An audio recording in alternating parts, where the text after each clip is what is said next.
Welcome back, legends. This is Animemonster Pro. Today's story is, what if Harry Potter was raised by the wizarding world's strongest guardian? Here's a quick glimpse. Betrayed before he ever had a chance to choose his own path, Harry Potter is taken in by the most powerful guardian the wizarding world has ever known. Instead of growing up neglected, he is trained in ancient magic, combat, and forgotten secrets long before Hogwarts. When he finally enters the magical world. Before we dive in, if you enjoy powerful stories like this, make sure to subscribe to Animemonster Pro and share it with your friends. Let's start the story. The houses were built in the late 1970s, in a specific sequence all by the same residential construction firm. The entire neighborhood resulted from the sale of a very large section of Crown land to a single development company. The same company that owned the subsidiary construction firm. As well as the houses, the same development company, just a different arm of it, also cleared the land, laid the underground infrastructure of electrical cabling for both residential and other infrastructure such as street lighting, telephone cabling for both residential and public use systems, sewage pipes, clean water pipes for residential use, governmental use and fire hydrant systems, laid the roads, erected the street lighting, the property fences and even the playground equipment, and laid the grass in the same neighborhood playground. It wasn't done all at once, with some areas open for newly cash-rich families to buy and move in as other areas hadn't even been started yet, but it was all done by the one company all the same. Privet Drive, being a street from which quite a few other streets and cul-de-sacs branched off, was one of the earlier ones to be completed. And the two-story, four-bedroom house at number 4 Privet Drive, design variant 4B, being near the beginning of the street, was one of the first to be completed and ready for sale.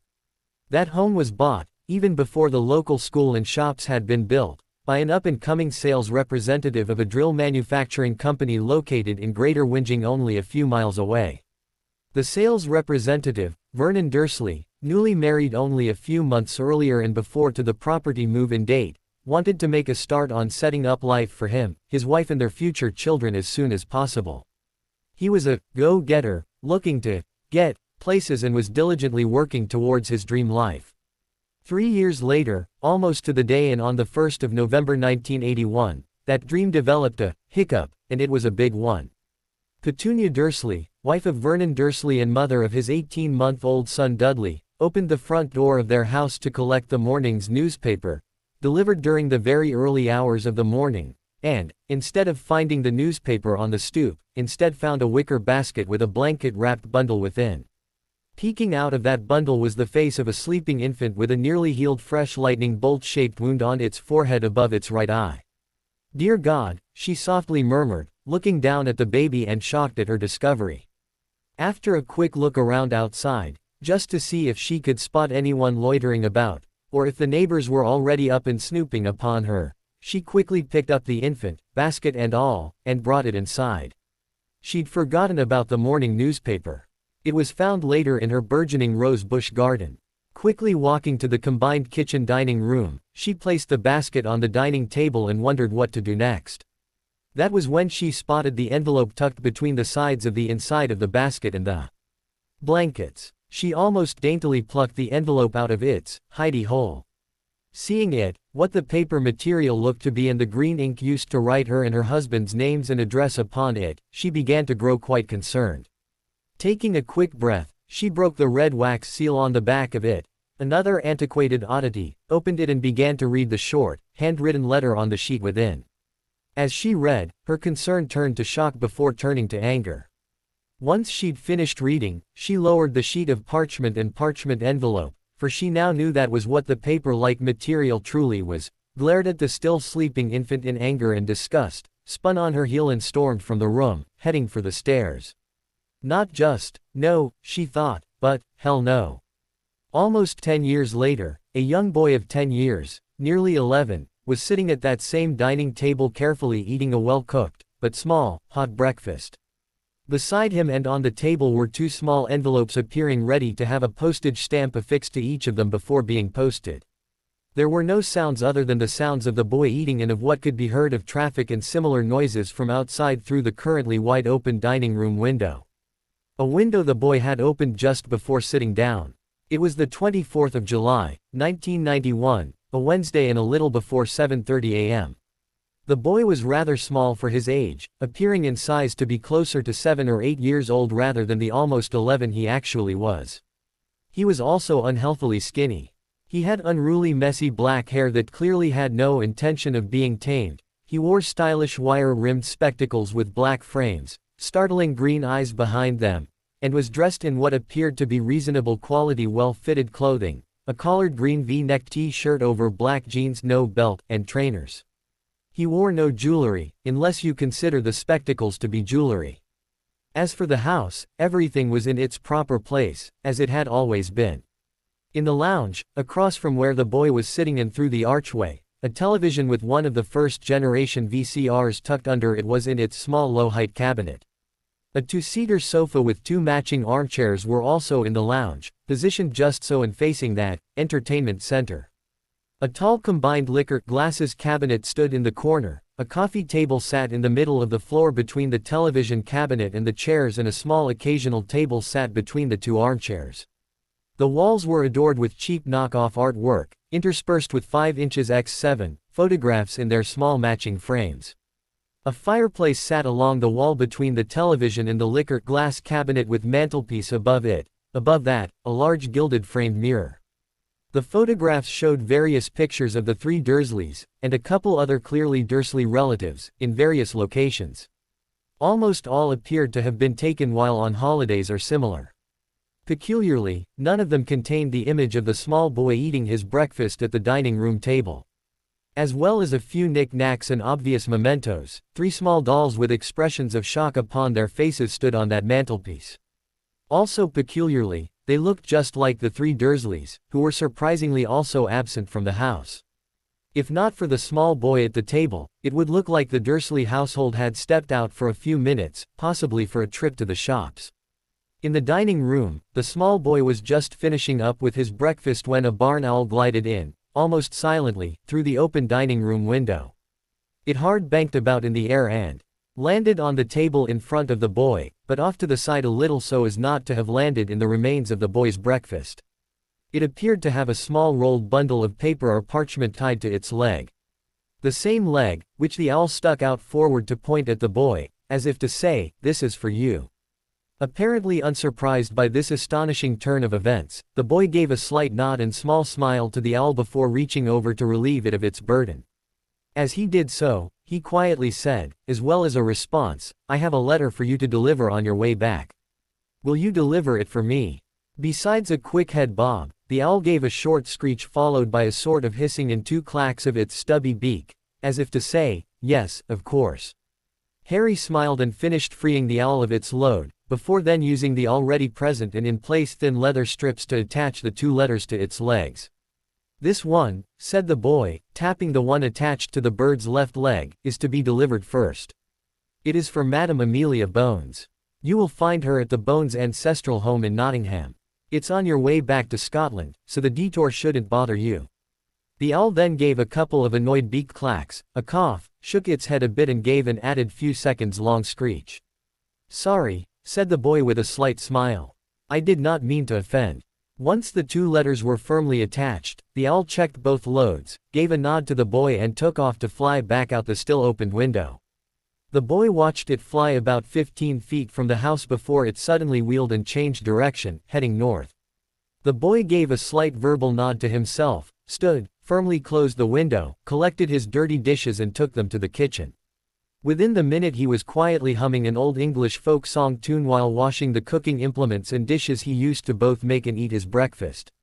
Once done, he wiped his hands clean on a hand towel hanging from a hook and hung there for that purpose and walked into the lounge before turning to smirk at the 3 dolls on the mantelpiece. "I do not know if you caught that," he quietly said. "But, that was the Hogwarts owl come to deliver your nephew his letter inviting him to attend Hogwarts this year. However, I've sent it back with a delivery to make on its way back to Scotland, instead of just traveling directly there. If all goes to plan, you will free of me by mid-morning tomorrow morning." Then he smirked. "However, you 3 will then be facing justice through the criminal courts. Many multiple instances of child abuse, many multiple instances of child neglect, Many multiple instances of failure to provide life's necessities, child SL very, things like that. It'll all come out in your trials, I assure you. I'll be making sure of it.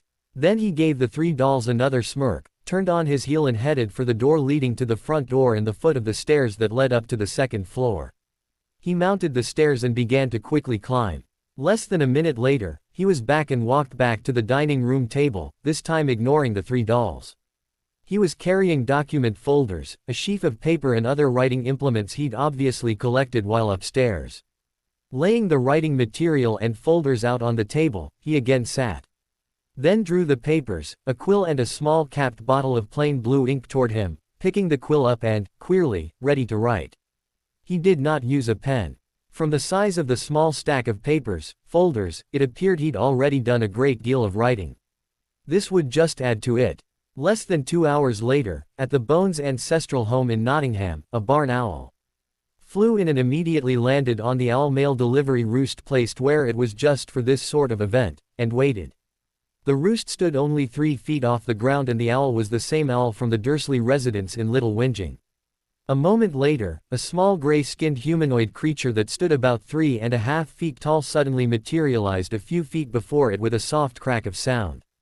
It had oversized amber-colored eyes, floppy ears and appeared to be wearing a clean, crisp modified pillowcase as a sort of shift. This did not appear to startle or otherwise discombobulate the owl in any way, as if it was expecting such. The creature, known as a house elf, asked the owl in a slightly high-pitched and broken modern English, "You have something for mistress?" The owl jutted forth its left leg. The one with the first letter to be delivered. The elf snapped its fingers and, with a small flash of light, the letter disappeared off the leg of the owl and appeared in the other hand of the elf. The elf waved its long spindly finger-snapping fingers over the letter before it turned back to the owl. "Thank you. Yous may go," it said. And the owl took off again, this time, finishing its diverted flight back to its home in a huge castle in Scotland. Checking the address on the letter, the elf then disappeared with another light crack of sound, similar to the sound of a small whip cracking the sound barrier. Moments later, the little elf appeared with another light crack of sound in an office, furnished, it appeared, in an old-fashioned manner. There was a woman of apparent middle age sitting behind the single office desk. The elf had appeared standing right next to that desk. More oddly, the woman appeared to be dressed in robes of some description, bore a short bob of graying hair and sported a monocle, of all things, in her left eye. Hearing the crack that signaled the little elf's arrival, she looked up from whatever she was working upon at the desk and turned to the sound. She immediately spotted her family elf from the manor in Nottingham. Frowning a little in confusion, she asked it, "Binti, why are you here?" The elf offered the letter in its hand up to the woman. "Mistress received mail at home," it, Binti, replied. "Binti thinks she should brings it to mistress. Binti think it be's important." Still frowning, the woman drew a wand and waved it gently over the letter. Other than a mild compulsion charm that urged the elf to immediately deliver it to her, there didn't seem to be anything odd about the letter. There were no other magics employed upon it. Plucking the letter out of the elf's fingers, she said, "Thank you, Binti. You may return to your duties." As the elf popped away, she quickly checked the envelope over. The front was addressed to her. Director Madame Amelia S. Bones. Department of Magical Law Enforcement. C. Bones Manor. Nottingham. Frowning even more, as it appeared odd for a letter addressed to her in her official persona as director of the DMLE would be delivered to her home, she flipped the letter over.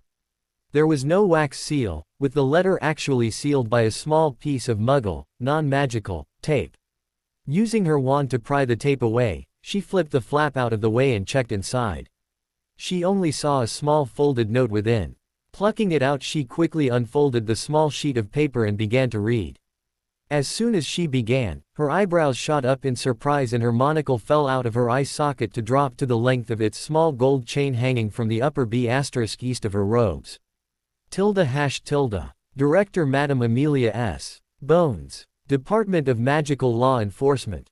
Madam, I ask that you read this letter in private and allow no one to know you have received it, at least until you read this letter right through before making the decision whether you wish to inform others you have received it or not.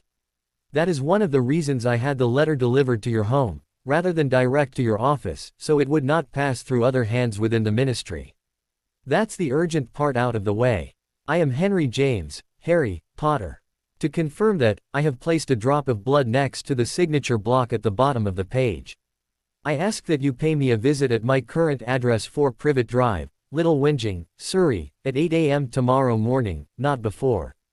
I further ask that you be accompanied by no more than 2 Aurors that have both your utmost trust and can be relied upon for their utmost discretion with experience of moving through the Muggle world. The address is of a 2-story home in the Muggle world. At that time and place I shall be providing you with evidence of crimes most foul perpetuated upon both myself and others by someone who holds high trust within the wizarding world. The identity of the perpetrator will likely shock you. Please do not attempt to arrive before that time as you will be unable to find the location. It is temporarily under wards to prevent such an attempt by all magicals. The property is also under anti-apparition, anti-portkey and anti-scry wards among others, the borders of which reach out beyond the property lines and into the street. Therefore, you shall need to arrive in a disillusioned state and at least 100 yards from the house. I look forward to receiving you and 2 of your Aurors at that time. Signature: Henry J. Potter, head of the noble and ancient house of Potter, head of the most ancient house of Peverell, heir of the noble and most ancient house of Black Drop of Blood. P.S. Having now read this letter, I hope you understand the sensitivity of the information contained within, and will keep it a secret from everyone until at least after our meeting. #. To say Bones was surprised would be a gross understatement. She was currently in a state of shock so deep it took her a good minute before she regained sufficient wit to begin thinking critically again. Once she began to properly think through what she'd just read, the first thing she did was go to her concealed liquor cabinet, pour herself a small shot glass of fire whiskey, toss it back, replace everything, close up the cabinet and return to her desk. Once back she began to think through what she needed to do. The first thing she did, and was surprised with herself she didn't do it immediately, was cast a DMLE verification charm on the spot of blood. It came back as positive for one Henry James Potter. And wasn't that also a surprise? She, like she thought everyone else who knew what the boy's name was, thought his name to be simply Harry James Potter. Her verification proved it was both not and that it was indeed from the Potter boy, Wizarding Britain's young hero. Once she'd done that, she pulled out a National Street directory and looked up Privet Drive within the sub-township of Little Whinging. And noted down the coordinates, together with a safe and likely location into which to apparate. Next, she checked her roster of when Aurors were on duty and checked to see if any of the Aurors she'd choose from to take with her, she'd adhere to the boy's request for only 2 Aurors to accompany her, were actually on duty that time the next morning. Of the 4 or 5 from which she'd pick, 2 of them were Hammer and Robards. They were both due to start work at 7:50 a.m., so she'd simply grab them as soon as they turned up in the morning. With that sorted, she bent her mind to what the boy could possibly know, as he was supposedly raised in the Muggle world. The address he gave, claiming it as his current address, supported that. As for the someone who holds high trust within the wizarding world being a perpetrator of crimes most foul, the only person she could think of who the boy could possibly know and who also held such a position would be Albus Dumbledore.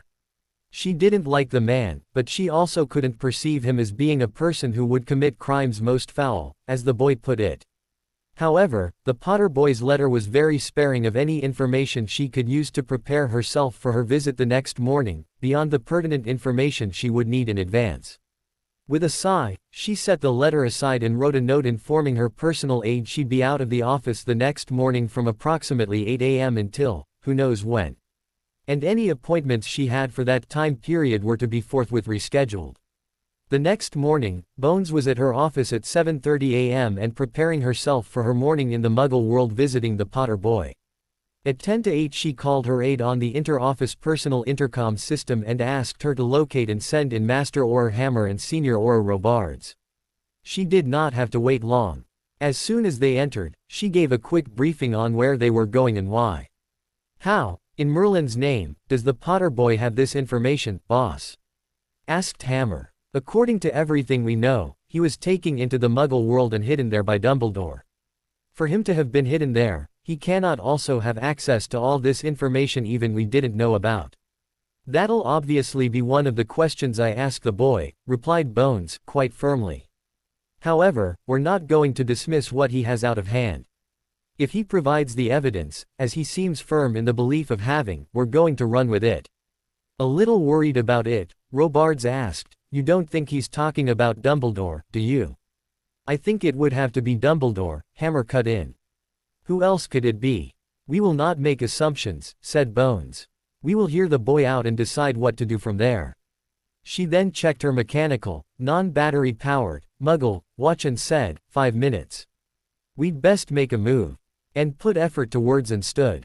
Her 2 Aurors were right behind her. She bent over and tapped her intercom. When the aide came on, she said, "Cynthia, myself, Master Auror Hammer and Senior Auror Robards are going to be out for a while, likely a couple of hours." "Yes ma'am," the voice of Cynthia returned. Each then transfigured their current clothing, blue and red colored robes, into non-magical appearing summer business attire. Robards was dressed in what appeared to be an off-the-rack lightweight gray suit over a white shirt with black tie, belt and shoes. Both Bones and Hammer were dressed in similar style, but in Muggle ladies' business fashion. Reaching to her desk, Bones picked up a metal wrist bangle, and held it out to the other 2.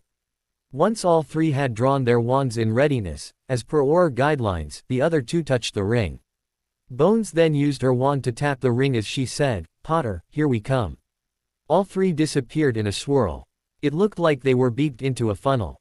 In a quiet laneway around the corner from Privet Drive, the 3 reappeared as if they'd come out of that same funnel, but in a street many miles away from where they disappeared. All up, the time difference was only a few seconds. As soon they appeared, they quickly checked their surroundings, not finding or spotting anyone who could have seen them appear. Another quick check around and Bones indicated the direction for them to walk. Both Robards and Hammer fell into step behind her, side by side, and they walked as if in a triangle formation. As they walked they noticed how very similar each of the houses appeared. It was obvious even to them that the housing was all built to an exacting style, even if there were a few differences in their shapes. Less than a minute later they were walking up the outside footpath towards 4 Privet Drive.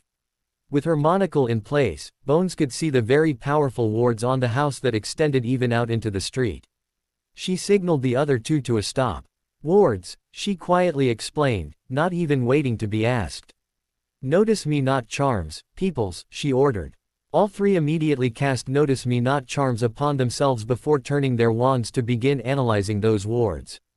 Once done, Bones said, "I can see an anti-portkey, anti-apparition, anti-scry, anti-owl male, of all things, house elf avoidance, some form of compulsion charm aimed against one magical person, likely Potter, and some form of powerful blood-based magic.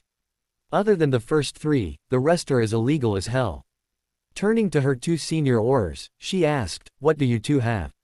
After a glance between them, Robards replied, "I got the first 3, all right.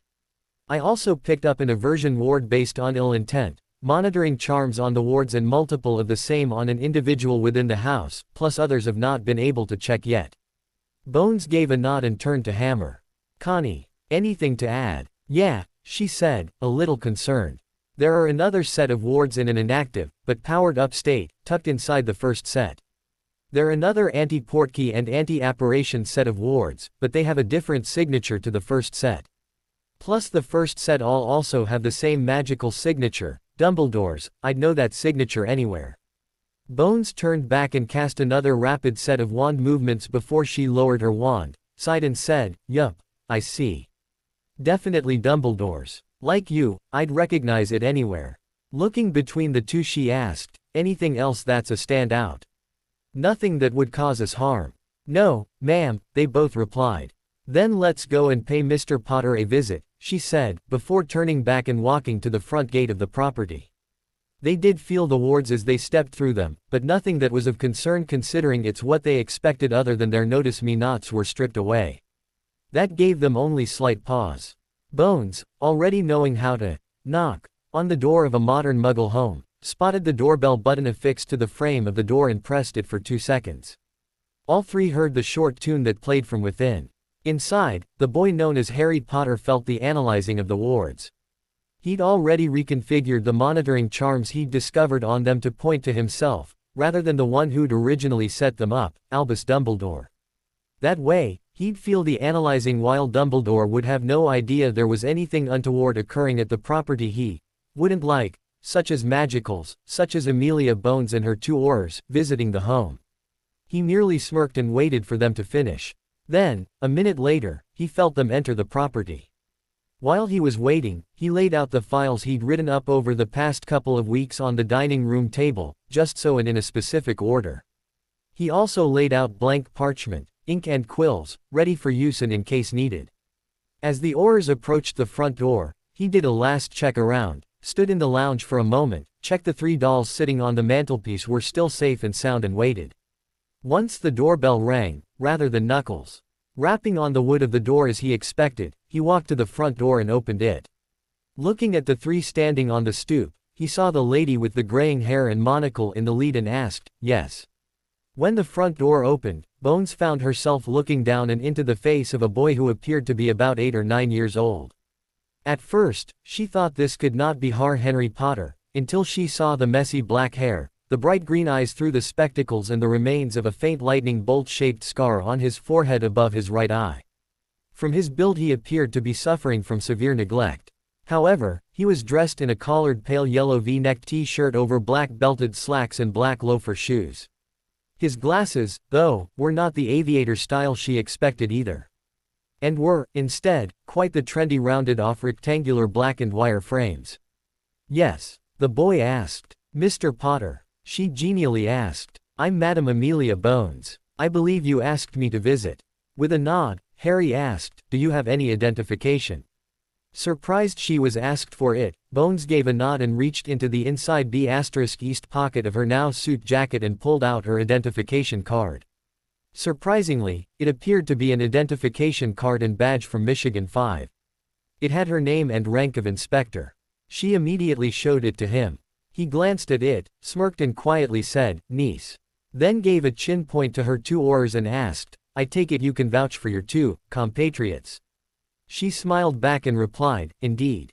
They are both with me and the 2 you asked I specifically limit myself to." "Yes, ma'am," he replied. "And, thank you." Then he stepped to the side, pulling the door open wider as he did so, and said, "Please come in." All 3 stepped within with both senior Aurors, surreptitiously, casting about with their wands. The boy ignored the wand waving, closed the door and headed for the dining room. Glancing to Bones as he passed her, he said, "Please follow me." With her 2 Aurors again following along, Bones followed the boy into the combined dining room kitchen, specifically the dining room side off the lounge. He indicated the chair at the end of the table and said, "Please be seated," and headed for the side with his back to the window, where, unknown to the Aurors, he'd sat the previous day. Bones hesitated a moment before taking the offered seat. She began, "Now, Mr. Potter." As he sat and cutting her off, he said, "Let's get started, shall we? I estimate we have a little over half an hour to 45 minutes before we're interrupted by a manipulative old codger of a criminal with his false bonhomie and platitudes. He may arrive even quicker than that, for all I know. And we're going to need all that time for me to get through what I have for you before he gets here." Not waiting for her to respond, he slid one of the files before him, one labeled, "Last Will and Testaments of Lord James Charles Potter and Lady Lily Marie Potter née Evans" towards her.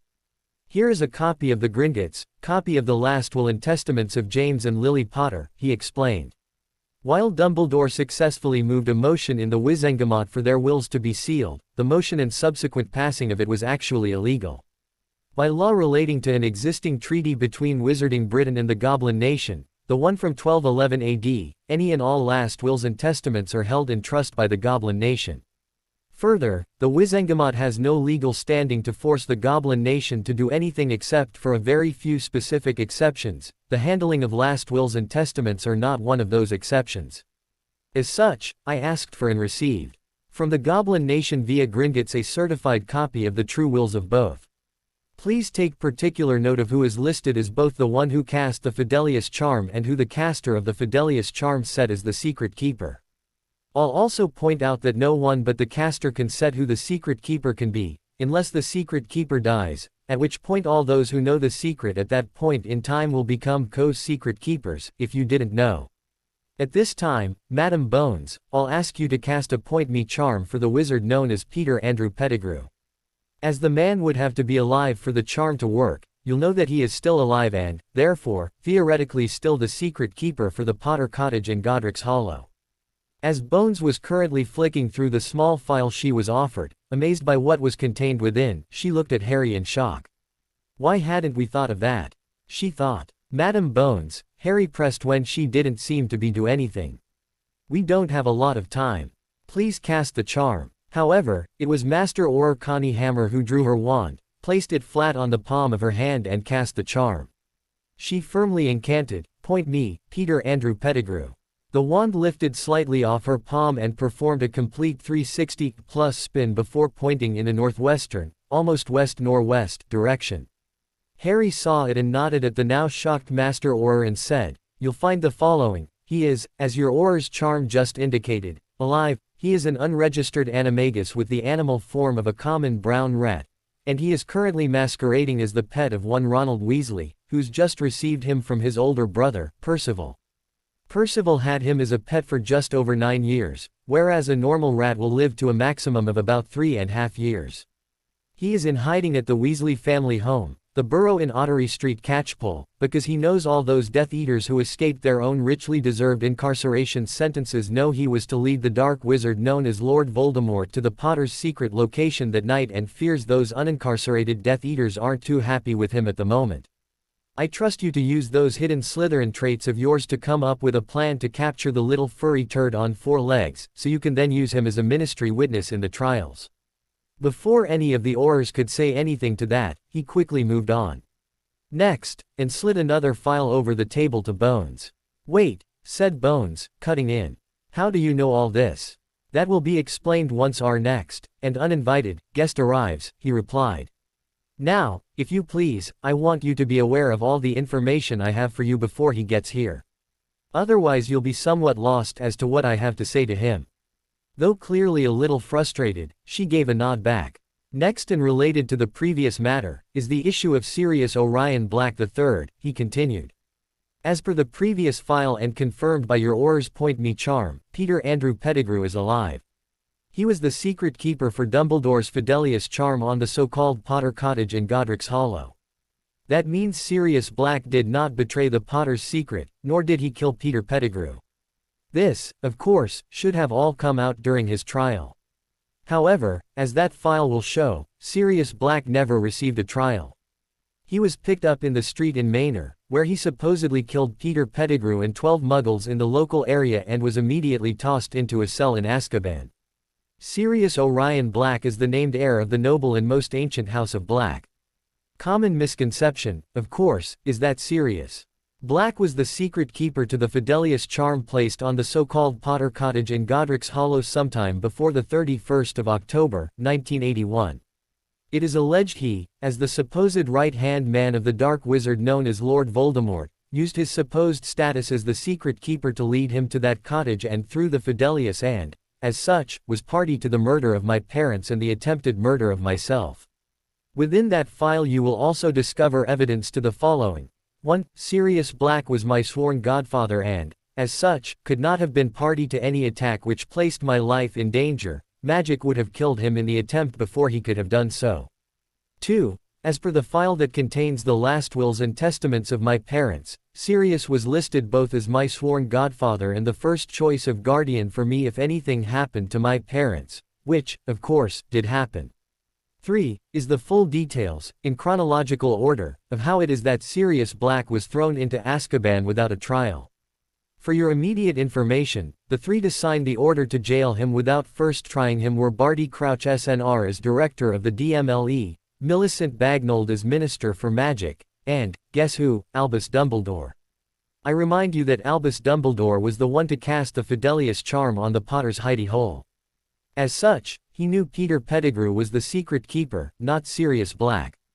If he tries to argue he did not know that, the file also explains he was verbally told the secret by Pettigrew. As such, he knows Pettigrew had to be the secret keeper, as only the secret keeper can relay the secret verbally. You can confirm that when you get Veritaserum into Pettigrew. Oh, and Pettigrew is a half-blood. As such, he's not exempt from being forced to take Veritaserum under that disgusting pureblood exemption law. Further, just in case people try to drag their feet in bringing Black to trial, the trial he should have been accorded by lawful requirement almost 10 years ago, I have arranged with the goblins of Gringotts to see to it that a copy of all that pertinent information is sent to Arcturus Black within the next 48 hours. It's about time that, Mr. Potter, snapped Bones. I do not appreciate being blackmailed. I'm not blackmailing you, Madam Bones. He immediately snapped back. I'm not threatening you. I'll send the information to Lord Arcturus Black if you don't act as I wish. I'm informing you the information will be sent to him.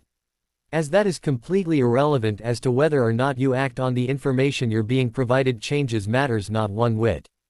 All I'm doing is giving you, as the Muggles would say, a heads up, that it is going to happen. That way, when Arcturus Black storms into your office demanding to know what's going on, you'll be expecting it and have ready answers for him. Instead of accusing me of blackmail, you should be thanking me for giving you that fair warning. I was under no obligation to do so. Bones closed her eyes and grit her teeth for a long moment before she visibly relaxed and opened her eyes again. Thank you, she reluctantly said. Harry gave a nod back and said, moving on. Now, as Lucius Malfoy is under the impression that his spawn, young Draco, is the heir of Black after the boy's grandfather, Cygnus Black, it is easy to see he's going to do everything he possibly can to interfere. He wants both Blacks dead, the sooner, the better. I have no doubt a lot of gold is going to find its way into the right, or, should I say, wrong pockets with the intent of having Sirius Black found guilty and, likely, immediately killed. Malfoy is wrong. As that file also shows, young Draco Malfoy is not the heir secondary of Black. Henry James Potter is. Almost immediately after James Potter announced the birth of his first, and, subsequently, only, son, Sirius Black undertook the godfather ritual for the infant Henry Potter. Then he immediately named Henry Potter as his own heir, that is, heir Black right behind him. The information concerning all that is also in that file. From that, alone, you have evidence Sirius Black could not have placed his godson at risk by allowing the wizard known as Voldemort through the wards on the Potter cottage. The magic of the ritual would have killed him before he had the chance. When you get Sirius Black his trial, the end result will be a complete exoneration, together with a very public declaration of innocent against all charges relating to that night. If he is instead declared pardoned, well, the consequences of that will be severe. I'll remind you that a pardon can only apply when the defendant is found to be guilty of the crime or crimes and subsequently excused them. As he is actually innocent, it would be a miscarriage of justice to grant him a pardon. Am I understood? Yes, Mr. Potter, she sighed. However, Sirius Black was disowned. He cannot be the heir apparent for the House of Black. Not true, he shot back. Walburga Black did disown him, yes. However, she only had authority to disown him as her son, which she did. However, she did not have the authority to disown him from the line of succession for lordship of the house. That authority laid, and still does, with Lord Arcturus Black. And he has not disowned Sirius. As such, Sirius is still, or, is now, the heir apparent. It's in the file. Ah, she muttered. With another nod he then slid the third file over to her. This one was labeled, Tom Marvolo Riddle. Next subject matter, he said, giving the file a double tap with an index fingertip. Tom Riddle, or, as he is now known, Lord Voldemort and other sobriquets. What? Gasped Bones. Mind you, both her aurors also gave their own gasps of surprise, just not as vocal. Bones almost snatched the file up, opened it and began reading. This file is on the truth of the man, his full background. For a start, he was born Tom Marvolo Riddle, the only child of Merope Gaunt and a muggle by the name of Thomas George Riddle, both of Little Hangleton near Coventry. As such, he's a half-blood. You'll find in there a copy of the man's muggle birth certificate, the fact his mother died within an hour of his birth and that he was raised at Wool's Orphanage in Inner London. The orphanage no longer exists, as the muggles have done away with them all. Orphans are now fostered out to volunteer families almost right from the start. And many of those families later adopt them. Therefore, there is no longer any file you can find on a young Tom Riddle's childhood. I had the goblins check. As for the father, Thomas Riddle was being dosed with Amortentia by Merope Gaunt. As soon as Gaunt thought she no longer needed to dose the muggle with the potion, wrongly expecting the man to have legitimately fallen in love with her by then, she stopped dosing him with it. At that time she was 6 months pregnant with our then future Dark Lord. However, as soon as Thomas Riddle was free of the potion, he immediately dumped her and ran back to his parents. And, as soon as he informed them what had happened, or what he believed happened, they organized for the still unborn infant to be disowned. As such, Tom Marvolo Riddle was born a bastard. So, the dark wizard known as Lord Voldemort, who was born Tom Marvolo Riddle in a Muggle halfway house in London and was raised in almost squalid conditions in a Muggle orphanage, is legitimately titled a half-blood bastard. And here he was, almost 30 years later, running around using purebloods to kill other purebloods, let alone anyone else, all in the name of blood purity. What a bloody hypocrite. He sighed and said, anyways, you can read all this in closer detail later. It's all in the files, as promised. I need to move on to the next matter. And, if you thought that information was shocking, you're probably going to need a calming draft and stiff drink after I tell you this next one. Bones finally looked up from the riddle file and hesitantly asked, what do you mean? Before telling her, though, he asked, just how much do you trust your tuors here? She frowned and firmly replied, with my life. What about the life of your niece and safety of the wizarding world? He pressed. Bones's frown deepened and she replied, yes. That too. Harry nodded and passed over the next file. This one was titled, Phylacteries and Prophecy. Then, the first thing you need to know is that, while Tom Riddle died on the night of Halloween 1981, his spirit, his soul, if you will, did not pass on to what Dumbledore likes to call, the next great adventure, he explained. That's because he found a very dark, very evil piece of magic that gave him a chance to come back if he was ever killed. As he saw his words have a profound effect on all three Aurors, he gave them a moment to digest that bit of news before he continued. What do you know of phylacteries? He asked her. When Bones gave a confused frown and shook her head, he asked, soul anchors. Again, she was confused, but he could see she was beginning to suspect. What about Horcruxes? While she remained confused, Hammer gave a gasp of shock. He glanced to her, as did Bones, to see her looking terrified, horrified and not a little ill. It appears one of your Aurors knows what I'm talking about, at least, he nodded. However, I'm surprised by that, as the Ministry's Department of Mysteries, together with their counterparts right across the wizarding world, have it as one of their priorities to remove and destroy any mention of that foul magic as soon as they come across it. That doesn't mean they've found all mentions of it, of course, which is how Tom Riddle came across it himself. A Horcrux is a phylactery, a soul container, that contains part of a person's soul. I will not go into how they are created, only that they can be, that they are a real thing. If someone creates a Horcrux for their soul, then, if they're killed, their soul will not pass on to the afterlife, it will remain tethered to this plane of existence. That's why they're also called a soul anchor. It anchors their soul to this plane. Now, Riddle discovered this quite esoteric, very dark and highly illegal piece of magic in a book that was kept in the so-called restricted section within the student library at Hogwarts. How it escaped the notice of those who were searching for such things to destroy them, well, that's something to figure out later. Now, the book covered information on how to make a Horcrux, but apparently also stated a single soul container was all that was needed to anchor the soul here. However, Riddle was not satisfied with only one. He wanted to know how many he could make. He managed to sweet-talk Horace Slughorn, then potions master at Hogwarts and his head of house, to tell him that 6 was the possible maximum. Together with the prime part of the soul, the part that remained within his body, he would have 7 pieces of his soul. 7 being a magically powerful number.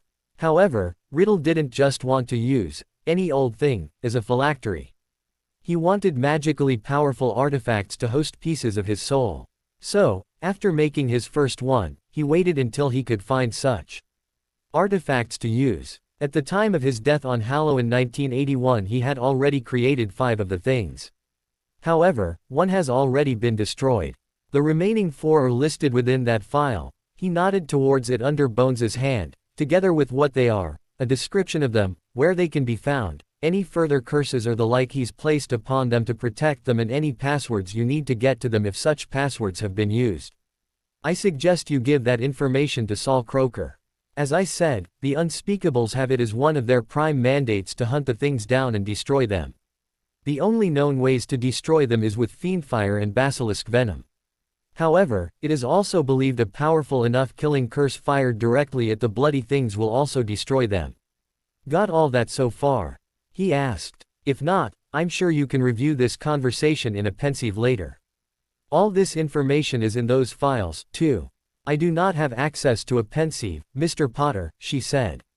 You will by the end of the day, tomorrow at the latest, he said. The House of Potter gives you permission to use the Potter family pensive for the purposes of reviewing this conversation, together with the one that will occur when our next guest arrives. You'll find it in the credenza in the headmaster's office in Hogwarts. Trust me, no one will stop you taking it. I just expect it to be returned to the Potter vaults in Gringotts once you're done with it, alright. Very surprised at the offer, Bones was a long moment before she nodded and said, thank you. He gave a nod back and slid the next file over. It was marked, Dursleys. Once you read my parents' wills out of the first file you'll come to understand they both left a list of who was to be given custody of me if anything fatal happened to them, he began. They are, in order, my godfather, Sirius Black, my godmother, Alice Longbottom, then a list of about a dozen other people. It may surprise you to know that you were the first of those listed after Sirius and Alice. What? She exclaimed. Suddenly she sat in shock for a few minutes as her eyelids fluttered a little. Then her expression suddenly morphed into one of fury. That, rotten, no good, bum raping. Stop, Harry suddenly and firmly commanded. When it looked like Bones managed to get control of herself again, he asked, I take it you just then managed to break through in obliviation. Yes, she gritted out with a low growl. Dumbledore, right? He asked. Yes, she snapped. I figured as much, he nodded. You'll have your chance to have words with him about that in about 15 minutes, if that. So, he's your next guest? She demanded, though it was clear she'd already figured that out. Yes, he replied. That's why I need to get through all this before he gets here. The Dursleys were also named in both wills. However, they were named as being people I was to never go anywhere near, let alone raise me. That's because both my parents knew exactly what the Dursleys were like. When she gave a curt nod he continued, now, Sirius is not going to be in any fit state to take custody of me, once you get him that trial.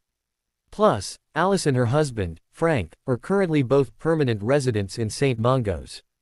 I have information in one of the files here, by the way, that will give you the information on how to revive them. Even then, both of them have a long road of recovery ahead of them once they're cured. As such, I'm asking, are you, Madam Regent Amelia Bones, both willing and able to take at least semi-permanent custody of one Henry James, Harry Potter? She gave an odd look to Harry and asked, you want me to take custody of you? What? About your Muggle relatives? That's what that file's all about, he replied. And, from what information I have for you on them, I do not see you allowing them to retain custody of me for one moment longer. They're child abusers of the worst sort. And, yes, that file has your evidence to deal with them about that. However, I do not wish to give you a verbal review of it. Firstly, because we're running out of time, and, secondly, because I do not wish to revisit it if I can help it. She gave a nod and replied, understood, Mr. Potter. He then slid the next folder over. This one was marked, Potter Estate. Almost all of this is authenticatable records of the Potter accounts from Gringotts, specifically from the desk of the Potter account keeper, Grimjaw, he explained. As you're about to take custody of the heir Potter, you are granted authority to peruse it all. After all, assisting in looking after it is about to become your job. What the information will show you is that Dumbledore, acting as my magical guardian, a position he was never supposed to have become, by the way, has been helping himself to the Potter accounts almost since the day after my parents were killed. And it's not just gold he's been taking, either. He's been helping himself to the Potter family heirlooms. 4 of the important ones are the family invisibility cloak, the Potter family pensieve and the magical portraits of my parents. On top of that, he's been illegally accessing Potter properties and using them as his holiday homes.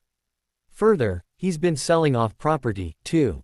Wait, said Bones, suddenly interrupting. Dumbledore's been stealing from you. Yup, he replied. One of the first things you need to do when you go into Gringotts and accept the regency ring for the House of Potter, is to give Grimjaw the authority to recover all those heirlooms and property and to take the missing gold from Dumbledore's vaults. After what's going to happen today, you're going to need to do that fast. Why the urgency? She demanded. I would have thought getting your godfather his trial would take precedence. Sorry, he grinned. But that would ruin the surprise. You will know within the next hour or so, though. Never fear. The next file he slid across to her was marked, Albus Dumbledore, The Crimes and Lies of. It was probably the thickest of them all. When you read that, he said, you're going to be appalled and feel like throwing up. So, I suggest you hold off on reading it until you can go through the lot in one sitting. When the information within that comes to light, and it will come to light, as that's something else I've tasked the goblins with, the entire wizarding world will fall into a state of profound shock before most of them switch to outright apoplexy. Now, that's all I have for. That's where he came to a sudden stop as he felt the ward's signal a powerful magic user had just crossed the outside ward boundary. I'm sorry, he said. We have to stop here. My next guest has arrived. Please, each of you, listen closely. The Fidelius charm within the Dursley house is located in the front left corner of the lounge room. Surprised, all three suddenly spun to stare into a corner of the lounge they'd not noticed before. Rising, Harry said, come. We needed to get you located within that small field before Dumbledore walks in.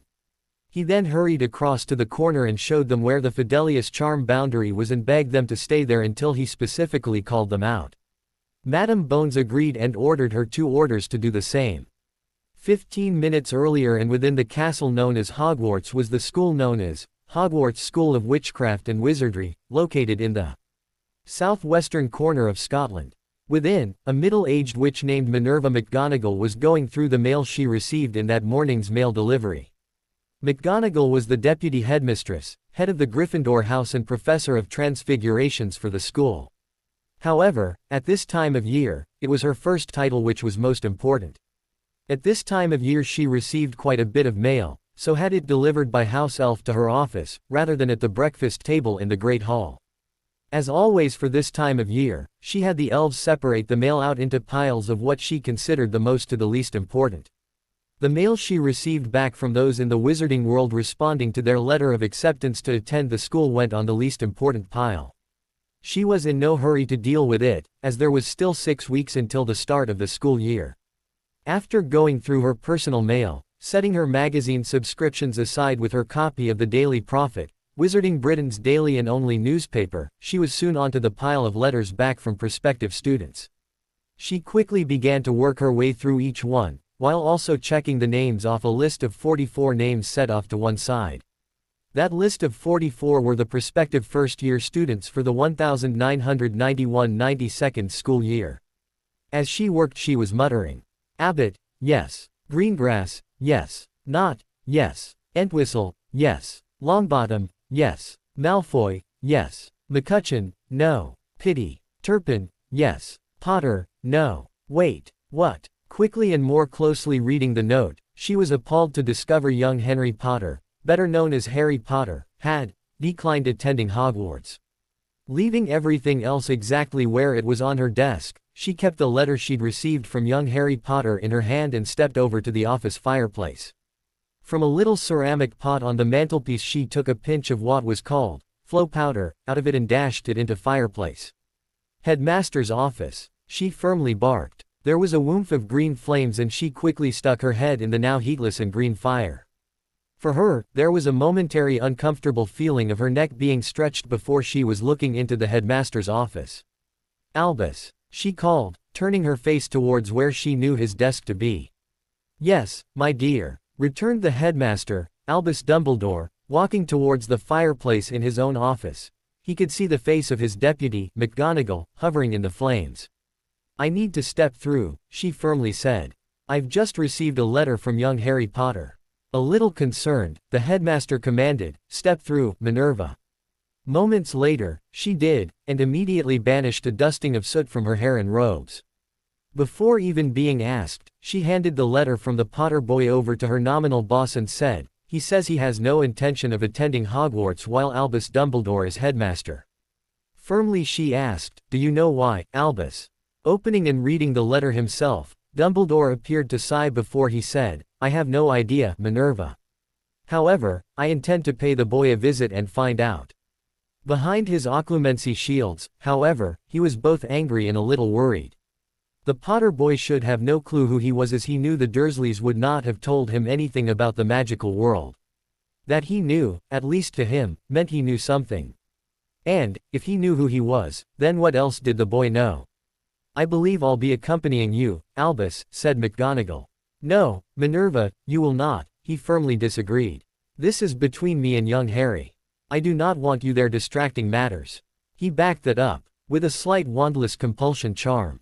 "Besides, you need to ready yourself for another day out in the Muggle world visiting our new Muggleborns and their families." McGonagall sighed and said, "Very well.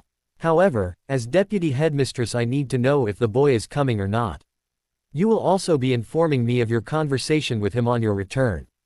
Dumbledore didn't even bother to reply. Instead, he raised his offhand forearm up and horizontally above his head as if a perch and firmly called, "Fox." The phoenix that sat in his office near his desk and on its long existing golden perch leapt off the perch and flew over to land on the old man's arm.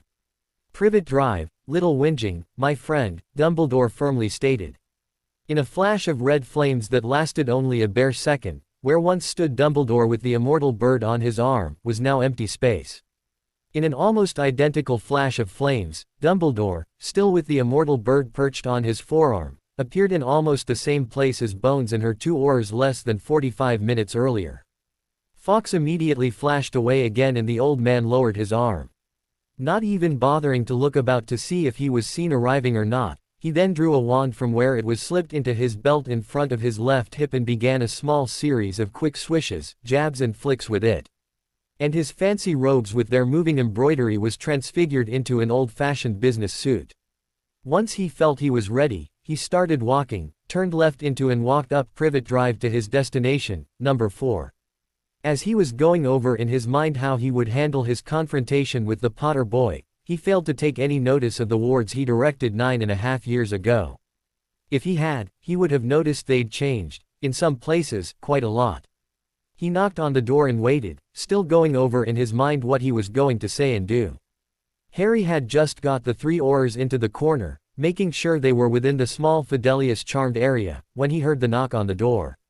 "Please remember, do not come out of the corner until I call for you." "Yes, Mr. Potter," said Bones. Harry gave a firm nod back and quickly made his way to the door. Opening the door only a little, he firmly held onto the inside door handle and looked out. Dumbledore was standing there with a false pleasant expression on his face and dressed quite conservatively, for someone back in the 1920s. Harry frowned and asked, "Yes. Ah, Harry, my boy," said the old man. "I'm Headmaster Albus Dumbledore. I simply must come in and speak to you about your letter expressing you declining attending Hogwarts." "No," Harry firmly stated. "As my letter back stated, at this time I have no wish to go there. Now, please go away and do not bother me again." Then he quickly shut the door, latching it in the process, locked it and walked back into the lounge. He'd barely made it to the middle of the floor before the door opened and Dumbledore strolled in like he owned the place. Immediately spotting Harry in the lounge, he said, "Now, Harry, that was very rude of you too." "Old man," Harry glared back and snapped, cutting off Dumbledore. "I said I do not wish to speak with you and demanded you leave.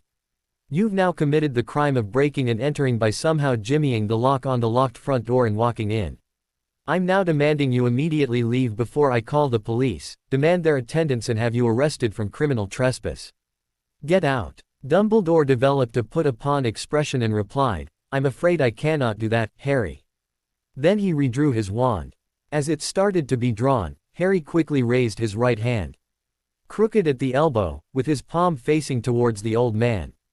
As soon Dumbledore's wand cleared his belt, Harry firmly snarled, "Mine." And the wand was ripped out of Dumbledore's hand, shot across the distance between the old man and boy and slapped wand grip first into Harry's hand. It was then easy to see the wand then bonded with the boy, as it shot a small stream of silvery sparks from the tip. As Dumbledore stood there in shock, Harry then raised the wand tip to point up and snapped, "Lockdown." Those sensitive to magic immediately felt wards and charms over the house snap into place. The aforementioned inert anti-apparition and anti-portkey wards immediately activated, as did a building-wide colloportus charm lock every window and door immediately before an overarching impervious charm snap into place on the external walls and entrances. No one would be getting in or out until that last two, at least, were brought down again. Harry smirked at the old man and, as he then slipped the wand into the right-hand front pocket of his pants, said, "All right, Madam Bones. You and your Aurors may step out now."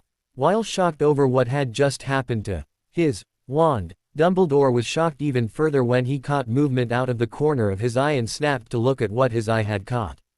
Amelia Bones and two of her senior Aurors had stepped out of the corner of the room. He had no idea they'd been there. Amelia," he stuttered. "Why are you here?" She, too, smirked and replied, "Unlike you, Albus, we were invited."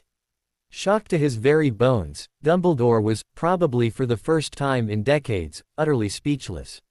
He had no idea what to say as this scenario had not even entered his mind as a possibility.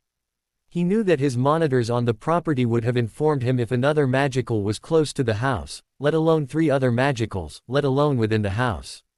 Harry smirked at the old man's expression for a moment before, while still looking at Dumbledore, said, "Madam Bones, you have now witnessed with your own eyes, plus witnessed by 2 of your senior Aurors, Albus Dumbledore committing the crimes of breaking and entering and, as I immediately ordered him off the premises as soon as he entered, being illegally on the premises making it criminal trespass.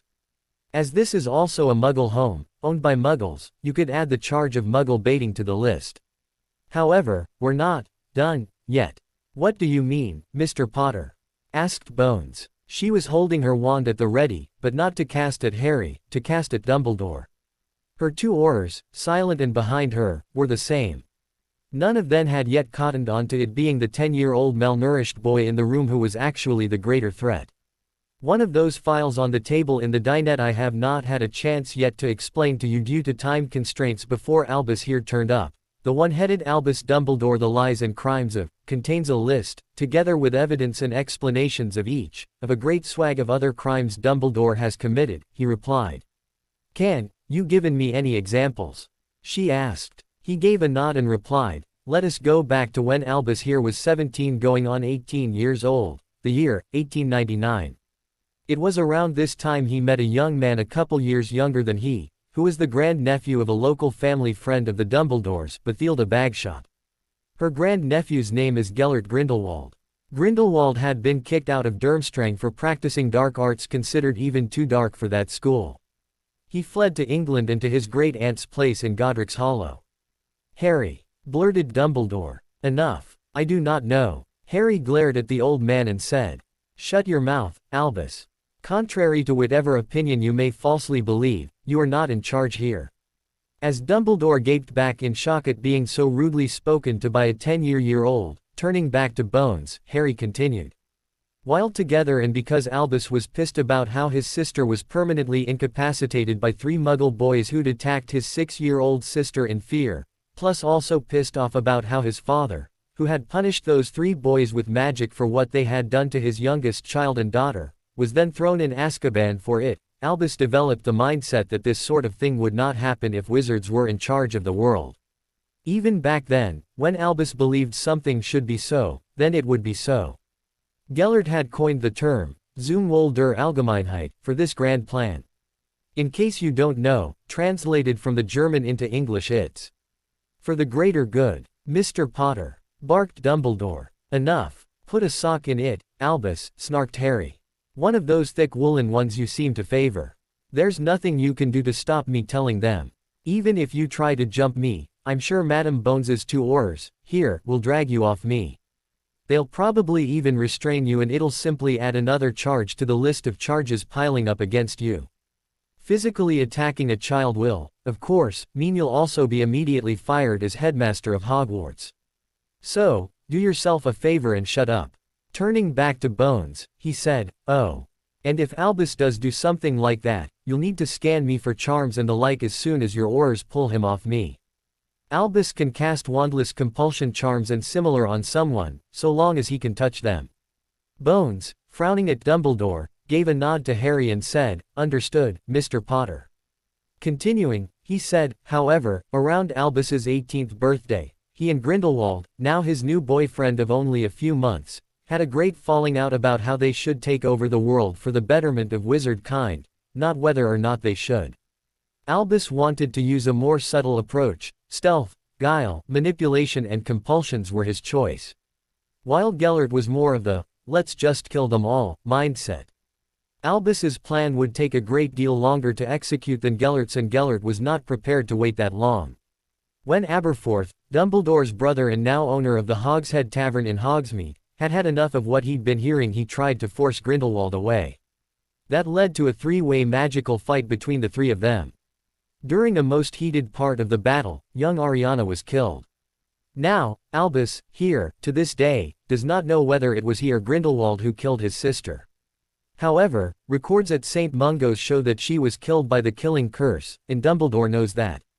Of course, this also means that, for Dumbledore not to know whether or not it was he or Grindelwald who killed poor Ariana, means that Dumbledore had to have been casting killing curses, at least one, at any rate.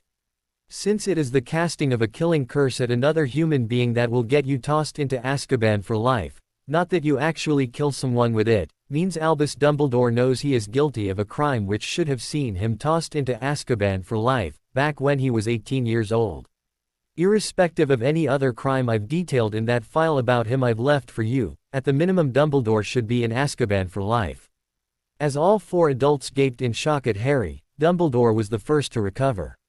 His wand hand shot forward and he attempted to summon his wand out of Harry's pocket.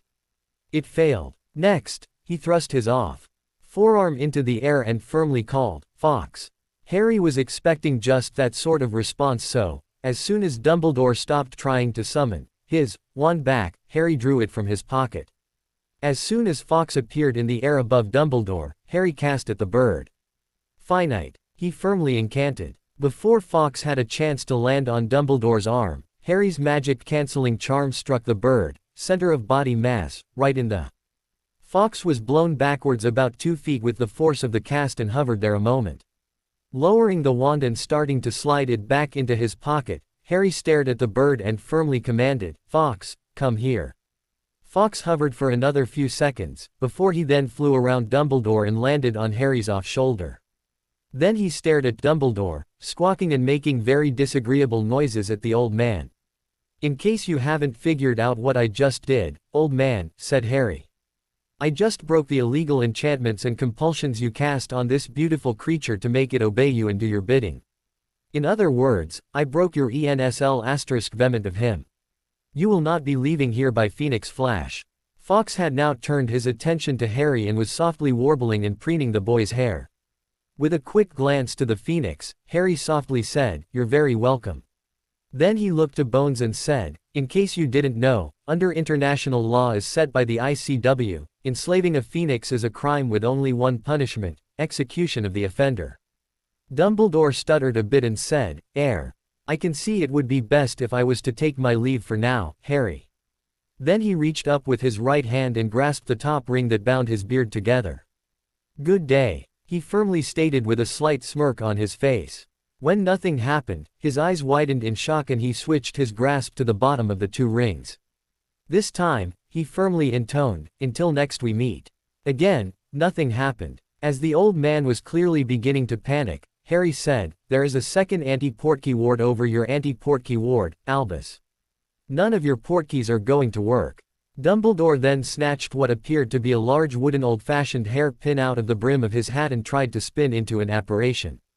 All he managed to accomplish was for the wooden pin to suddenly burst into quick flame and ash and for him to stagger on his feet a little.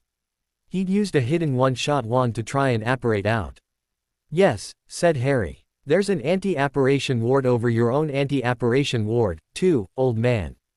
As Dumbledore stood staring back in confused shock bordering on panic, Harry's smirk widened into a grin. He added, "A ward-based Colloportus charm has also gone up over every window and external door. And a ward-based impervious charm has gone up over all external walls, doors and windows, so you can't simply break through them to get out. The only way out is for me to remove the lockdown." And, to do that, I have to also be free of any magic compulsing me to do so. The analytics part of the lockdown that checks intent will immediately refuse to release if I am. Meanwhile, Dumbledore had groaned, sagged forward a little and brought his right hand up to begin massaging his left bicep.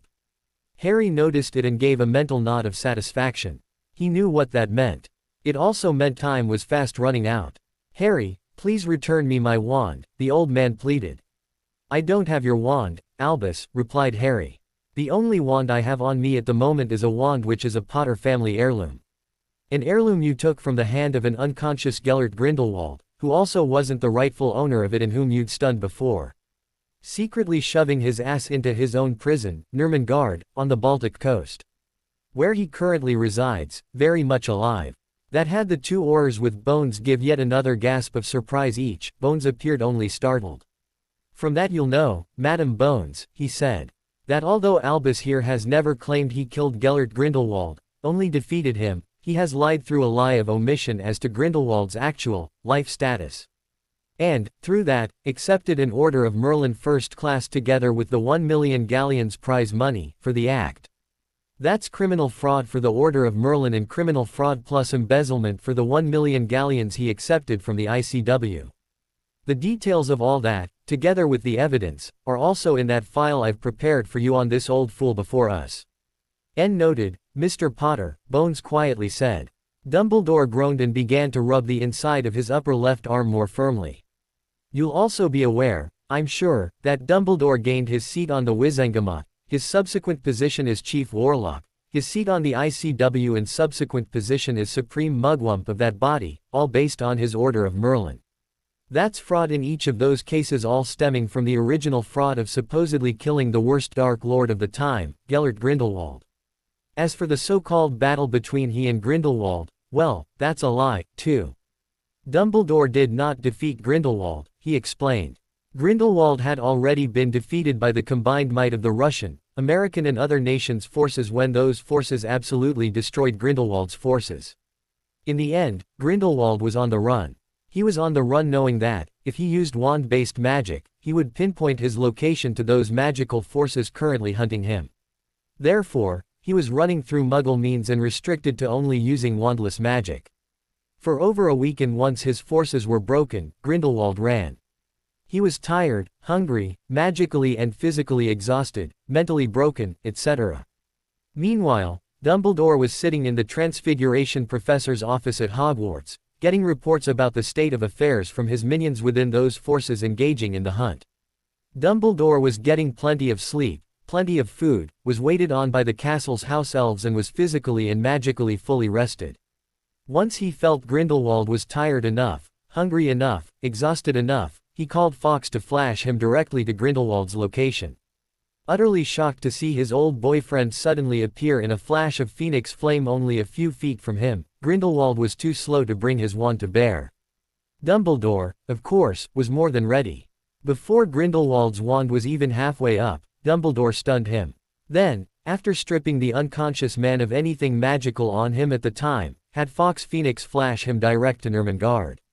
Once that was done, Dumbledore went to the ICW and declared how he had defeated Grindelwald in a mighty battle, of which he was victorious.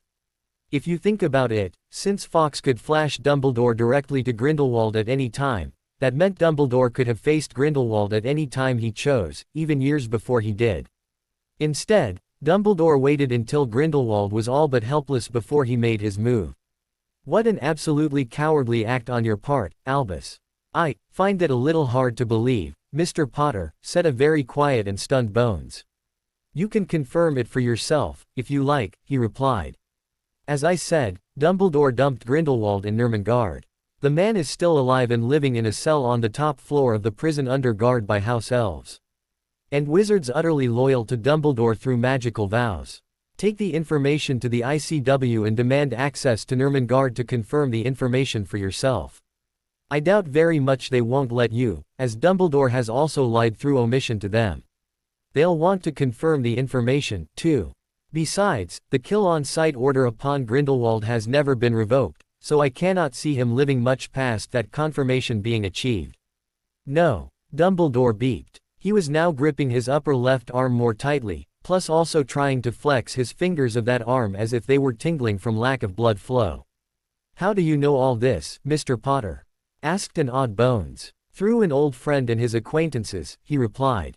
Dumbledore's head snapped up and stared in horror at Harry. "Tom," he querulously demanded. Surprised, at first Harry grinned, then he started to chuckle, then he let loose with a long belly laugh. "Amelia," Dumbledore begged, "you have to kill the boy. That's not Harry Potter. It's Tom Riddle, Voldemort." When he finally managed to get control of himself, Harry had to brush tears out of his eyes before he looked back at Dumbledore and, still chuckling, asked, "You think this body is being possessed by the Dark Wizard, Tom Marvolo Riddle?" From the look on Dumbledore's face, Harry could see that was exactly what Dumbledore thought. "No, Albus," he chuckled. "I'm not Tom Riddle. That soul fragment that was behind the forehead scar. An old friend of mine removed that a long time ago. Actually, he removed it about 10 minutes after you left this boy, back when he was an infant, on the doorstep of this very house, in the middle of the night, on a cold November morning, and walked away. If not for my old friend, Infant Henry James, Harry Potter would have died that very night. Through your hubris and ignorance you came within a few hours of ending the line of the noble and ancient house of Potter, for one.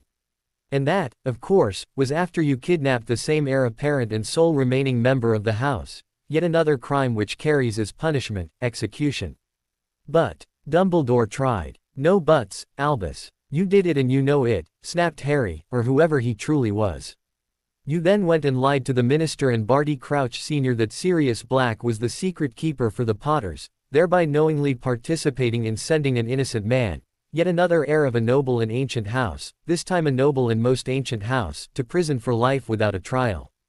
That's perjury, Albus. The blood wards Dumbledore tried. Would have been fine if Henry was given to anyone who would have raised him with love," finished Harry. "You, dumping the infant into the hands of these rabdophobic muggles, pretty much destroyed that protection.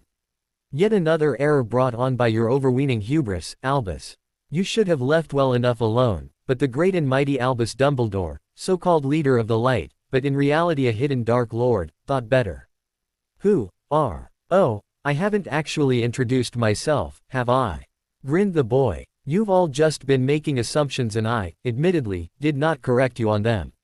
A true Dumbledore trick if there ever was one, right Albus?" He grinned and said, "I'm one of Henry's ancestors, his many times great paternal grandfather, Ignotus Peverell. How? When you and your then still boyfriend, Gellert, were making your plans to rule the world, you were also making plans to hunt down the 3 Deathly Hallows," he replied. "Your plan was for one of you to become the Master of Death, as per the legends. The problem with that is that Beetle the Bard, who wrote the story of the 3 brothers down, had heard the tale told to him by someone who had the story told to them, who'd had the story told to them and so on. In that information diaspora, the truth became slightly corrupted. Personally, I'm surprised it's as accurate as it is. Yes, the 3 brothers were Antioch, Cadmus and myself, Ignotus Peverell.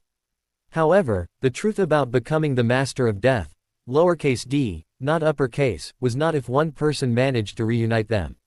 Instead, it dealt with when the lines of the 3 Peverell brothers, through primogeniture, collapsed down to one person.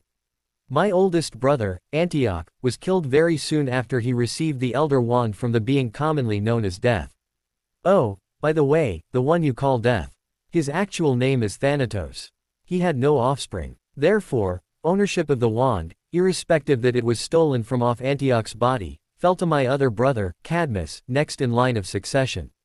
Cadmus had the stone and, eventually, it passed to his last descendants, the Gaunt family. The last remaining member of that line was Tom Riddle. That left my line. By the time of my grandchildren I had only one left, Iolanthe Peverell.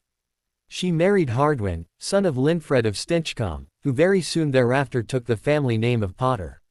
So, ownership of the true cloak of invisibility passed down to my second last descendant, James, son of Fleemont Potter. You now have that cloak, having stolen it out of the Potter vaults at Gringotts, stored in your office at Hogwarts. Now, here's where it gets real interesting," he grinned. "The last remaining descendant of my brother Cadmus, Tom Riddle, using Peter Pettigrew to get through the Fidelius charm on where Henry's parents and him were living at the time in that cottage in Godric's Hollow, attacked them. He killed Henry's father first, meaning the ownership of the cloak immediately transferred to Henry. Then he went upstairs and killed Lily.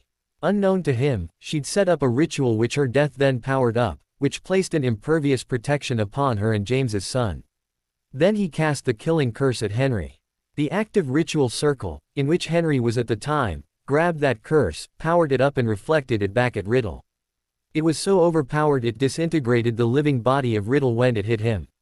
Now, right then Riddle was physically dead. And, as you know, it is physical death, not spiritual death, which triggers primogeniture inheritances. Riddle may, as you believe, still be floating around as a disembodied wraith, but that's neither here nor there when it comes to inheritances. At that point, and since the man never left a last will and testament, everything he owned transferred to the next in line via bloodlines. To find his next in line you'd have to go all the way back to the Peverells, and he being a descendant of Cadmus Peverell. From there it jumped to his younger brother, Aannnd, all the way down the line to infant Henry. In other words, Henry was, by right of primogeniture, Tom Riddle's heir apparent at the moment the son of a by-ch tried to kill him, after first killing his previous heir apparent, James. Which also means his ownership, though not possession, of both the Elder Wand and the Resurrection Stone passed to Henry, now the owner of the true Cloak of Invisibility from a few minutes earlier when his father was killed. And, thus, Henry James Potter became the owner of all three. The items known as the Deathly Hallows are now united in one person. As of 11:50 p.m. of the 31st of October 1981, Henry James Potter, commonly known as Harry Potter, became the Master of Death. B.U. But, gasped Dumbledore, now very unsteady on his feet. Oh, yes, said Ignotus. Harry. You. Turning a full-blown, Potter, smirk on the man, Ignotus said, just in case it hasn't occurred to you yet, Albus, you're in the process of experiencing a major cardiac infarction, that is, a heart attack. You'll be dead within the next few minutes. What? Gasped Bones. We have to get him to St. Mungo's. Sorry, no, said Ignotus. The immortal Thanatos, the Alpha and Omega, he who was there at the beginning and will be there at the end, the one witches and wizards call death, has already claimed him. He'll be by in a few minutes to reap his soul. There's nothing you can do to stop that. Hammer had already stepped forward and was rapidly casting detection charms on the old man. She stopped after a few moments and turned back to Bones, then gave a slow nod. Again turning his attention to the old man, Ignotus said, oh, and just so you know, Albus. It was you who killed poor Ariana with a killing curse back in 1899, no matter how much you've tried to convince yourself otherwise. Ariana is now in the Elysium Fields, the good part of the afterlife. And, since it would be torture for her to send you, her murderer, to the same area, your next great adventure, as you like to call it, isn't going to be all that great, nor much of an adventure. Deliberately trying to lie to yourself about murdering your sister, Sororicider, means you have not sought redemption or forgiveness for your crime. As such, you're going. He stamped his foot twice on the floor. Elsewhere. The goddess, Hell, has a place already set aside for you. You're going to enjoy an everlasting existence in the fiery pits of hell. And no, cried Dumbledore. Mind you, I think you should get to go to Elysium, anyway. Henry's mum, Lily Potter née Evans, was looking forward to you turning up. From what I've heard, Hell herself was so impressed with what Lady Lily wanted to do to you once you got there, she wanted to offer her an apprenticeship in Hell just to use her ideas. He gave a chuckle, shrugged and said, anyway, your time is now, Albus Percival Dumbledore. Don't let the hellhounds gnaw on your ass on your way down. A moment later Dumbledore toppled forward and collapsed to the ground at Ignotus's feet. Again Hammer stepped forward. This time she crouched over the body and cast a few quick charms. With a sigh, she stopped, stood and turned to Bones. He's dead. It was a heart attack, all right. Almost too quiet to be heard, there was long, deep beat coming from nowhere and everywhere. Then, fading in almost alongside Ignotus was a tall being that looked a lot like a Dementor. However, there was no feeling of despair radiating off this being, and the hands and almost hidden face were not but skeleton. Hi, twos, said Ignotus. All those there bar a dead. Dumbledore could sense the slight annoyance that seemed to emanate from the being. Ignotus had not even noticed how all three Aurors had hurriedly backed off quite a few feet.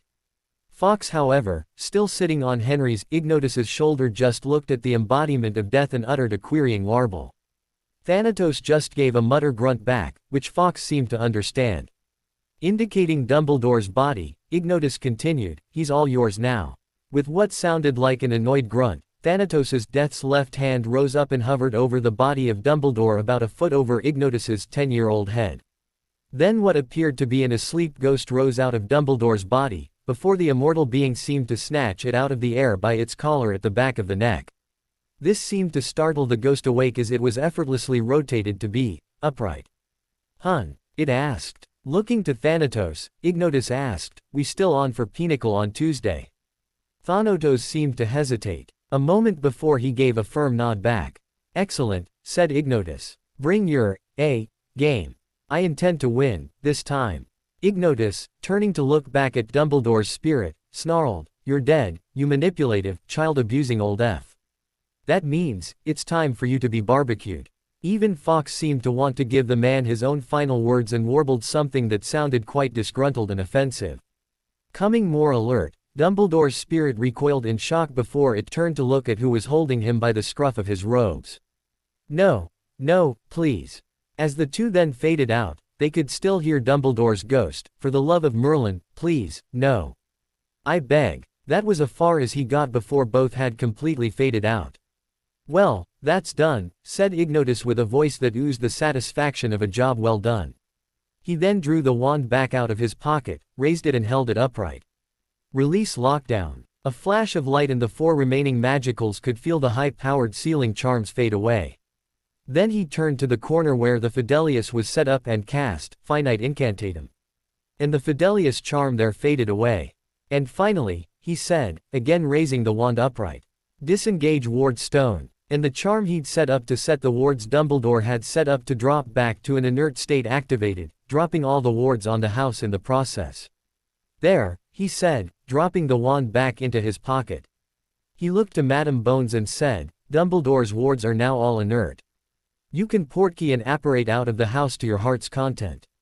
You'll find the wardstone he used for it all buried under the boy's aunt's rose garden out front a couple feet down. I have to leave very soon and release this body back to young Henry. Please make sure the old fart's body is gone before I do that. I don't want to see my many times great-grandson traumatized from seeing it." "But, if you're possessing him," she began to ask.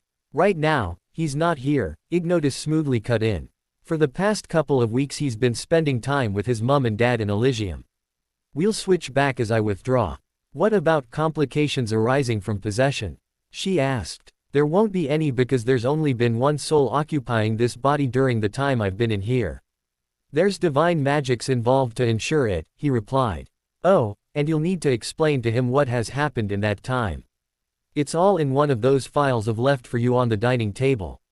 Next," he continued before turning to gesture at the mantelpiece. "Those 3 dolls there, they're the Dursleys. They can be returned to their normal human selves with a simple finite incantatem. I suggest you hold off on doing that until you get them back to the DMLE and into one of your holding cells. Be aware, while they've been dolls, their consciousnesses have not been asleep, just sleepy, so they'll remember some but won't remember very much of anything beyond me casting transfiguration spells at them a couple weeks ago when all this started. Again, everything bar the physical evidence in this house, together with the scars on my Henry's body are in one of those files on the table. You'll find more than enough evidence to charge them, prosecute them and lock them away for a very long time." Turning back around he indicated the boot cupboard under the stairs that could be seen from the middle of the lounge room. "I suggest you take a very close look at that cupboard. That's where Henry's been forced to live by those bastards since the night Dumbledore dumped him on their doorstep. Except, of course, since I've been here. Since then, I've been sleeping in their guest room, thinking through his plans." It was a moment before Ignotus said, "I think that's about all of it. Except for a few more points. 1.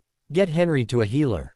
He's severely malnourished and that old goat Felcher, Dumbledore, has placed all sorts of blocks and charms on him. I've stripped many of them away, but there are some that'll need to be addressed by specialist healers. 2. Make sure you get in and claim guardianship of Henry before anyone else realizes old Twinkle Eyes is dead and try to claim it for themselves. The copy of his parents' wills will expedite that for you. 3. Once you get legal custody of Henry, get yourself to Gringotts. Grimjaw needs to speak with you most urgently. 4. There's also information there, in the file on Dumbledore, that will provide you with the information you need to wake the Longbottoms up. I'm sure old Warhorse Augusta will be very grateful to you when you get that done. 5. Sirius Black. Please, get it done. Henry needs his godfather in his life. 6. One of the files I didn't get to properly explain to you, the one which deals with those Horcruxes, get it to the Unspeakables to collect them and destroy them as soon as possible. 7. Please, I beg of you, like with Sirius Black, get Henry a regular appointment with a mind healer and make sure he goes. He has psychological issues that need to be dealt with. I don't expect miracles, just positive action. And 8. Within the Dumbledore file is details of plans the old coot has already set in place to, as he saw it, temper his weapon. Henry, to face Riddle one-on-one in a magical duel to the death. Those plans are due to start as of the 1st of August, with Hagrid being sent to pick Henry up and take him to Diagon Alley to purchase his school supplies. Please be aware, other than what he's being told in Elysium and of which he'll forget specifics anyway, he has no clue about magic, how he's supposed to be some mythical boy who lived or anything like that. All the fan mail that's been sent to him since that night have been redirected to Dumbledore by Dumbledore, who then destroyed it all. That redirection was destroyed when I put the Wardstone into an inert state, just then. He'll now start receiving that mail again. There, done, said Ignotus. Let's get things happening. Bones gave a nod and turned to her Aurors. Robards, call in what support you need to get this house searched top to bottom. I want full physical and magical forensics. However, the first thing I need you to do is remove the body of Dumbledore back to the morgue. We'll deal with it later. Don't forget to disillusion it so people don't start asking questions before we have answers. Yes, ma'am, he immediately replied. Turning to her master Auror, she said, Hammer, as of right now you're now the personal bodyguard of young Mr. Potter here. When Mr. Peverell and young Mr. Potter, apparently, switch places, you're to take him to St. Mungo's and he's to undergo a full magical physical. Declare him to be a code purple. Tell the healers there I demand a full report on what they find, and then they're to immediately begin to rectify the problems. I'll also send you a few other Aurors so you can begin around-the-clock monitoring of the boy for security purposes. Yes, ma'am, she replied. I'll collect the files Mr. Peverell left for me and return to the office with them, said Bones, explaining what she would be up to. I expect I'm going to be there for many hours yet today, and, likely, many hours tomorrow. I want reports from both of you as soon as they're available. Yes, ma'am, both replied. As Robards dropped a portkey onto the body of Albus Dumbledore and portkeyed away with him, Bones walked back into the dining room and collected up the files. Don't forget the Dursleys, said Ignotus. I won't, she returned, working on gathering up the files before shrinking the lot down. All right, sighed Ignotus. Time for me and Henry to switch places. Bones frowned at him and asked, do you need to lie down or something first? Surprised he hadn't thought of it, Ignotus replied, actually, that's a pretty good idea. Then he immediately walked over to the sofa and lay down. Fawkes used that opportunity to flame away. Hey, he said, getting the attention of both witches. Robards had already left with Dumbledore's body. It was a pleasure to meet you all. And you, Mr. Peverell, said Bones. It's not every day one gets to meet a celebrity from the distant past. Let alone Thanatos, grinned Ignotus. Indeed, she returned. And I hope you're not offended when I tell you I hope to not meet you again for a great many years. No offense taken, grinned Ignotus. A moment later, he relaxed and closed his eyes. Everything seemed to stop for a few moments before Harry gave a slight gasp and sat up, looking around. Of course, he spotted both witches in their Auror uniform robes and looked to the closest, Hammer. Hello, he said. Who are you? Master Auror Connie Hammer, Mr. Potter, she smiled back. But, you can call me Connie.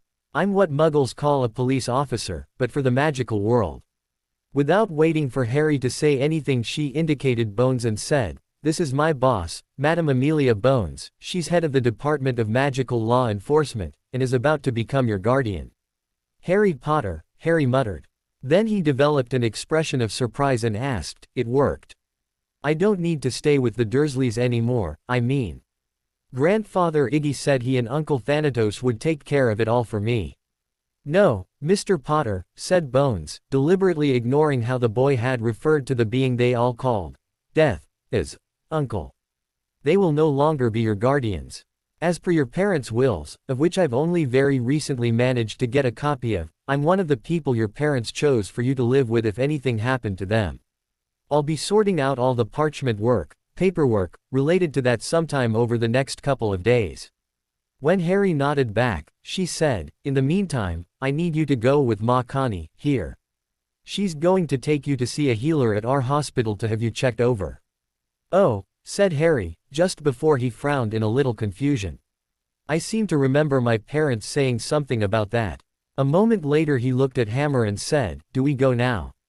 Yes, Mr. Potter, she replied. Harry stood up and, as he did so, looked down at what he was wearing. Wow, nice clothes. I wonder where these came from. They're not Dudley's cast-offs. That will all be explained in due time, Mr. Potter, said Hammer.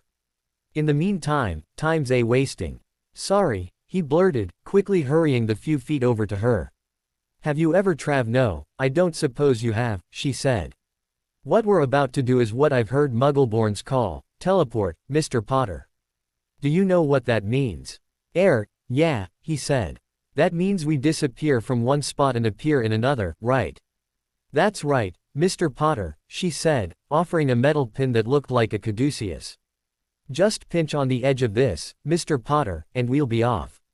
Always obedient, Harry did as he was told. Hammer firmly called, medic. And instantly they swirled away in the sure sign of an activated portkey. Bones watched them go, sighed and finished gathering everything up.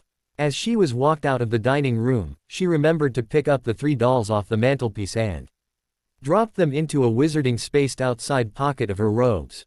She did not have long to wait until Robards was back with a team of Auror forensicists.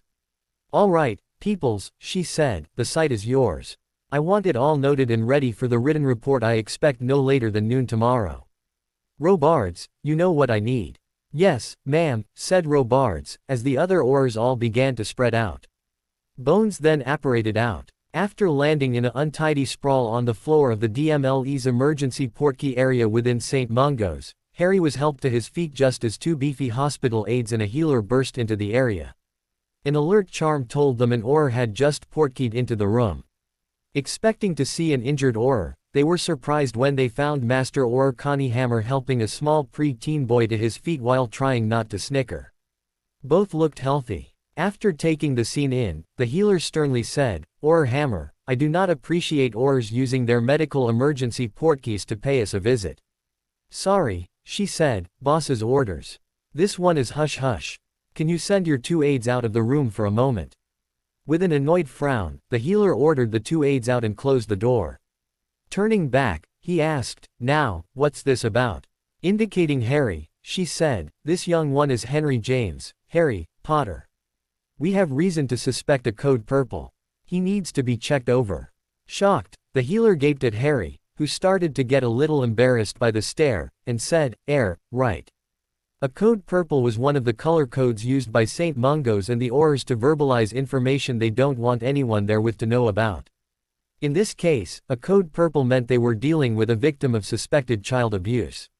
The healer then smoothed out their expression into a, trust me, I'm a very nice person, look and said to Harry, hello, Mr. Potter. Then he indicated the floating gurney and said, would you mind hopping up onto here for me? After he looked to Connie, she said, it's all right, Mr. Potter. Healer Sibbledotch, here, is what non-magical people call a doctor. He just needs to check you over. It won't hurt a bit. Harry gave a nod back, turned back to the healer and stepped over to the gurney. He was surprised when it lowered down enough for him to easily hop onto it before it rose back up again. Lay down, please, Mr. Potter, said the healer. We don't want you to fall off if I have to turn a corner too fast. Harry did as he was told. Once he did, Connie came over and said, all right, Mr. Potter, to protect your privacy, from this moment until we leave the hospital, I'm going to call you. Oh, said Harry. You mean like a secret identity? Can I be Jamie Evans? That way my first name is what my mum calls my dad and my surname is my mother's maiden name. Surprised, Hammer replied, I can't see why not. It makes sense, too. Turning to the healer, she asked, Albertus. Is that all right with you?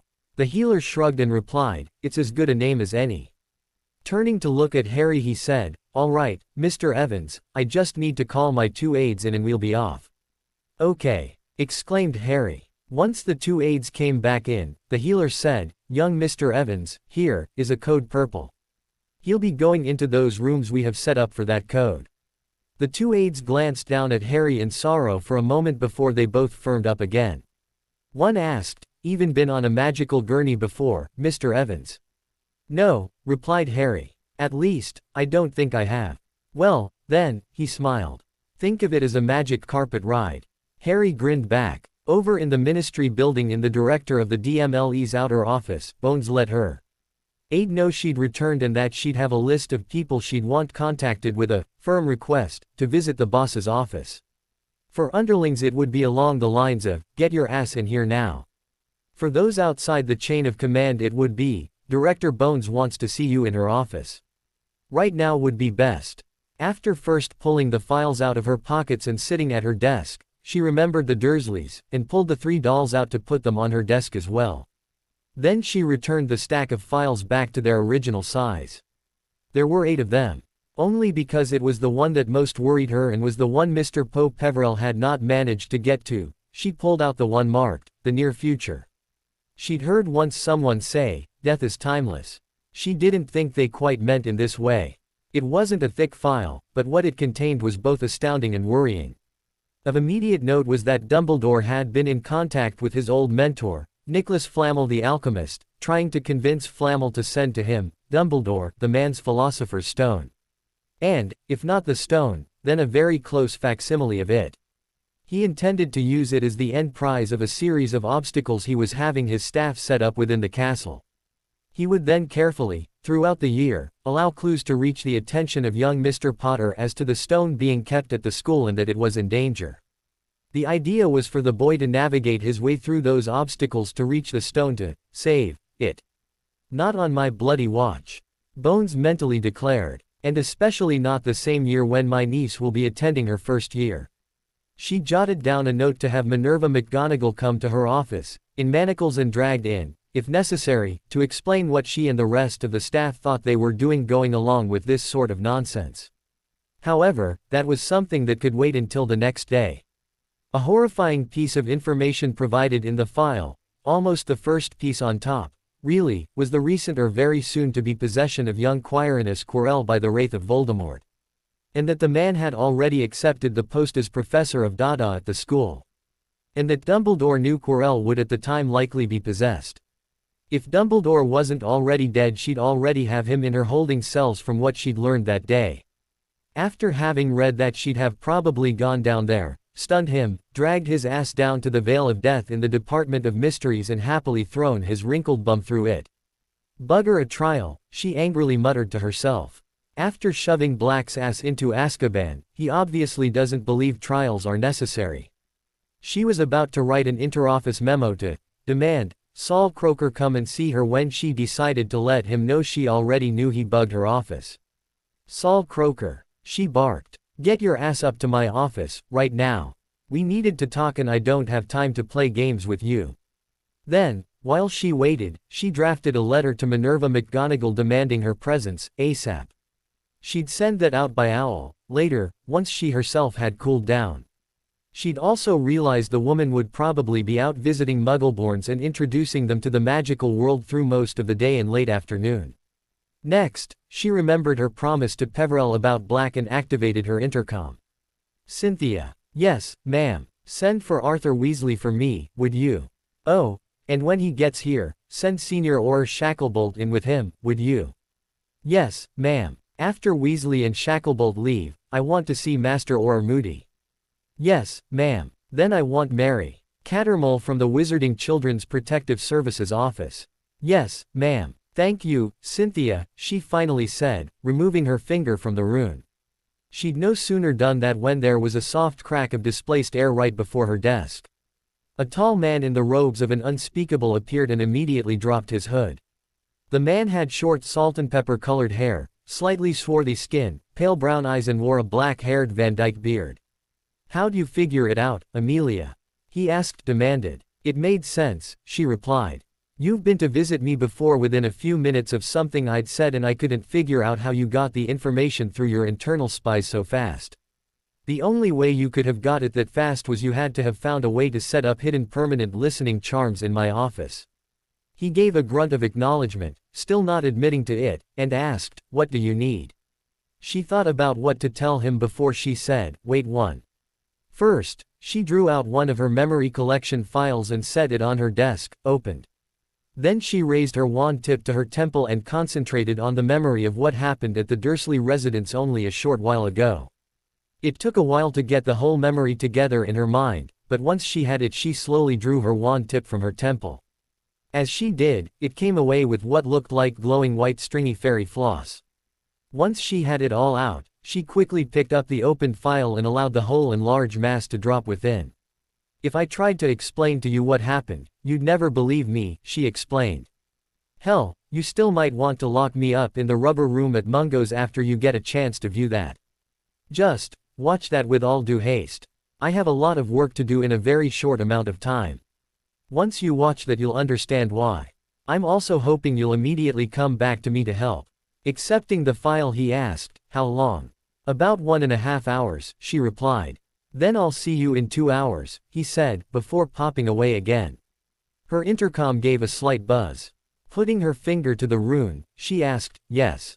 Mr. Weasley and Senior Orr Shacklebolt, ma'am." "Send them in," she ordered.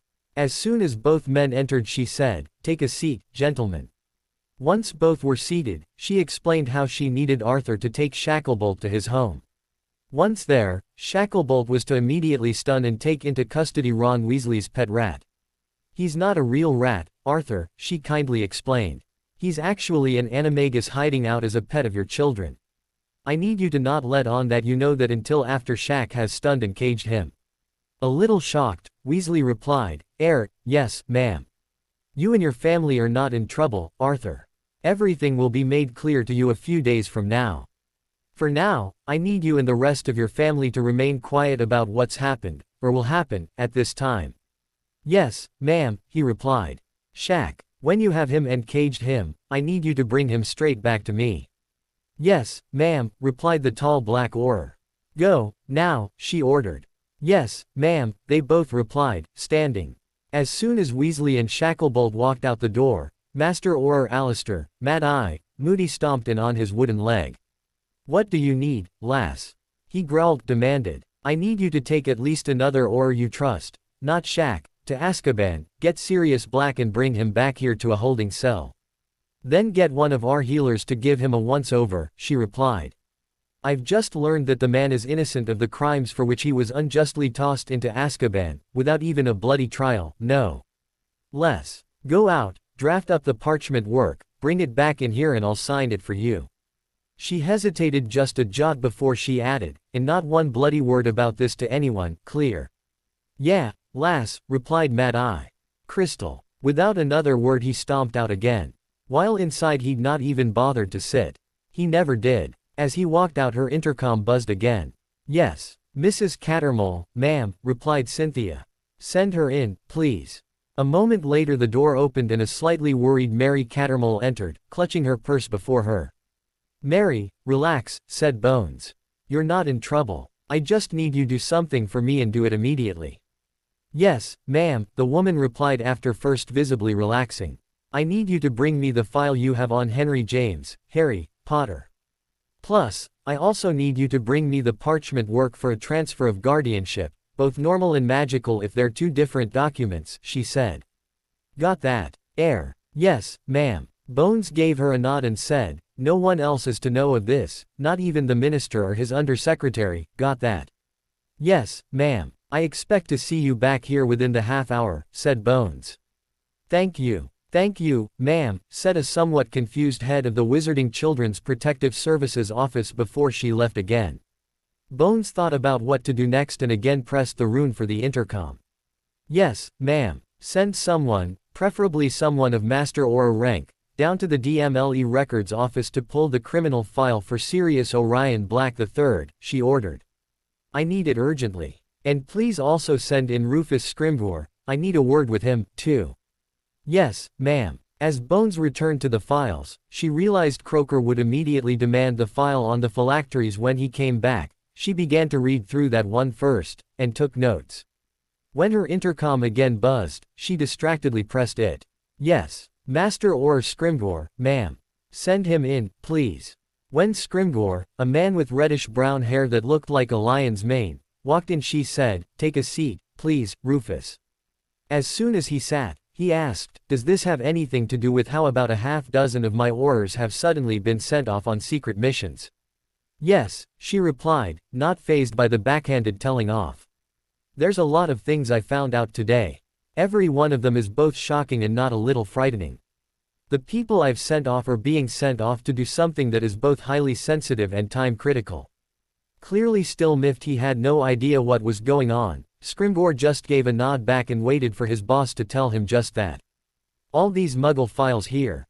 She indicated the piles of files. "Is on information I was given today.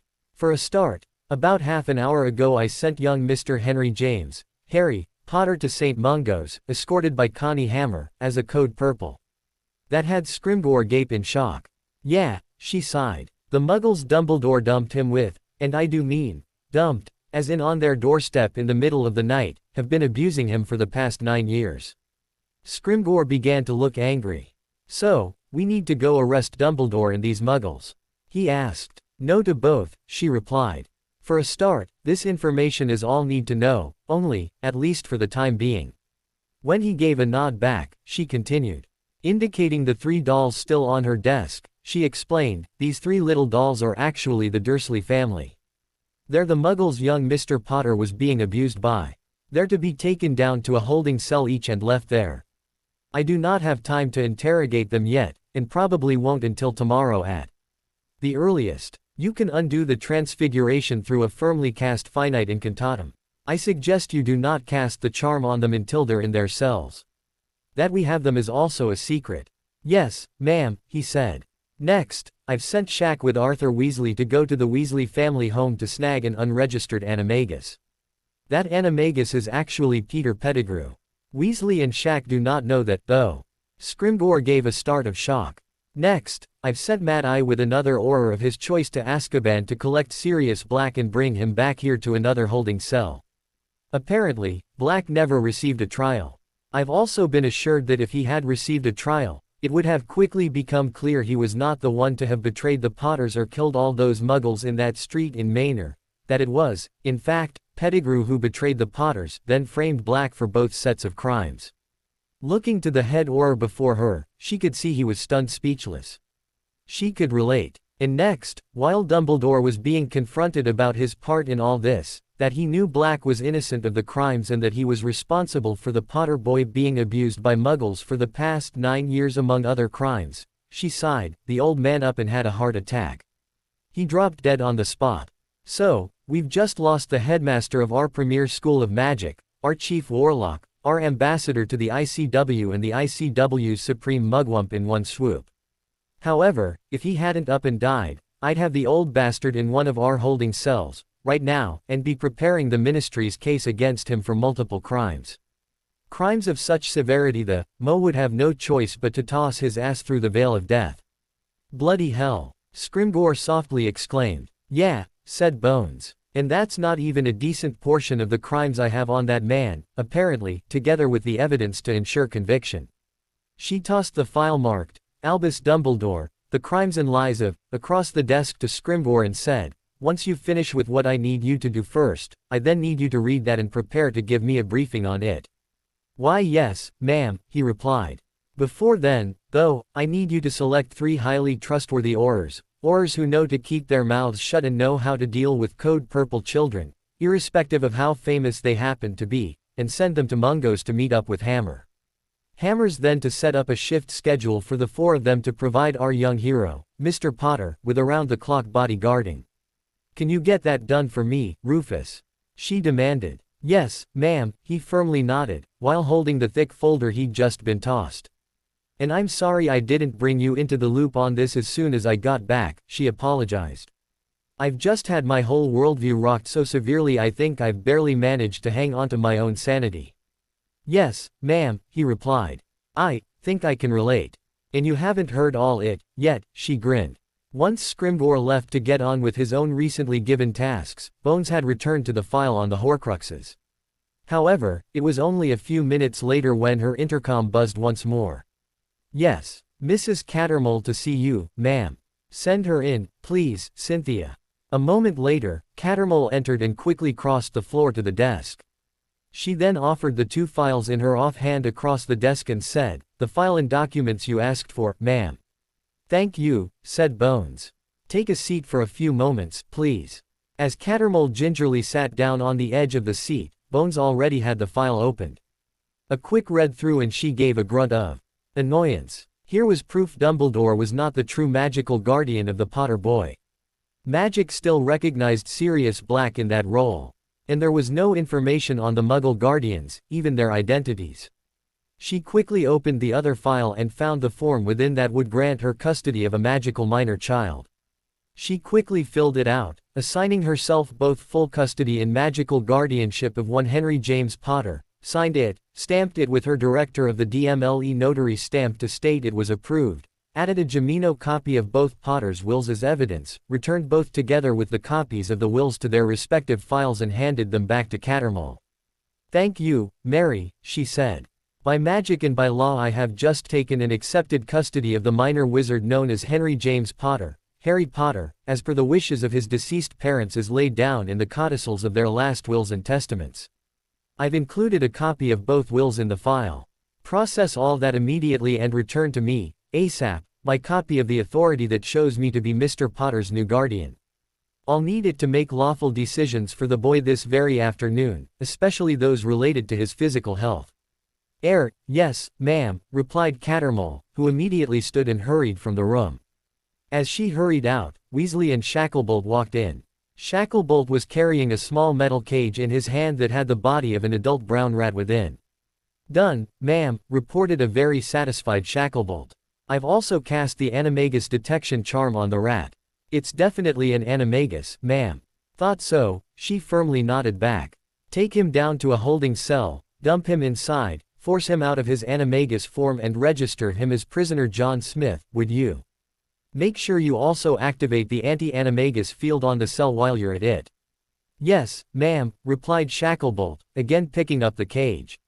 Weasley hesitated for a long moment and, before Shacklebolt reached the door, he asked, "Ma'am, are we allowed to know who that is now?" Even Shacklebolt paused on hearing that. Bones sat back, thought about it, decided they'd find out as soon as he was forced out of his animagus form anyway and replied, "I'm led to believe that's Peter Pettigrew. He's the one who actually betrayed the Potters, killed all those muggles in the street in Manor, then went and set Black up as the scapegoat to take the fall. On top of that, he's actually a marked Death Eater, which adds to proof of his guilt." Both men gaped back. Arthur turned a little pale, but Shacklebolt quickly got over his own shock. "Not a word of this to anyone, gents," Bones firmly reminded them. "If unsavory types find out we've got him and what it means, I've no doubt efforts will be made to kill him. I need him alive so he can both stand trial in his own right and stand as hostile witness in a trial for Sirius Black. I'll be getting arranged as fast as I can." Yes, ma'am," said Weasley. Shacklebolt just gave a curt nod and replied, "Ma'am." Next in was one of her Master Aurors carrying a file. It was Master Auror Proudfoot. "The Sirius Black criminal file, ma'am," he said. As he handed it over, he said, "You're likely to hear a complaint about me, ma'am." "Oh?" she asked. "Nathaniel Pants refused me the file," he explained. "He claimed it was sealed by the Chief Warlock with no one allowed it without his say-so. I told him to hand it over or be arrested for hindering an official DMLE investigation.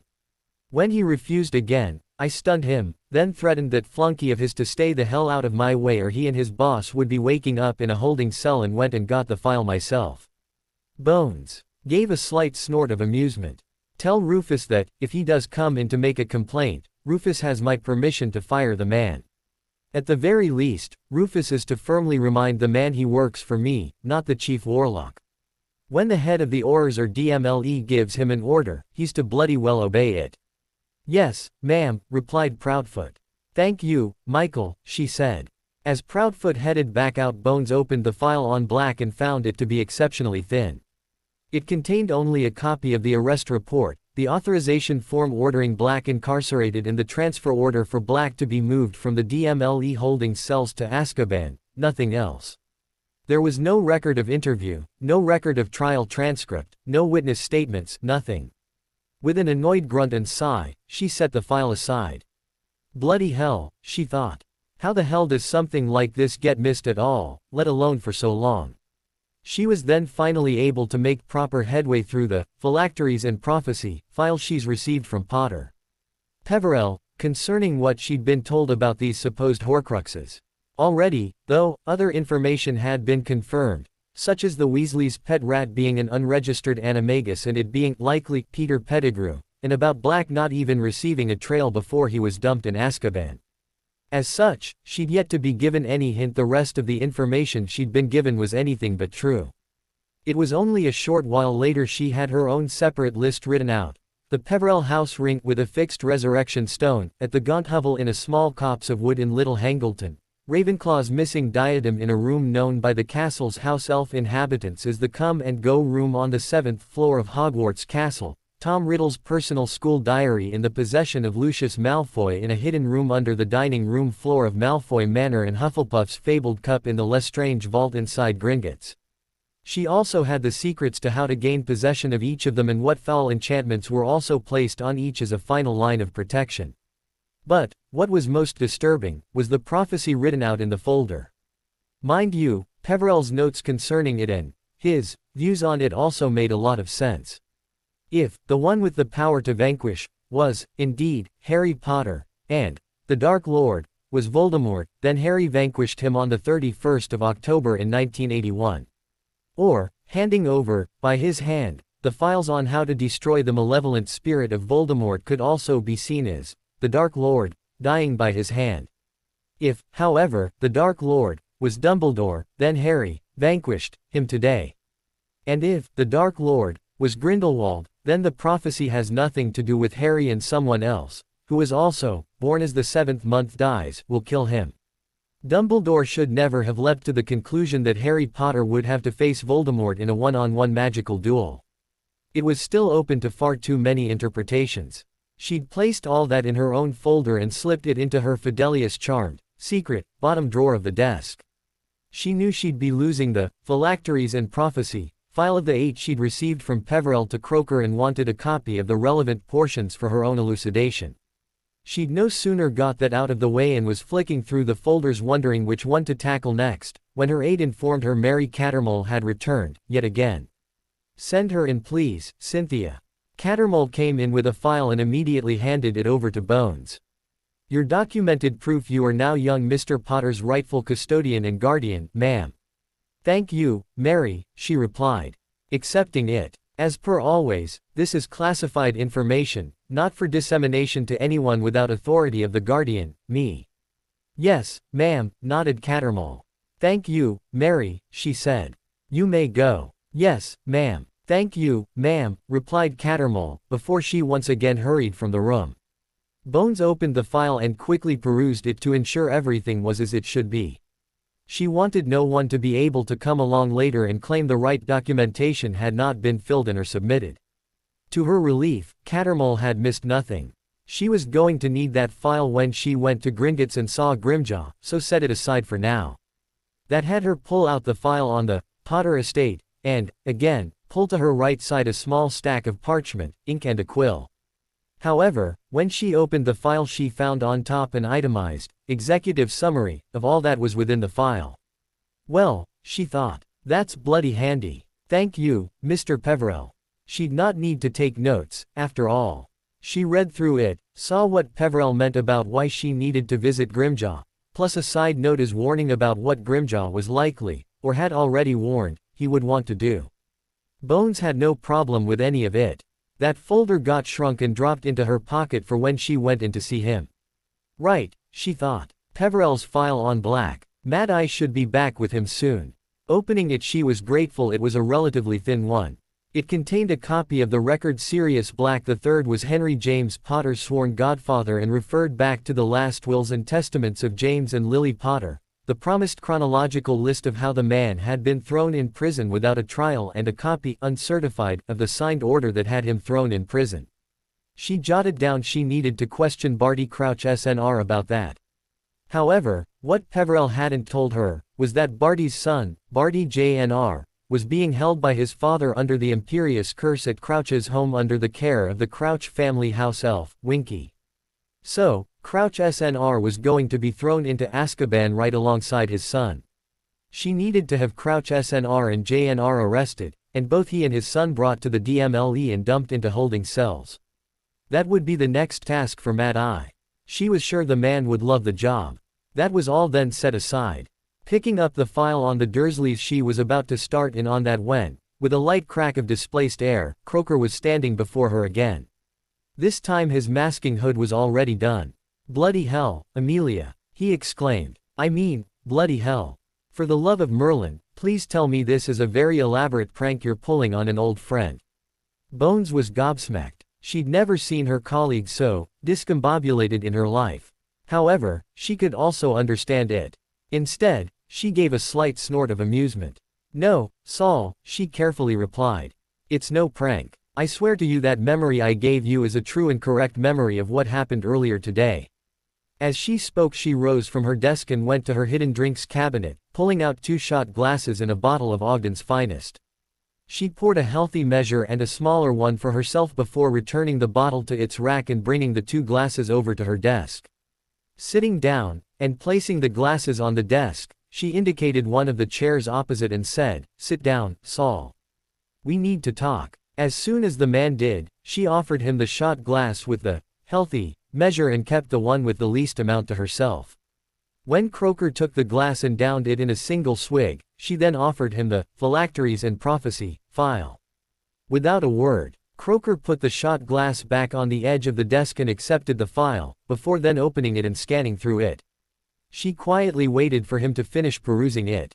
Finally, he sighed and said, "Bloody hell. You'll take care of them?" She demanded. "Of course," he replied. "As young as Mr. Peverell told you, it's one of our mandates." "Oh, and Victoria Pants, the librarian at Hogwarts, is going to get her ass well and truly kicked." "I figured," she replied. "What else are you up to?" he demanded. "The 3 Dursleys are now in holding cells downstairs. I'll deal with them when I have time, as what I need to deal with them about can wait," she started to explain. "I had Arthur Weasley and Kingsley Shacklebolt go and retrieve Peter Pettigrew from the Weasley family home, where he'd been hiding in his animagus form masquerading as a pet rat. He, too, is now in a holding cell. I sent Mad Eye with another senior Auror to Azkaban to collect Black, bring him back here, dump him in yet another holding cell and have one of my healers give him a once-over. I expect them momentarily. I had Black's criminal file pulled from our archives and I've gone over it. Peverell was right, Black never had a trial. I've already filled out and accepted guardian and custodianship of young Harry Potter. He's currently in St. Mungo's as a Code Purple. You know what that means, right?" Croaker nodded and said, "Suspected victim of child abuse." "Right," she said. "As well as Mr. Peverell confirming it for us, I have another file here on all that I'll need to read, plus his appearance alone confirms it. I expect the healers are going to go almost ballistic when they start checking him over." Croaker gave his own snort of amusement at that. "Next, as the memory would have informed you, I currently have Dumbledore's body under stasis and disillusionment charms in the DMLE morgue," she said. "I really don't want anyone to know the old bastard has carked it until I've got things sorted out. And sorting things out is what I need your help with." He nodded and replied, "You've got it. Besides the Horcruxes, Dumbledore ****''s death is another matter relating to the security of the realm. I may be pushing the boundaries of our mandates to use them that way, but this is too big for the department not to be involved with." "Thank you," she nodded. "Besides, if I was to suspect what Rufus is going to tell me about that file of Dumbledore's crimes is anywhere near accurate, I don't think you'll be pushing the boundaries, as you put it, anywhere near as much as you think you will." "Well, I don't think I need to tell you I've already notified my contemporaries in the ICW that the information that Grindelwald is still alive will come as a shock to you, he said. You really don't need to go and see for yourself. I'll make sure you receive proper and authenticated evidence he was still alive. Good, she firmly stated. We'll need that to confirm for the populace why Dumbledore's Order of Merlin was stripped from him, post-mortem. The Order of Merlin was presented by the ICW, not the Ministry, explained Croker. They'll be the ones who'll send the British Ministry information it was stripped and why. One less task off my plate then, said Bones. Thank you. I'm more interested in the facts about those Deathly Hallows, he carefully said. She thought about how to respond to that before she said, if you want to go and try and take them from Mr. Potter, be my guest. However, that memory I gave you showed that death, or, rather, Thanatos, is a real being. Do you really want to piss him off? No, said a suddenly quiet head of the Unspeakables. Mind you, she grinned. You might want to go and ask Mr. Potter if you can borrow them, pretty please, and all that. After all, you'll be collecting one of them, the Resurrection Stone, when you go and get the Horcrux from the Gaunt Shack in Little Hangleton. He has the wand, he said. And, apparently, the cloak is in Dumbledore's office in Hogwarts. She gave a snort and said, as I'm now Mr. Potter's legal guardian, I'm requesting that you, when you go and get the diadem from that hidden room on the 7th floor of the castle, also collect the cloak and pensieve Dumbledore stole from Mr. Potter from the old fool's office while you're there. Mr. Potter has already given me permission to use the Potter pensieve that's in the office, so you can borrow the cloak and stone for a while. Just, not too long, mind. And you can leave the wand alone.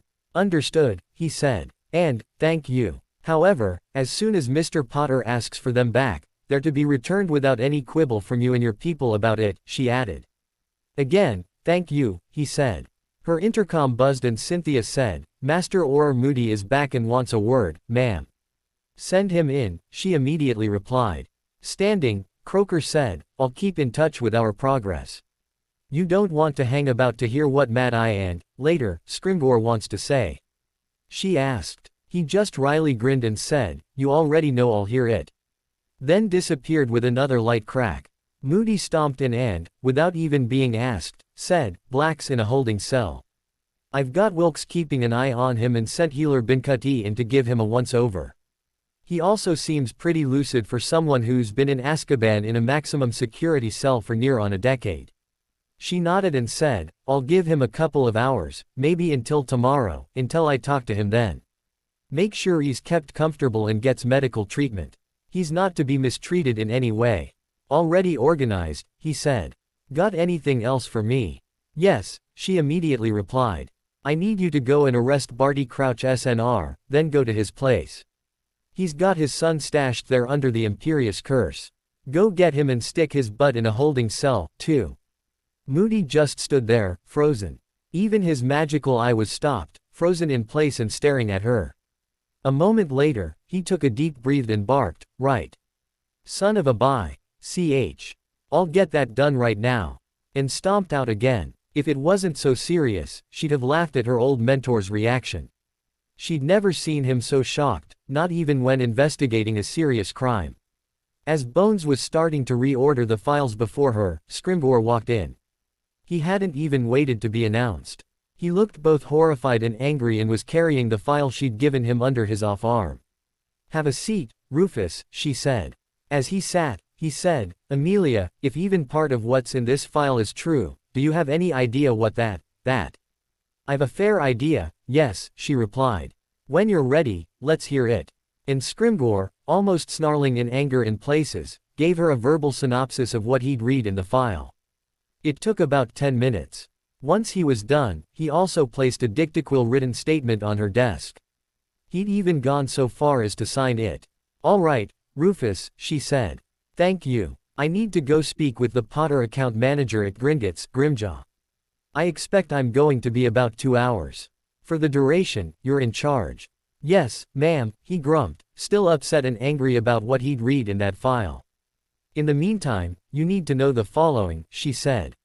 Then went on to explain what she'd done and discovered since she'd returned from the Dursley residence. Once she was done, he replied, yes, ma'am. I'll let Cynthia know on my way out, too. Thank you, she said. Once Mad Eye comes back with both Crouches, they're to be tossed directly into holding cells. As with everything else, this is all to be kept secret undergoing investigations, at this point. If anyone finds out about it outside the OR department, I want them immediately arrested and investigations begun into who leaked the information. Whoever did that will be immediately fired for cause. Got all that? Yes, ma'am, he grumped again. As she stood, she picked up the Potter Estate file, the new file that contained the documents that proved she was now the Potter boys' guardian, and said, "The department's yours, Rufus. I'll let you know as soon as I get back that I'm back." As Scrimgeour walked out, she went to her flow. Less than a minute later she was stepping out of the public flow in the Leaky Cauldron pub at the top of Diagon Alley. And, without even acknowledging anyone, made her way to the bank. With the way she walked, with purpose, no one who immediately recognized her and may have otherwise liked to socially catch up a little on happenings of interest, said a word to her. At St. Mungo's Harry had been gurneyed into a very nice room up on the second floor of the hospital. It looked a lot like a child's bedroom, with nice pictures on the walls, carpet on the floor, curtains on the window, toys and games in a small cabinet, even a small bookcase loaded with children's books. What was different was a small conversation table with 3 dining-style chairs around it, a suspended rail with a curtain that could drawn around the bed about 5 foot out from the bed and the bed itself. The bed was also a standard, though old-style, hospital bed. He also had a call button he could press if he ever needed anything or felt he just needed to talk to someone. However, after being told to change into a set of pajamas that had been provided for him, he was then kindly ordered to lie on the bed by the healer that had escorted him up. And Connie remained standing just inside the door of the room. Then the healer started waving their wand over him. Harry couldn't tell what he was thinking, either. The man's expression, to him, looked almost robotic. He didn't know what someone looked like when they had their occlumency shields up full, or he would have recognized the expression on senior healer Albertus Sibyldoch's face. The wand waving went on for quite a while. However, Harry wasn't watching the wand waving. He was watching a floating self-writing quill writing on a floating clipboard that had parchment on it. To him, it looked both brilliant and awesome, and said so.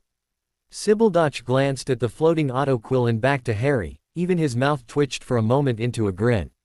It never failed to surprise him how much a Muggleborn, new to the magical world, could be so enraptured with simple magic he himself was so inured to. Once done, Sibyldoch read through what was written to ensure nothing was missed, created a copy of the written results, signed the copy pumping magic into the signature as he did so, and handed the copy over to Hammer. "For your boss," he quietly said. Hammer simply accepted the document, nodded, folded it in half and slipped it into an inside pocket of her robes. "You're not going to read it?" Sibyldoch quietly asked. "No," Hammer replied. "It's for the boss to read, not me. She'll let me know what I need to know." Sibyldoch nodded back and returned to his patient. "My respect for you, Master Auror Hammer, just went up a fair bit." "Why is that?" she asked. "Far too many would have almost salivated at the chance to read what is on that parchment," he replied. "You, however, know it's not your place to do so, and didn't even think to do so. Self-discipline," she returned. "All right, Mr. Evans," said Sibyldoch, as he turned back to Harry with his "I'm a nice healer" expression back on his face. "It looks like you're going to be here for a while. No doubt you're hungry as you've not had lunch yet. I'll organize that for you." "Oh, I can get it," said Harry, starting to rise. "Just tell me where the kitchen is and I'll start cooking right away." Sibyldoch reached out and gently pushed the young boy flat again. "No, you don't. We have people paid to do that. You wouldn't want to put them out of work, would you?" No," he sighed. "But how will they know what to cook for me?" "You let me worry about that," he said. "You lay there and rest for a bit. How about something to read?" "Read?" he asked. "You mean, I'm allowed a book to read?" "Yes, Mr. Evans," sighed the healer. He then indicated the bookcase and said, "You're allowed to read any book in that bookcase for a start. If there's anything else you'd like to read, I can organize that for you, too." "Oh, okay," he said. Then he shrugged and said, "Anything would be nice, I suppose." Sibyldoch walked over to the bookcase, pulled out a book and returned to Harry with it before handing it over. "How about you start with this one?" "Okay," he happily said. Then Sibyldoch returned to the bookcase, pulled out all the Harry Potter books that were there, which he now knew to be absolute lies and slander, very quietly called a house elf and had the house elf remove them, before repopulating the case with other books that made no mention of Harry Potter. Once that was done, he returned to Harry and said, "All right. I need to leave for a little while. You enjoy reading and I'll be back before you know it." "Okay," replied Harry, already opening the book to read it. Just then, Fawkes flamed into the room and landed on Harry's bed's headboard. Then began to warble a joyous refrain. Turning to look at the bird, Harry said, "Whoa." Then he looked back at Sibyldoch and asked, "Did you see that?" At the Dursley residence, Fawkes had already flamed away before Peverell switched back with him. "Indeed, Mr. Potter," replied the healer. "That, there, is a phoenix. They're a highly magical bird and are considered strongly of the light. He will not harm you." "Cool," said Harry, starting to turn back to look at the bird. "That's brilliant." As Sibyldoch left the room, he snagged the arm of Hammer and dragged her outside. Once outside and with the door closed, Sibyldoch immediately snarled, "You get the F-ers who did this to that boy and you send them to Azkaban for life, you understand me?" "Already being done," said Hammer. "They're already in custody." Then she hesitated a bit and tentatively asked, "It's really that bad?" "Yes," snapped the healer. "That poor boy is going to be with us for a while. Let Bones know she can expect him here for at least 2 weeks." "Ah," said Hammer. "I'll do that." "Good," said Sibyldoch. "Now, what's Dumbledore's phoenix doing here?" "Sorry," she replied. "I can't tell you that. However, I can tell you Fawkes is no longer Dumbledore's phoenix. I think he just might have bonded with young Mr. Poe Evans." "I'll check that later," grunted Sibyldoch. "Meanwhile, I now need to speak with colleagues and formulate a healing plan for the boy. This is going to need to be carefully handled." And walked off. "And curse breakers," he muttered. Hammer went back into the room and stood just inside the door. Harry was already so engrossed in the book he didn't even notice her come back in. He was also talking to the bird while he was reading. And the phoenix seemed to be gently warbling things back. The book he was reading was a tutorial on the magical world written for a preteen so they could begin to understand how the magical world worked. And Harry seemed to be talking to the bird about it. When Bones walked into Gringotts, she approached the concierge desk set aside for those of ancient and above houses and said, "I'm Amelia Bones. I need to speak with Grimjaw." The goblin behind the desk simply nodded back and said, "He's expecting you." Then he snapped his fingers and another goblin approached from Bones's side of the desk. "Griphook, this is Madam Bones," he said to the goblin. "Griphook. Take her directly to Grimjaw. He's expecting her." "Yes, Concierge Hookblade," replied Griphook before he turned to Bones. "Follow me, please." Then he spun on his heel and walked off. Bones followed him and very soon she was shown into an office deeper into the bank. As soon as she walked in, the only other goblin in the room and sitting behind the only desk asked, "Madam Amelia Bones, I presume?" "Yes," she replied. "Account Manager Grimjaw," he said. Then he indicated one of the chairs before his desk and said, "Please, take a seat. We have a lot to discuss." As she approached she said, "Thank you." Then sat on the indicated chair. Without even being asked, she then handed over the file with the documents granting her guardian in custodianship of Harry. "Proof of my claim of custodianship of Henry James Potter," she said, by way of explanation. Grimjaw accepted the file, opened it, perused the contents and cast some form of goblin magic upon it. The whole file then glowed green for a moment. "Confirmed," he firmly said. Then he looked up and said, "You and I have a lot to discuss.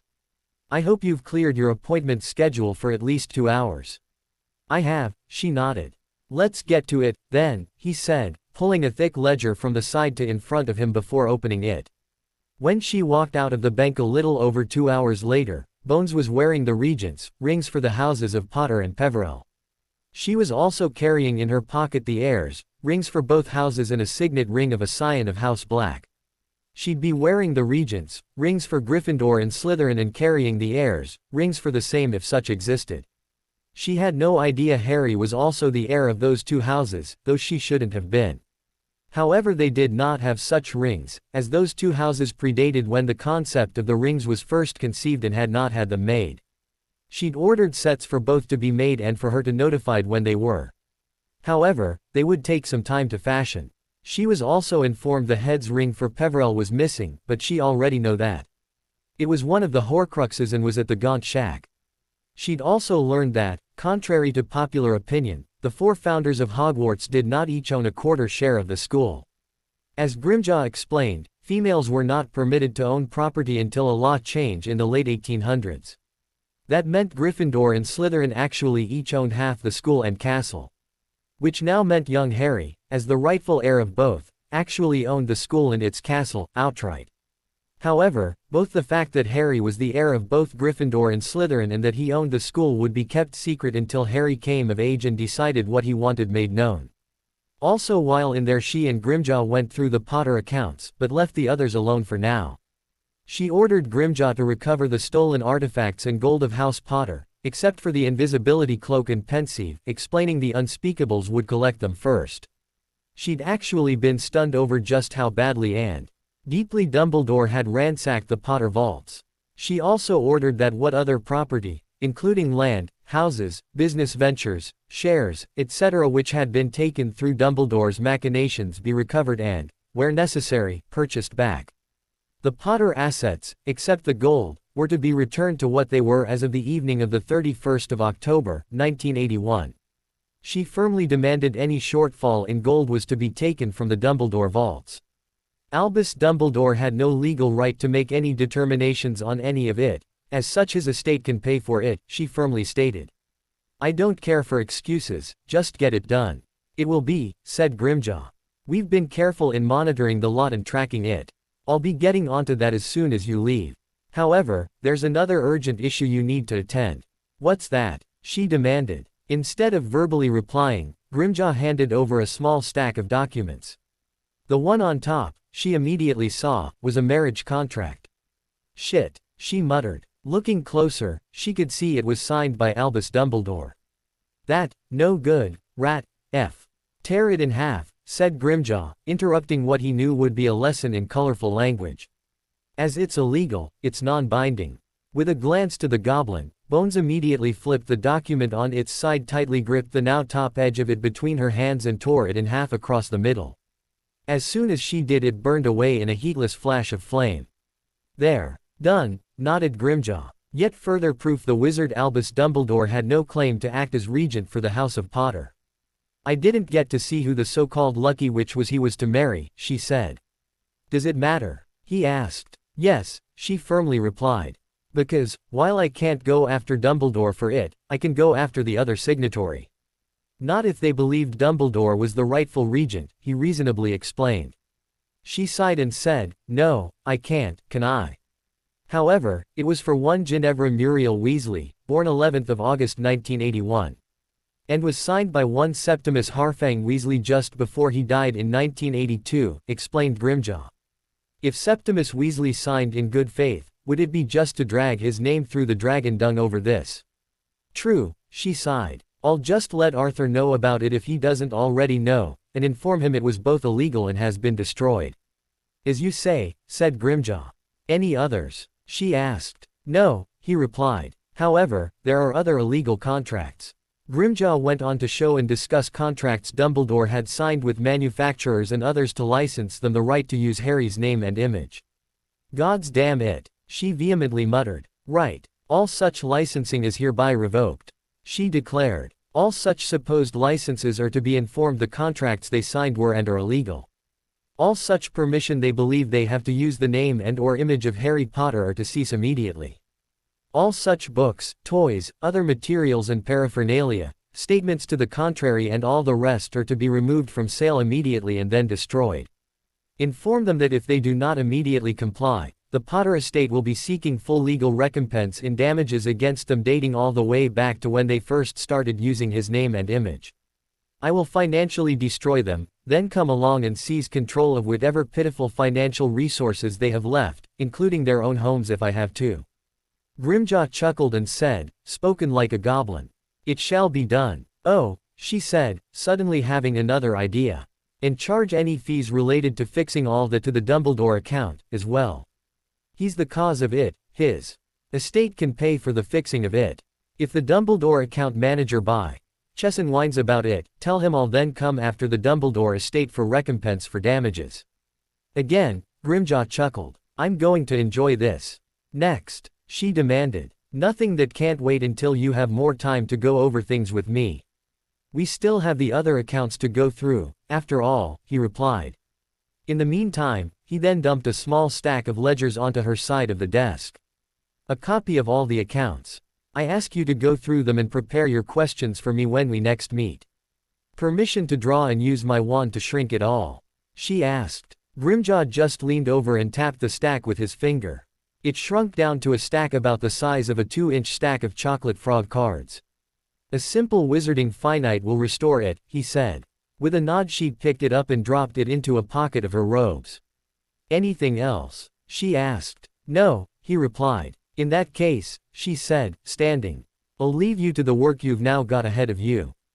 Anything urgent you need me for, please don't hesitate to call me. May our business this day and in the future lead to gold flowing into our vaults, account manager Grimjaw. And with you, Madam Regent Bones, he replied with smirk and a slow nod. I have no doubt it will. On returning to her office, Bones immediately notified both Scrimgeour and her aide she'd returned, then returned to her desk to start going over even more of the files Peverell had left for her. However, she'd barely sat down when Scrimgeour walked in and flomped himself down into one of the chairs opposite her desk. He was scowling. Rufus, she asked. Crouch must have managed to get a message off to the minister while he was being arrested, he replied. We've just had Umbridge in here demanding he be released. Did you? She asked a little worried. He gave a slight huff of apparent annoyance and replied, no. So, you can expect the minister himself along any moment now. Thank you for the warning, she returned. Besides that, he said, I hope you don't mind, but I've made a start on interviewing the prisoners. Who? She asked. Pettigrew was first, he scowled. That fat little rat, bastard confirmed under Veritaserum he was the Potter's secret keeper, that he killed all those muggles in Maynard during the early days of November 1981, but claims it was an accident, that he deliberately set Black up as the scapegoat, that he's a marked Death Eater. I verified that by checking his arm, and that he's committed quite the long list of crimes while a Death Eater, including multiple uses of the all three unforgivables. Just from his statement alone the little bastard's headed to Azkaban for life, minimum. Next, because I knew Fudge might just be able to get Crouch out of the holding cell if you weren't back on time, I interviewed him next. As soon as I confirmed for him we'd already been to his home, found his imperious cursed son, who was supposed to have died in Azkaban 9 years ago, and that we'd confirmed he'd been the one casting the imperious curse on his own son all these years, the man broke down and blubbered an admission of guilt. How'd you get the imperious curse on his son confirmed so fast? She asked. Junior told us as soon as we broke the curse on him. Scrimgeour grinned a little evilly. The son really hates his father. Bones gave a slight snort of amusement. He then handed across the desk to her a copy of both Crouch's statements under interrogation. I was about to make a start on interviewing Black, continued the head Auror. However, he's more than willing to give his testimony under Veritaserum, and Healer Bincuti said not to use the serum on him until tomorrow, at the earliest. She's still pumping healing potions into him. Fair enough, she said. How about, instead, you make a start on interviewing the 3 Dursleys? However, she then lobbed the Dursley file onto the desk on Scrimgeour's side and said, you should read that first. Robards is out at their home with the forensics team and won't have a report on that until tomorrow about lunchtime. Your interview of the Dursleys today may well only be the first one. Before anything further could be said, Minister Cornelius Fudge, in all his overweight bottle green pinstriped suited glory, slammed the door open and stormed in. He might have even cast an impressive sight if not for his manner of dress. Bones, he demanded, release Barty Crouch, right this instant. Bones just sighed and said, Cornelius, if you don't immediately apologize for bursting into my office without permission, just then, I'm going to call in my Aurors. They're going to arrest you for hindering an ongoing DMLE investigation. They're going to throw, and I do mean throw, your fat effing ass into one of my holding cells. Then I'm going to make sure it stays there for almost 72 hours. After about 70 of those 72 hours pass, I'm going to have it dragged out of that cell, dragged to one of my interview rooms, and then I'm going to question you on just why the F you have just attempted to order me to release a person who has just effing admitted to breaking a man out of Azkaban who was sentenced there to life imprisonment in the maximum security wing. Furthermore, he has just effing admitted to gross abuse of authority and who has just effing admitted to many multiple occurrences of casting the Imperious Curse, any one of which will automatically see the F sent to Azkaban for life, himself. She gave that just a bare moment to seep into Fudge's brain before she snarled, "If you don't apologize for acting like a complete turd to me just then, after your stay in my holding cells, one of the charges I'll be charging you with is aiding and abetting in those aforementioned crimes, which will see you sent to Azkaban for life, yourself. Have I made myself crystal clear to you, Minister?" Utterly shocked, Fudge stood stock still for a long moment, pale and trembling, before he finally answered, "Why yes, Madam Bones. My apologies. I'll leave you to it." Then he spun about and practically ran from the room. He didn't even delay long enough to close the door behind him. "Hun," muttered Scrimgeour, a moment later. "I didn't know it would be that easy to deal with the idiot." "You're an Auror, Rufus," she said. "You should know the law. No matter who you are, interfering with an ongoing DMLE investigation will get you arrested. Not even the minister is legally exempt from that, not even if he declares himself immune from prosecution, because, for him to do so, is an abuse of authority on his part. Another offense under the law, and you can just go right ahead and ignore his so-called immunity while also charging him with a second abuse of authority." Scrimgeour gave a slight frown as he clearly thought about what he was told, then he gave a nod, began to stand and said, "I'd best make a start on the interviews of the Dursleys." "Dursleys, Rufus," she corrected him. "Vernon, Petunia and their only child, Dudley." "Yes, ma'am," he said, before he gave her a nod, hefted the Dursley file and walked out. Over the rest of the day the two adult Dursleys were interviewed by Scrimgeour, two senior Aurors and an attending healer due to the Muggle-worthy truth serum involved. The interviews with both adult Dursleys took over an hour and a half each, while Dudley Dursley's only lasted a little under half an hour. His, Dudley's, was only to confirm and add a few points related to the evidence from his parents. While those interviews were going on, Robards returned with the forensics team and looked about ready to murder the Dursleys with his bare hands if he could get away with it. The information he brought back was confirmed through the interviews of the Dursleys. Meanwhile, Bones was finally able to return to the now 7 files left by Peverell for her, the other being given to and kept by Croaker. All but one did not provide all that much more information she did not already now know. However, there were a few points that provided added clarification on that information. She also wrote up to be sent out the urgent summons for the judiciary arm of the Wizengamot to meet, 3 days hence on Monday the 29th of July 1991. Instead of listing who would be trialed, she wrote, multiple cases, covering 7 individuals. And added an addendum that the members should expect to be sitting for at least the full day starting from 9 a.m. sharp. It was 3 days, because they would not be sent until the next day. She also needed to formally brief the ministry prosecutor and the chief interrogator judge and organize legal representation for all 7 defendants. The ministry prosecutor would be Seraphina Greengrass, sister-in-bond of Lord Caden Greengrass, and the chief interrogator, assigned by the Wizengamot, was Lord Miles Marchbanks, son of the head of the Wizarding Examinations Authority, Dowager Lady Griselda Marchbanks.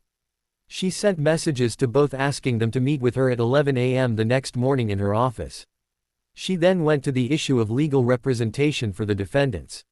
She knew the Dursleys would not have won, as their defense counsel needed to be a registered law wizard. However, she'd be asking the others, both Crouches, Black and Pettigrew, if they had won. If they did, she'd immediately contact them, if they didn't, she'd organize one for them. Surprising herself, she had all that taken care of pretty quick. After anticipating a very long night in the office, Bones was able to get away almost right on dinner time. Just before she left, she wondered if she should tell her niece, Susan, about young Harry Potter. Quickly decided it wouldn't hurt her cases and, as she knew the boy had no friends and they were roughly the same age, thought Susan might like to fill that role. then grinned to herself when she knew young Susan would leap at the chance. However, the girl needed to be briefed on the truth of Harry Potter first. Bones knew her niece was going to be quite shocked and possibly even a little disappointed to learn the boy hero, Harry Potter she'd read about in all those books was actually a lie. Then shocked even more, later, when she learned that lie was one organized and perpetrated by a now dead Albus Dumbledore. Over in St. Mungo's, Harry's treatment had begun. He had been visited by a very nice lady who introduced herself as Mrs. Eliza Pickerniny, who said she was a mind healer. "I'm someone who helps people, especially children, talk about bad things they went through," she explained, so they have an easier time of getting past it. And then told Harry he could call her Mrs. P, as some folks seem to have a bit of trouble pronouncing my name. And grinned at him as if she was telling him a big secret. He enjoyed talking to her as she didn't treat him like something that should be wiped off the sole of her shoe or accused him of lying. All she did was jot down notes and ask him questions that took him a bit to think about before replying. He did his best to answer honestly. However, he had also been visited by other medical staff who were introduced to him, and then they started talking between themselves, mentioning things Harry had no idea what they meant. It all sounded important and Harry knew not to interrupt adults to ask questions where they were talking, as it would be rude. Soon thereafter, they started giving him little bottles of colored liquids, even one that seemed to glow a little and one that had sparkles in it, and told him to drink them down. Only a couple of them tasted anywhere near nice. He'd also been introduced to these little creatures called house elves, who would be bringing him his meals, take away the dirty plates, bowls, cups and cutlery later, tidy the room, little things like that. One particular one was introduced to him and he was told its name was Jesty. That one was the one who came back and delivered him a really, really big lunch. When he told it he didn't think he'd have a chance to eat all of it, Jesty replied, "Master Jamie must eats as much as Master Jamie cans. It will helps potions work to make Master Jamie better. We rather be feedings you too much, than not enoughs." "Oh, okay," he replied. "Thank you." When dinner was served he was surprised by how much he was able to eat and not get sick from it. He figured it had something to do with the potions he'd been made to drink. He was right, but it was never confirmed for him. It was an appetite enhancer. It was soon after lunch when Connie came over and introduced 3 others to Harry, Jamie, who all wore the same colored robes she did. He was told their names and that all 3 were Aurors. "Like you?" he asked. "Yes, Jamie," she smiled. "From now until you've at least left the hospital one of us will be with you or just outside the door. So I do get bodyguards," he said with the slight air of someone who'd figured out something important and it had just been confirmed for them. "Yes, Jamie," she grinned. "You do." He thought about that for a few moments before he gave a wide beaming smile back and said, "Brilliant." When Bones arrived home Flo called Pauline Abbott, who babysat Susan through the day when she had to be at work or otherwise couldn't be there, to let the woman know Susan could flow home. Abbott was also the mother of Susan's near lifelong friend, Hannah. With both girls undertaking lessons together for the past 3 years to ready them both for Hogwarts and their stations in later life, that friendship was both long and strong. While Amelia Bones was the regent of House Bones, Susan would become the Lady Bones on her majority. In the wizarding world, that was 17 years of age. The Bones house elf, Binti, was already preparing dinner for his 2 mistresses, so it was not something Amelia needed to worry about. That meant she'd have time between Susan arriving home and dinner to tell her about Harry. A few moments later Susan was stepping daintily out of the fireplace, and Amelia quickly cleaned her of the dusting of soot one always picked up traveling via Flo. "Hello, Auntie," said the young girl. Susan Bones, the future Lady Susan Charity Bones, was a slightly plump 10-year-old girl who was still carrying a little baby fat. She had shoulder blade length ginger bee-owned hair, no freckles yet thankfully, was neatly dressed, as a young lady should be, always well behaved with a pleasant personality and Amelia's most profound joy to have in her care. She knew Susan had the best traits of both a Gryffindor and Hufflepuff student at Hogwarts and would either become a Gryffindor with Hufflepuff traits or a Hufflepuff with Gryffindor traits on her sorting at Hogwarts in a little over a month. She leaned more towards the latter because she also knew young Hannah was a Hufflepuff's Hufflepuff and, as Hannah would be sorted before Susan, Susan would want to follow her friend into the same house. Besides, it was also the house Amelia was sorted into when she was a student there. After going through the "How was your day?" catch-up between them, Amelia asked her to join her in her home office. For young Susan, she knew her aunt had something very important to tell her, as she knew she'd done nothing wrong and her aunt only invited her into the office when she had something important to tell her. She followed dutifully behind. Once both were sitting at the discussion table in the office, Amelia got right to it. She told Susan how she had just that become the guardian, like for her, of young Harry Potter. That stunned the young girl. However, she didn't immediately start asking questions because she knew her aunt had a lot more to tell her than just that. Then Amelia went on to explain, in a way she knew Susan would understand, how Harry had not had a pleasant life since the night his parents were killed. She didn't go into specifics of that, because it was not the sort of thing a young girl should hear. She definitely did not mention she'd met Thanatos, the being known as death to witches and wizards. However, she did mention that Dumbledore was also there and had died of a heart attack while they were talking. Then she explained quite a bit about how many people had been arrested and would be facing trial on the coming Monday and how she, Auntie Amelia, would be quite busy between now and then. "How many were arrested, Auntie?" asked Susan. "6, dear," replied Amelia. "I guess it won't hurt for me to tell you who they were, as it'll be in the Daily Prophet within the next couple of days. They were the 3 Muggle members of the Dursley family, who were Harry's Muggle guardians until today, Barty Crouch Sr. and Jr., and Peter Pettigrew. The 7th trial will be for Sirius Black. I've only learned he never had a trial before he was tossed into Azkaban and, now that we've also captured a very much alive Peter Pettigrew, Mr. Black will be getting the trial he should have had 9 years ago." Susan thought deeply about that and asked, "So, it was Peter Pettigrew, who everyone thought was dead, who was the person who betrayed the Potters and killed all those Muggles?" "Yes, Susan," she replied. She again thought and asked, "So, is Harry Potter going to be coming here to live until we go to Hogwarts?" "Yes," she replied. "However, he was badly mistreated by the Dursleys. So, at the moment, he is in St. Mungo's getting healed. No one knows any of that yet, as Mr. Potter was entered as a patient under a pseudonym." "Do you know what that is?"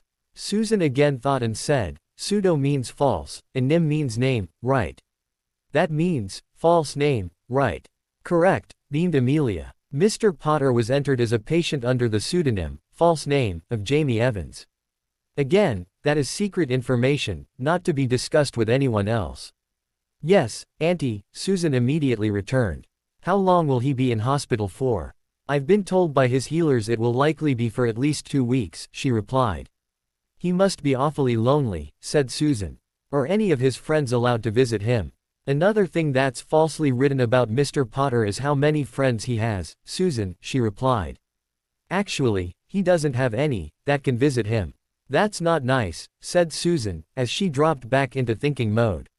Amelia knew what was coming next, even hoped for it. But she knew Susan had to reach that point on her own. Looking back at her aunt, Susan tentatively asked, "If he has no friends who can visit him, would it be all right if I did? Hannah, too, if that's all right." Amelia beamed a smile back at her. Neeson replied, "I was hoping you would ask. And, yes, I'll let my Aurors know you, Hannah and even Auntie Pauline can visit him. I'm sure he'd like to meet new friends." As Susan smiled back in happiness, Amelia said, "Go and get freshened up for dinner and I'll jump on the flow and talk it over with Auntie Pauline, all right?" "Thank you, Auntie," exclaimed Susan, before she quickly hopped off the chair and dashed from the room. Before the young girl had barely left, Amelia yelled, "And no running in the house."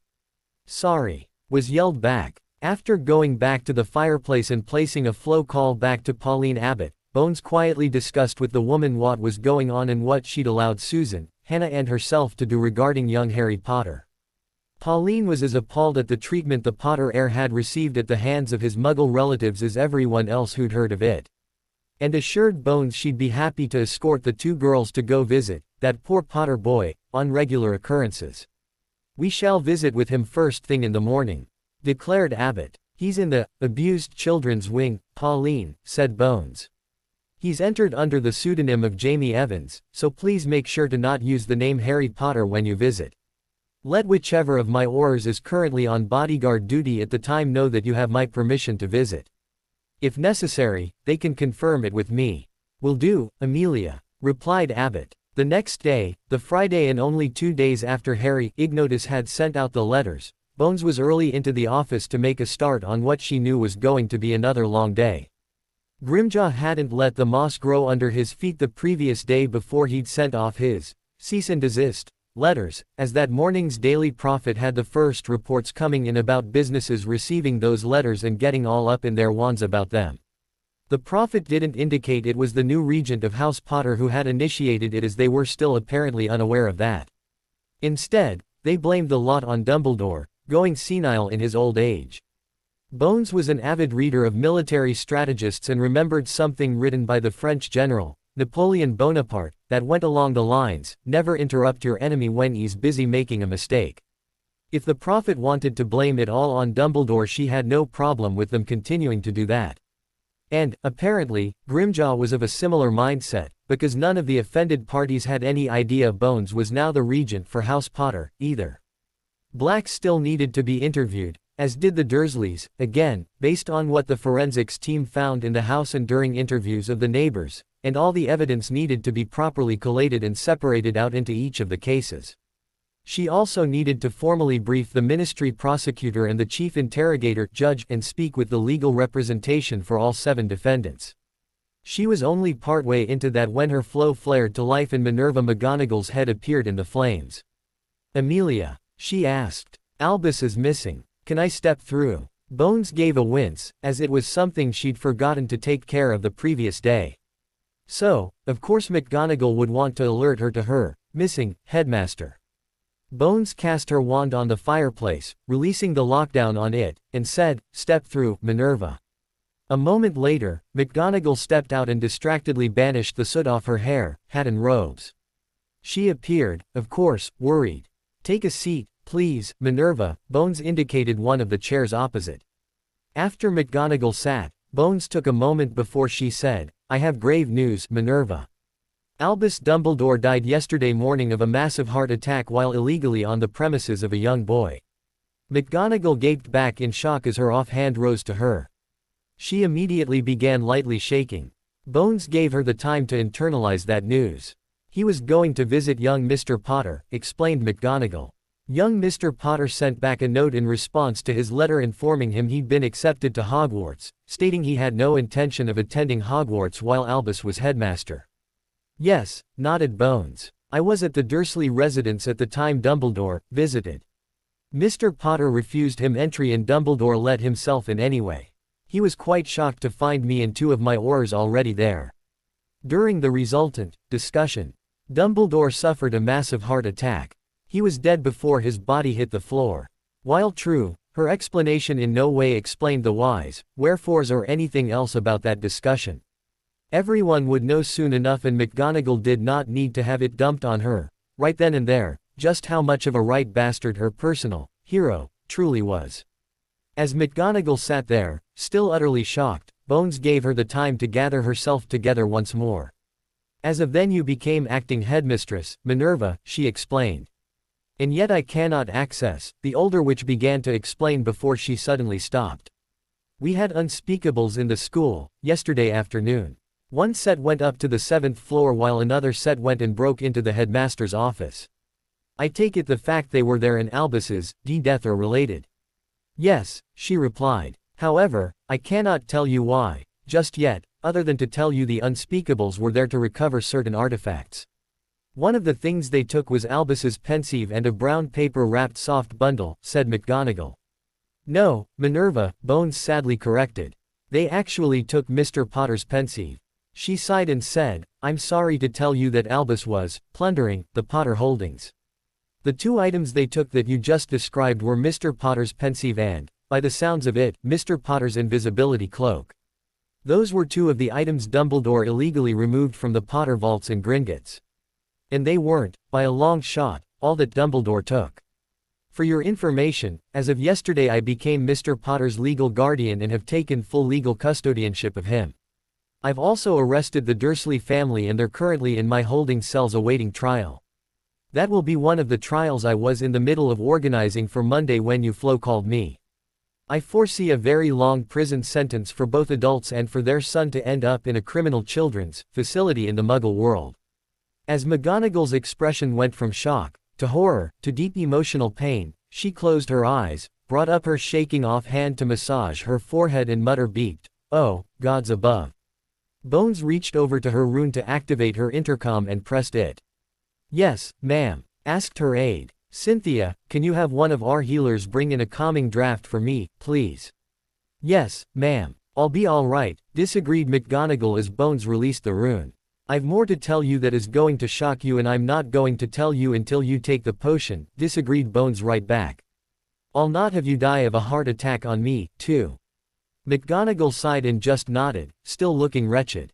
After the healer brought it in the draft, was told to administer it to McGonagall, who reluctantly took it, and left, Bones said, "There's going to be coming out a great deal of information about Dumbledore that's going to utterly shock everyone. I think you need to be told the gist of it, so you can then tell your staff before you or they read about it in the Daily Prophet." When McGonagall nodded again, she sat up straighter. The calming draft was beginning to work. Bones then handed over the file on Dumbledore provided to her by Peverell, plus the sheet out of the Potter estate file that listed all the gold and artifacts that had been stolen by Dumbledore from the Potter vaults. "Take your time," she said. "I'll be working through matters relating to the trials while you read. Sorry, but I cannot allow you to take those files from this office." As McGonagall flipped open the Dumbledore file and began to read, Bones went back to her parchment work. Harry had just finished his breakfast brought to him by Jesty, surprised by how hungry he was and how much he was able to eat, when there was a knock on the door. The male Auror with him at the time, Edmund, he said his name was, opened it and stuck his head out. A moment later he opened the door wide and stepped out of the way. In walked 3 people, 2 young girls about his age and an older woman. Of the 2 girls, one was really skinny, almost as much as he was, and had twin hair plaits down her back. She had B***owned hair like the older woman with them. The other was slightly chubbier, had reddish B***owned hair that fell loose to her shoulder blades and was in front. "Hello, Jamie," said the reddish B***owned. "I'm Susan, this is Hannah and this is Hannah's mum, Auntie Pauline. You've met my aunt and guardian, Madame Bones. Auntie Amelia, that's Madame Bones, told me she's now your guardian, like she's mine. That means, when you get out of here, you'll be coming to stay with us. Won't that be great?" "Hi," said a slightly stunned Harry. It's nice to meet you, Susan," said the senior abbot witch in a slightly stern voice. "Remember what you were told. You're not to overly excite Mr. P. Evans." "Sorry," Susan immediately blushed, looking down in contriteness. "Don't worry about it," said Harry. "It's okay. I was just a little surprised, is all." She immediately turned a beaming smile to him. "Madame Bones told me she'd now be looking after me," he said. "So, I think it's brill you came in to see me."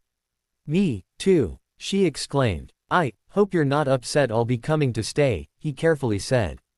"Oh, no," she quickly blurted. "I think it's great." Other than being interrupted for a few minutes by a healer who'd come in to check on him, the 3 visitors stayed for about an hour. In that time, they talked a lot about many things, with Susan first and then with Hannah helping, explaining a lot about the magical world and how they were all going to Hogwarts together in September.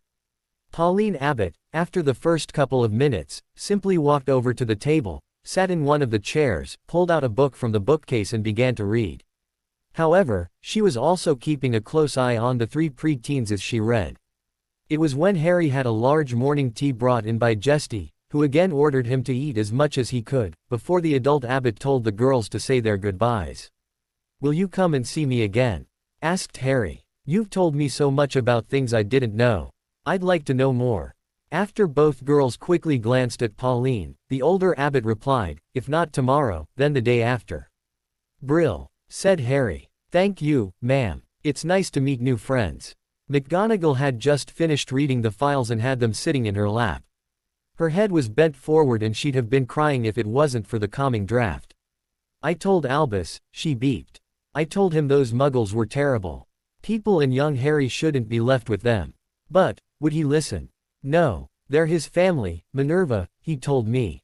With them, he'll grow without the pressure of the fame that would arise around him. He told me he'd have a happy childhood. Bastard. He lied, said Bones. Mind you, he was probably lying to himself about them, too. He just didn't want to know the truth. He wanted the boy out of the way until he had need of him. A long moment later, McGonagall asked, in this file. It mentions about the traps Albus has had us set up in that third-floor corridor. How did you know? That, you do not need to know, Bones firmly replied. And thank you for confirming it, by the way. You'll have them dismantled well before school starts, Minerva. And you'll also get Flammel to take his infernal stone back. If I find out it even crosses the wards into Hogwarts, I'll seize the bloody thing and immediately hand it over to the Unspeakables. I know they want it. McGonagall nodded, then asked, who'll be taking care of young Quirinus? The Unspeakables, she replied. Sirius Black. Already in my holding cells here, she replied. As soon as you leave I'll be going downstairs to interview him. He'd already demanded the interview be with Veritaserum, so we know he's telling the truth. His is one of the trials on Monday. While you now know about Quirrell, Black and Pettigrew, that's not for you to tell anyone, including your staff at Hogwarts. If they press for further information, tell them it's all part of an ongoing DMLE investigation and you're not permitted to speak of it. Yes, ma'am, replied McGonagall, knowing an order when she heard one. As soon as you get back to Hogwarts, take control of the wards, Minerva, she instructed. I recommend you do that before you even gather your staff together, or do it while they witness you doing it so they'll know.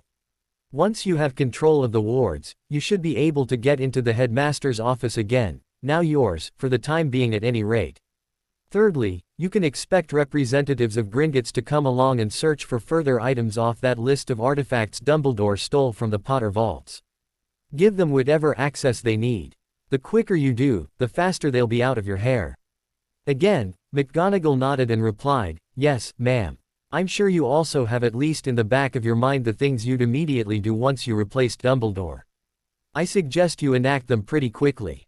The school board might decide to appoint someone else headmaster or mistress once they find out, meet and discuss the issue. I recommend you immediately sack Snape, Filch and see what you can do to get rid of Binns. You're likely to also need a replacement as Transfigurations professor and another as Dada professor, let alone find a new potions professor if you're smart and sack Snape. And, you've only got a little over 5 weeks to get all that done before school recommences. I can't sack Severus without first putting him on probation, said McGonagall. Maybe not, said Bones. However, you can say to him it would be a good idea if he was to immediately resign. With Dumbledore now dead, he's lost his protection from prosecution. You can tell him from me that, if I learn he so much as steps one pinky toe out of line, even just sneering at a student, I'll arrest his ass for child abuse.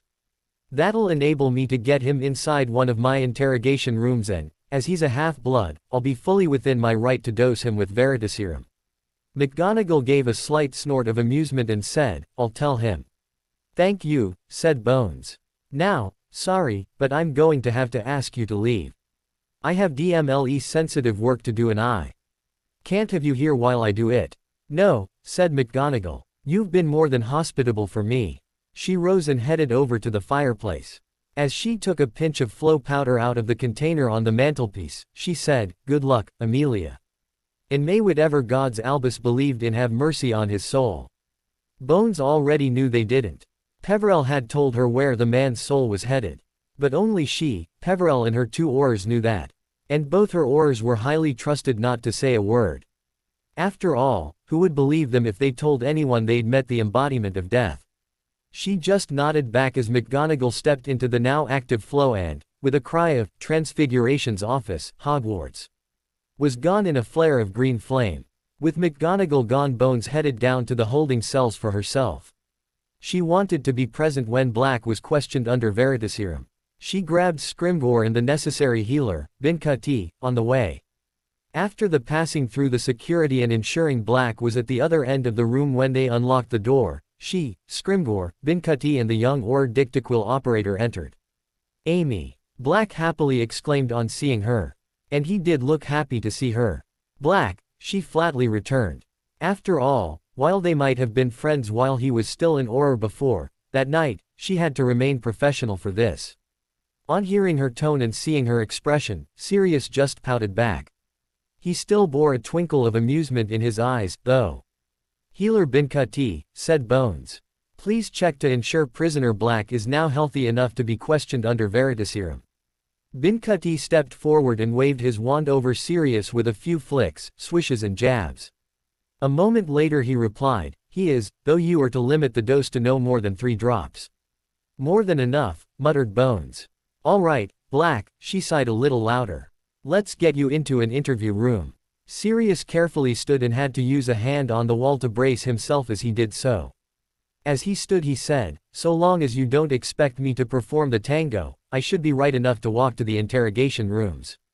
Under one point, but not while wearing manacles, as he clearly needed to use his hands to balance himself as he walked staggered, they escorted him past the rest of the cells and into the nearest interrogation room.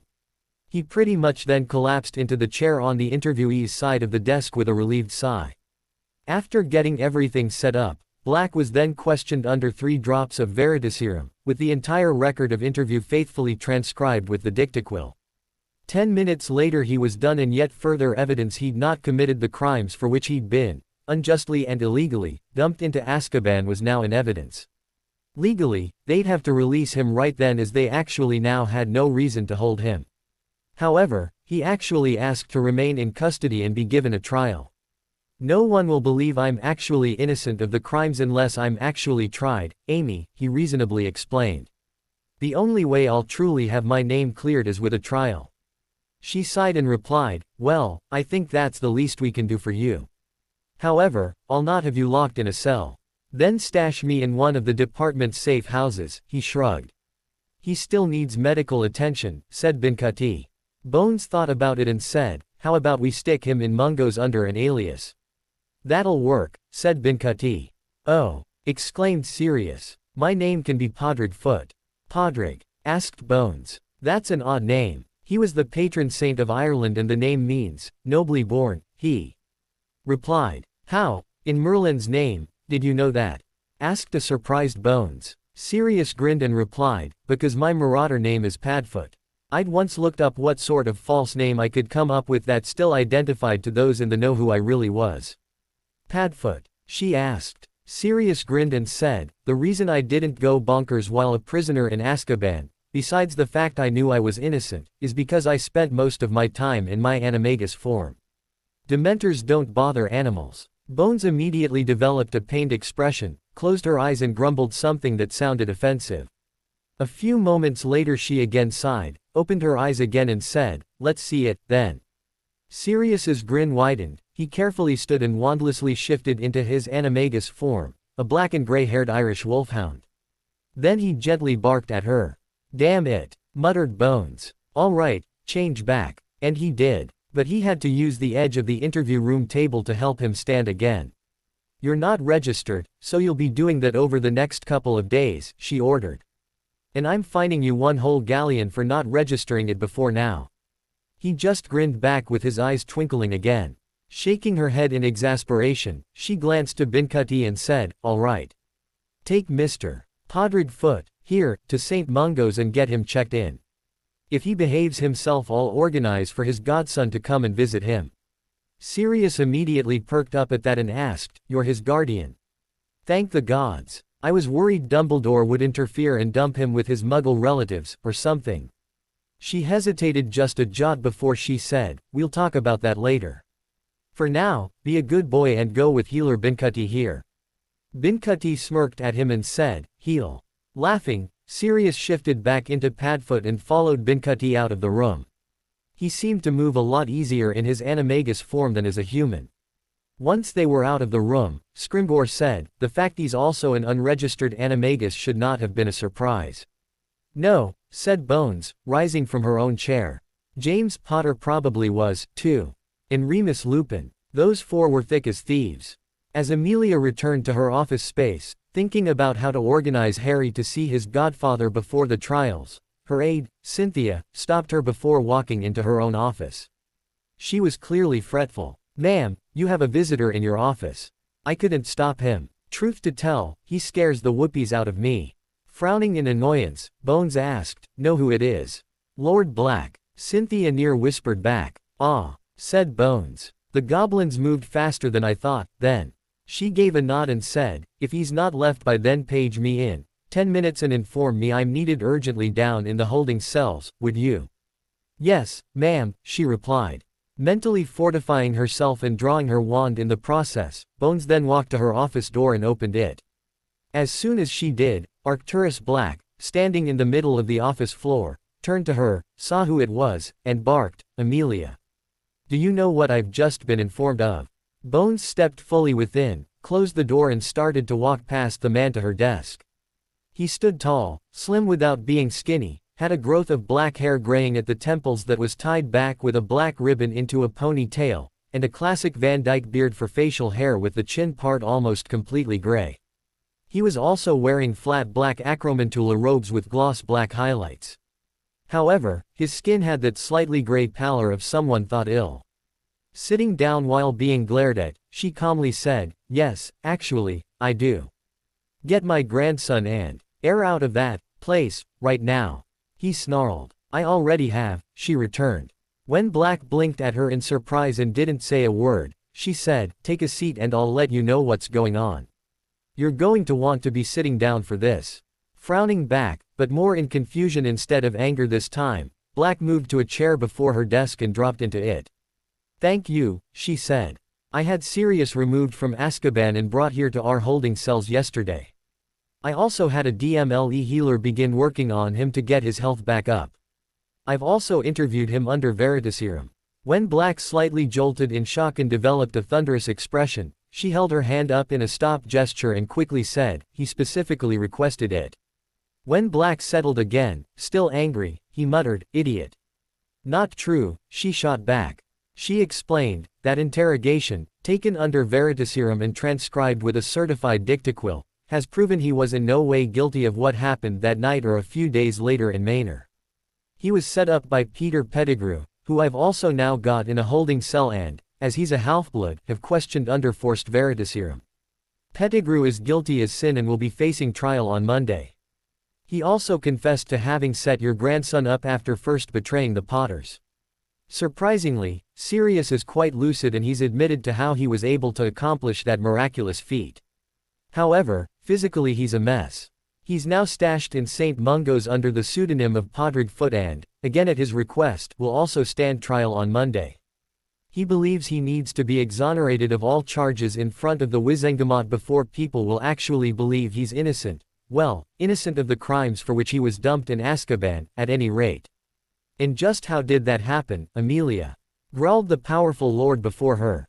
Dumbledore told Bagnold and Barty Crouch, while she was minister and he was director of the DMLE, that he made Sirius the secret keeper when he cast the Fidelius charm on the cottage in Godric's Hollow. He lied. However, Bagnold and Crouch took him at his word, decided to forego the trial and just threw his ass into Azkaban. And just where are those three now? The man demanded. Bagnold's dead, she was killed some time ago, and that's something we've not told anyone. Crouch is currently in one of my holding cells and is yet another who will be facing trial on Monday. Of what I've got on him, I've got him dead to rights for his own lifetime sentence in Azkaban. The man secreted his own son out of the prison and has been continually casting the imperious curse on him to get him to behave, while also hiding him in the Crouch family home. As for Dumbledore, he, too, is dead. The man had a massive heart attack yesterday while illegally on the premises of a Muggle-raised child in Surrey. The old coot dropped dead right in front of me, too. There is nothing suspicious about his death. I can also assure you that if the old bastard had not dropped dead he'd be in one of my holding cells, too. The list of crimes have now compiled against the man, even though I can no longer actually charge him, would curl your goatee. Though I can't charge the old bastard, I've been assured all that information will be handed over to the press for publication. Dumbledore's much wanted and vaunted reputation is about to be torn to shreds. We've kept all that quiet and I beg of you not to tell anyone until Monday afternoon at the earliest. However, I'll be bloody surprised if any of it strays secret for that long, anyway. Black heard her out before he gave huff grunt and said, I'd have to be informed of all that before Monday, anyway. You'd have been informed on the Monday once you arrived to sit in judicial session, if you'd bothered to turn up, of course, she said. Both knew it was a dig by her at him for making himself scarce for Wizengamot sessions over the past decade. And both knew the other knew he couldn't care less. "You're sure about Bagnold and Dumbledore?" "Yes," she immediately replied. "Master healers working for me confirmed both under their Bonhamic oaths. However, if you want to confirm Dumbledore's turned his toes up for yourself, his body's currently under stasis in my morgue." He again gave that grunt huff before he said, "No. I believe you. You're one of the few people inside this place I know won't lie to me without good reason. And you've no reason to lie to me about that wannabe Machiavellian old fag's death." They sat in silence for a long few seconds before he said, "I need to see my grandson." "Where do I find him?" "As I said earlier, St. Mungo's," she replied. "He's being admitted right now by healer Roscoe Bincutti under the name Podred Foot. I didn't want to risk someone like Malfoy finding out about him being out of Azkaban and organizing for him to have an accident." Black gave another huff and said, "That French faggot wouldn't dare." The longer she looked at the man opposite, the more worried she became. He was now lightly sweating. "Arcturus," she quietly asked. "Are you all right?" Black scowled back, clearly thought about it for a moment and finally admitted, "My family healer cannot find anything wrong with me. Would you please allow me to have one of my healers quickly check while you're here?" Again the huff grunt before the man said, "As long as he or she is under DMLE and healer oath." "They are." Bones immediately activated her intercom and said, "Cynthia, can you send in one of our master healers, please?" "Yes, ma'am." "Oh, and, after them, I want to see Rufus Scrimgeour again." "Yes, ma'am." "I don't know why you're bothering, Amelia," Black quietly said. "You and I rarely see eye to eye on anything." "While that might be true," she said, "I still find you to be quite the honorable man. And we always see eye to eye on the law and rightful justice." A moment later the requested master healer walked in. "Ma'am," he asked, "please scan Lord Black." "Here," she replied. "I believe he's being poisoned." The healer immediately walked over and began casting spells. Because of who he was dealing with, he had already been warned by Cynthia. He cast them verbally. He did not want the man to suspect him of anything underhanded. After a good 15 seconds of casting, he frowned. Then more carefully recast his last two charms. "Sir," he said, "are you, by any chance, a werewolf?" "What?" exclaimed Black. "No. Then, sir, you are definitely being poisoned," the healer firmly stated. "Someone is slipping you trace doses of aconitum, also known as aconite, monkshood, wolf's bane, devil's helmet, blue rocket and quite a few other names. The amounts are slowly increasing and are now at a toxicity level that's very close to being fatal. You need to get yourself to St. Mungo's as quick as you can for treatment." As Black started to get more and more furious, the healer said, "Sir, you need to remain calm. One of the effects of aconitum causes heart arrhythmia. You could easily have a heart attack. Are you suffering from gastrointestinal issues, a numbness in your mouth, uncontrollable sweating, breathing difficulties?" "Yes, damn it," snapped Black. "Then, sir, St. Mungo's, now," said the healer. "The numbness in your mouth means the poisoning is occurring orally. Someone is slipping it to you in either your drink or food." Physically getting himself back under control, Black's occlumency. Shields snapped up and said, "My apologies, Amelia. It seems I need to take my leave." "No apologies necessary," she said. "I'm glad I spotted the outward symptoms." As he stood he looked to the healer and said, "Thank you. This shall be remembered." The healer nodded back and said, "Just let the healers at Mungo's know it's aconitum and that it's a neurotoxin. They'll know how to treat it." Black nodded back and muttered, "Thank you," again. As he then was about to walk off, he turned back to Bones and said, "Podred Foot, right?" "Yes," she replied. "Good luck." He just gave another grunt and strode from the room. As he left, Scrimgeour walked back in. The healer turned to Bones and said, "Who do you think is going to suddenly turn up dead?" "His so-called family healer for a start," she replied.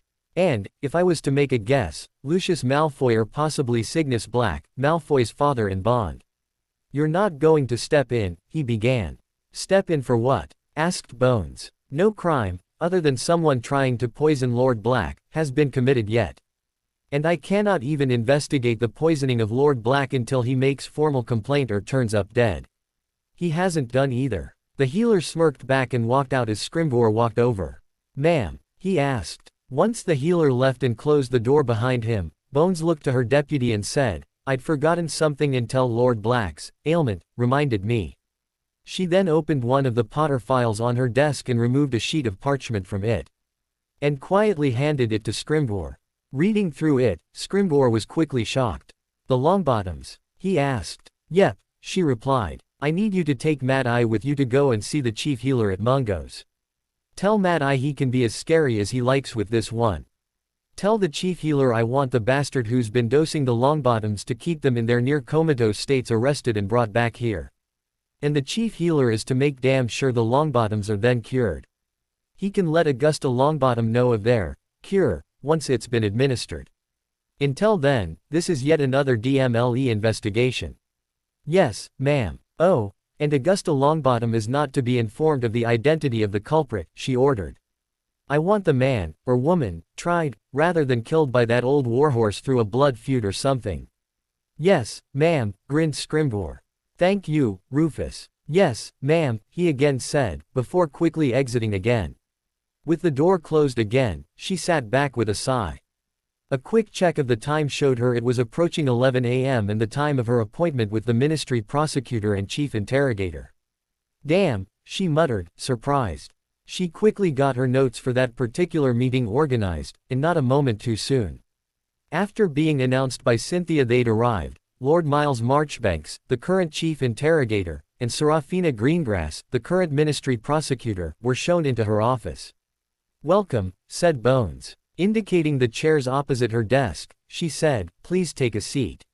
When both did, she immediately launched into why she'd called for both to join her, then handed over copies of the arrest reports, interview transcripts and other matters Greengrass would need to prepare her cases against the 7 defendants.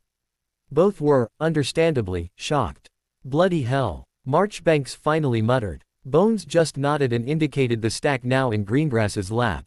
"With everything Serafina now holds in her hands, I cannot see any one of these folks, bar Sirius Black, escaping a very long prison sentence each.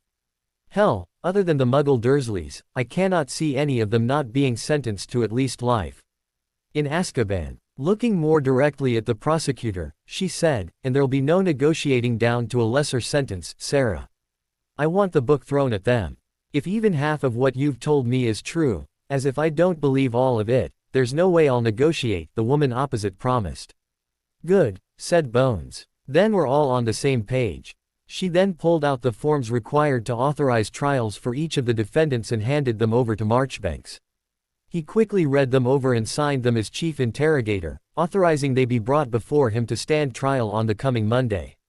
They let themselves out a few minutes later.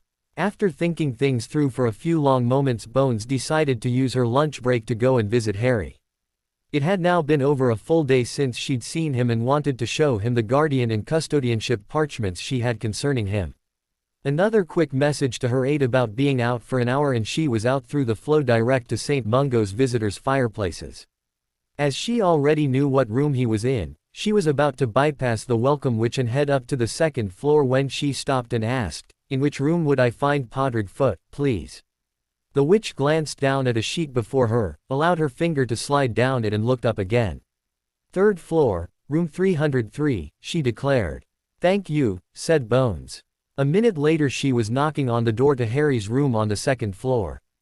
Harry was again reading one of the books out of the bookcase and feeling a little antsy, as his Aunt Petunia used to say. He'd spent almost his whole life doing one chore after another, hour in and hour out, except for when he was locked in his cupboard, that this sitting in bed or sitting at the table was making him feel quite uncomfortable. When he heard the knock on the door he was hoping it was another visitor who wanted to talk to him. The Auror at the door, who also kept occasionally casting pitying looks his way, was quick to open it and check who it was. Harry immediately knew it had to be a visitor because the hospital staff never knocked, they just walked in. A moment later the Auror stepped aside and Madame Bones walked in. He immediately grinned at her with relief. Seeing his expression as she walked over, she asked, "Bored already?" He blushed in embarrassment, looked down and quietly replied, "Yes." "Sorry. Don't apologize for being bored," she replied. "Anyone would be bored being stuck in a hospital room." He sheepishly glanced back up, grinned and nodded back. "How are doing, Jamie?" she calmly asked. He seemed a little uncomfortable before he quietly replied, I don't like potions. Most of them taste yucky. She quietly chuckled and said, I'll let you in on a little secret. I think they make them taste yucky on purpose. When he looked at her in a little confusion, she said, I think they do that so you won't look forward to taking them. Some of them can be addictive, meaning you'll keep wanting to take them. His confusion deepened a little more and he asked, who would want to keep taking them? Believe it or not, she replied. There are those few who would. That's just silly, he declared. She again chuckled and said, yes, it is. Then she asked, what are you doing to keep yourself occupied? Just reading, he sighed. Then he suddenly perked up and said, oh. I met Susan, Hannah and Hannah's mom, this morning. They're nice. Well, I'm glad you think so, she replied. After all, once you're out of this place, you're going to see a lot more of them. As I promised, you're going to come live with me. Then she pulled the declaration of guardianship out of her inside robe's pocket and handed it to him. Take a look. Carefully, he read through it. He didn't understand a lot of the legalese, but of what he did understand, it stated Madame Amelia Susan Bones was now the guardian, with full custody, of Mr. Henry James, Harry Potter. He looked at her with awe. You did it, he happily exclaimed. I told you I would, she said. Yeah, but, he muttered. You've had people tell you things that would have made you happy and they didn't happen, right? Yeah, he sighed. Well, this, she said, indicating the parchment, means I told you the truth. Taking one of the chairs she said, I might not always be able to tell you something. But, whenever I do, it will be the truth, all right. Yes, ma'am, Trying to figure out what you should call me. She asked. Yeah, call me what Susan does, she offered. Aunt Amy or just Auntie. I won't mind. Thank you, Aunt Amy, he said, clearly relieved and happy. She grinned back and said, you are very welcome. When he blushed again, something she found quite cute, she asked, had lunch yet? No, not yet, he replied. I'm getting pretty hungry, too. It's the potions making you feel like that, she said. Yeah, Jesty told me that, he explained. Jesty? She asked. A house elf, right? Yeah, he replied. He's a bit bossy about making me eat a lot, too. She laughed and said, that's because he knows the potions need you to eat a lot so they can work the best. Harry nodded. Now, since you're bored and Jesty hasn't been by with your lunch yet, how about you and I go to the hospital cafeteria and have lunch there? She asked. Really? He asked, suddenly getting excited. That would be brill. She chuckled, stood and said, come on, then. When Harry hopped off the bed he was about to walk off to follow her when he remembered he was wearing pajamas. Shouldn't I get dressed first? He asked. The hospital cafeteria is one of those places you get to wear your pajamas to, she replied. However, she drew her wand and quickly transfigured him a dressing gown to go over the top of it all and a pair of slippers for his feet. There you go, she said, offering them to him. Once he had them on, he looked back at her with a wide grin. Ready, he declared. Harry and Bones had only just sat down at a table to eat a modest lunch each Bones had purchased for them when Jesty popped in, saw how much was on Harry's plate, frowned at him and popped away again. A moment later the elf was back and Harry's single plate was added to with others containing a big dessert, a large fruit smoothie, and a plate of quarter-cut sandwiches.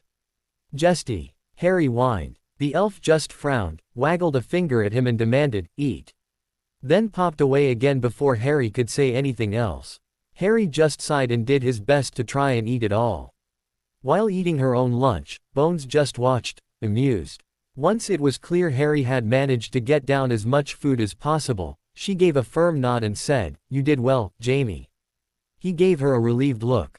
She smiled and said, now that we've eaten our fills, I know where someone is in this hospital you might want to meet. I know he definitely wants to meet you. Curious, Harry asked, do you think you'll like him? Well, he was very good friends with your parents, she carefully replied. So good a friend, that is, that they made him your godfather. Harry frowned and asked, if he was supposed to be such good friends, why didn't he come and see me while I was at my aunt and uncle's? There was a very good reason why he couldn't, she replied. He was simply unable to. However, he can very soon be part of your life again, if you're willing to let him. Who is it? He asked. She leaned in a little closer and quietly said, "Well, like you, he's currently in the hospital as a patient under a false name. The name he's using at the moment is Podrick Foot." "But, Padrag Foot?" asked Harry, confused. "What sort of name is that?" "Well, you might call him by a shortened version of that," she replied. Padfoot. Padfoot? He asked, clearly confused. Foot. Padfoot. Suddenly he clearly got excited and asked, "Pafu? Pafu is here. Big black dog, right?" Surprised he knew that, she replied, "Well, yes. However, that he can." Harry had already leapt to his feet and was almost vibrating on the spot. "Can we go?" he begged. "Can we go, now?" "All right, Jamie," she replied, also rising to her feet.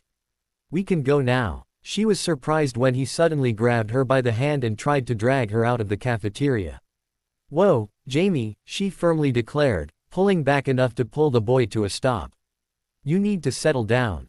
This is a hospital, not a race track." Again he blushed and looked down in a little shame.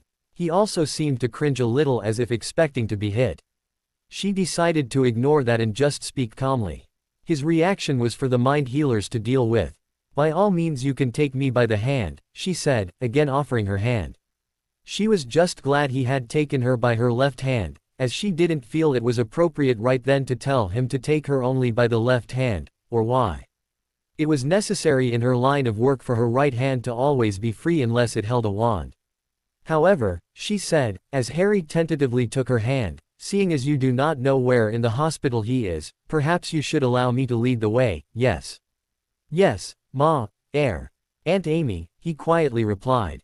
He was now a lot calmer and more behaved, walking beside her as she walked. As the hospital cafeteria was on the first floor and Black's room was on the third floor, they had to walk up 2 full flights of stairs to the right floor. They could have used the lift, however, Bones felt neither of them was invalided enough to warrant it. Besides, it was good exercise. On the right floor they then walked down the correct corridor, finding the room quite quickly. She was very surprised to realize Black's room was almost directly above Harry's room, just on the other side of the corridor and down one room. Entering, she saw that Black had a private room, as she expected, and that he was in bed and poking about his plate with his fork what remained of his lunch. As soon as he saw it was Bones who walked in, not even noticing Harry yet, he put his cutlery down and pushed the wheeled table away from before him. "Madam Bones," he smiled. A ple, and froze. That's when he noticed the young boy. With his eyes looking the boy over, it was only a moment before they widened and he tentatively asked, "Harry Foot?" snapped Bones. "It's Jamie, please." Yeah," he almost distractedly replied. He was still focused on Harry. Harry finally stepped out more from behind Bones while looking at Sirius. "Pafu, you got old." Sirius blinked back once before he started chuckling. Then he began to laugh. "Yeah, I guess I did," he finally replied. "And you got big." "I was a baby," Harry scowled. "I know," said Sirius. "And now you're almost ready to attend Hogwarts. Where have you been?" asked Harry. "Aunt Amy said you were somewhere, which made it so you couldn't visit me." "You should have visited." After a glance and looks between Bones and Sirius, Sirius replied, "As your Aunt Amy told you, I couldn't. I'm really sorry about that. But I do intend to make up for it." That cracked the ice between them and the two started to catch up, focusing on Harry's life. When Sirius heard Harry had until the day earlier been at the Dursleys, his eyes flicked up to stare in horror at Bones. "As I said, I'll explain later, Black," she quietly said. "Oh, and has old Arcturus been by to see you yet?" Sirius frowned in confusion and replied, "No." "Will he?" "I've no doubt he will," she replied. "He's probably down in casualty, at the moment. He didn't look well when he came to see me, so I had one of the DMLE healers check him over. Someone's been dosing him long-term with traces of Wolf's Bane." Again, Sirius was shocked. "Is he going to make it?" "I'd say so, yes," she replied. "I'm led to believe my healer caught it in time." Sirius gave a nod and turned his attention back to Harry, who appeared confused about what they were talking about, but wouldn't ask. "So, Jamie," he asked, "what do you like to do for fun?" "Fun?" asked Harry. "Read." Sirius mentally sighed. "He knows barely anything about the wizarding world," Sirius, said Bones. And we've only got 5 weeks to teach him as much as we can about his place in it before he has to leave to go to Hogwarts." "Whoa," said Sirius. "Cramming, hun?" asked Harry. "Lots and lots of study, Jamie," explained Sirius.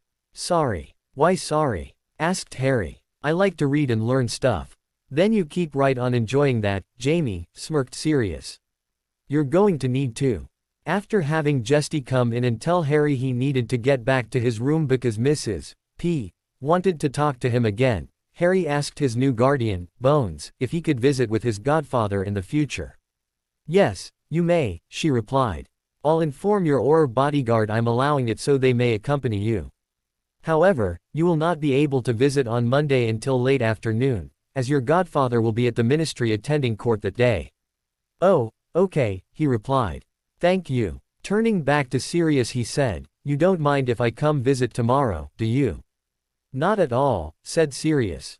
"I'm already looking forward to it." When he returned to his own room, it was to find Mrs. P already waiting for him, sitting at the table. Before he could say anything, Bones said, "My apologies for Mr. Evans not being here, Healer Pickerniny. I took him to visit with his godfather, who is also in the hospital." "No harm done," smiled Pickerniny. Then she looked at Harry and said, "How about we sit and talk at this nice table today, Jamie?"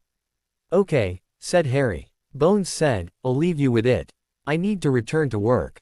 She gave Harry a hug, which caused him to suddenly freeze in sudden apprehension for a long moment, not even breathing, before she released him, gave him a slightly sad smile and walked out after saying, "I'll try to come back and see you tomorrow, Jamie." "Yes, Auntie Amy. Take a seat, Jamie," said Pickerniny. When he sat she asked, "Did Madam Bones hugging you like that scare you?" No," he carefully replied. It's just that, people touching me worries me, that's all." She nodded and said, "I cannot see Madam Bones ever hurting you, Jamie. You can trust her." He just nodded back, unsure of what to say.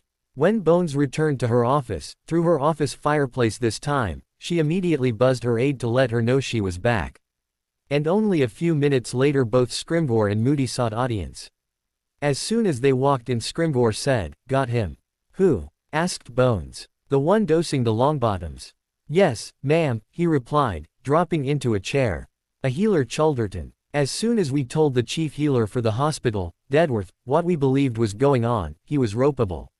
He summoned the man immediately to the office while we waited in the office's attached bathroom. Dedworth reminded him of the specific healer's oath the man was supposed to have taken to work at Mungo's, the Bonhammock oath, then we walked out of the ensuite and back into the office proper. Right then it was easy to see Chulderton knew the jig was up. Right away he started going on about how he couldn't say anything due to a magical vow he made to someone. "Sorry, lass," said Moody. "But I snarled at him that Dumbledore was dead, therefore, any vow he made with the man was now toast." Scrimgeour cut back in and said, "He blubbered everything after that. Even told Dedworth where the stock of that potion he's using is kept in his office. Then went ahead and said there was also an antidote for it there too. He wanted to make sure they could be revived if Dumbledore demanded it. Dedworth then fired him right then and there and declared him an oath breaker. And told us to take him away, practically demanding we toss his ass in a holding cell and, how'd he put it, pour Veritaserum down his throat until it leaks out his ears." With a slight chuckle Bones asked, "And the Longbottoms?" "Dedworth allowed us to use his personal fireplace to float Chulderton back here to the holding cells," replied Scrimgeour. "We quickly processed him and came looking for you. Since you weren't back we went back to the hospital." Moody cut in and said, "I wanted to see if the antidote truly worked or was, in fact, something that would permanently silence them. Thankfully, it was the former. We left about half an hour after they were dosed and were slowly coming around. I think it had become pretty obvious by then they were going to be alright." "Good," said Bones. "That, at least, is another task out of the way. Write up the authorization to have Chulderton tried on Monday. He can be a last-minute addition to the docket. Then find out who his law wizard of record is and let them know we've got him." "Anything else going on?" "Yes, ma'am," replied Scrimgeour. "We've received a message from Minerva McGonagall that the staff at Hogwarts have now been advised Dumbledore is dead and that she's taken control of the wards as acting headmistress. Apparently, Severus Snape waited until she actually accepted the wards then, before she could say anything else, immediately and verbally gave her his resignation as a staff member of the school. He was gone within half an hour. I figure, he wanted to be gone before we found an opportunity to go and arrest his butt. Moody grumbled, I also think he only delayed that long because he didn't believe the old coot was dead until Minnie was actually able to accept control of the wards. She wouldn't have been able to if he was still alive. Bones gave a little, sound and said, you're probably right, both of you. With this many people now in the know about Dumbledore being dead, I'm surprised we haven't had the media here clamoring for confirmation, said Scrimgeour. Bones thought about that and said, I've been thinking of when to announce it. I'd like to hold off until Sunday, if at all possible.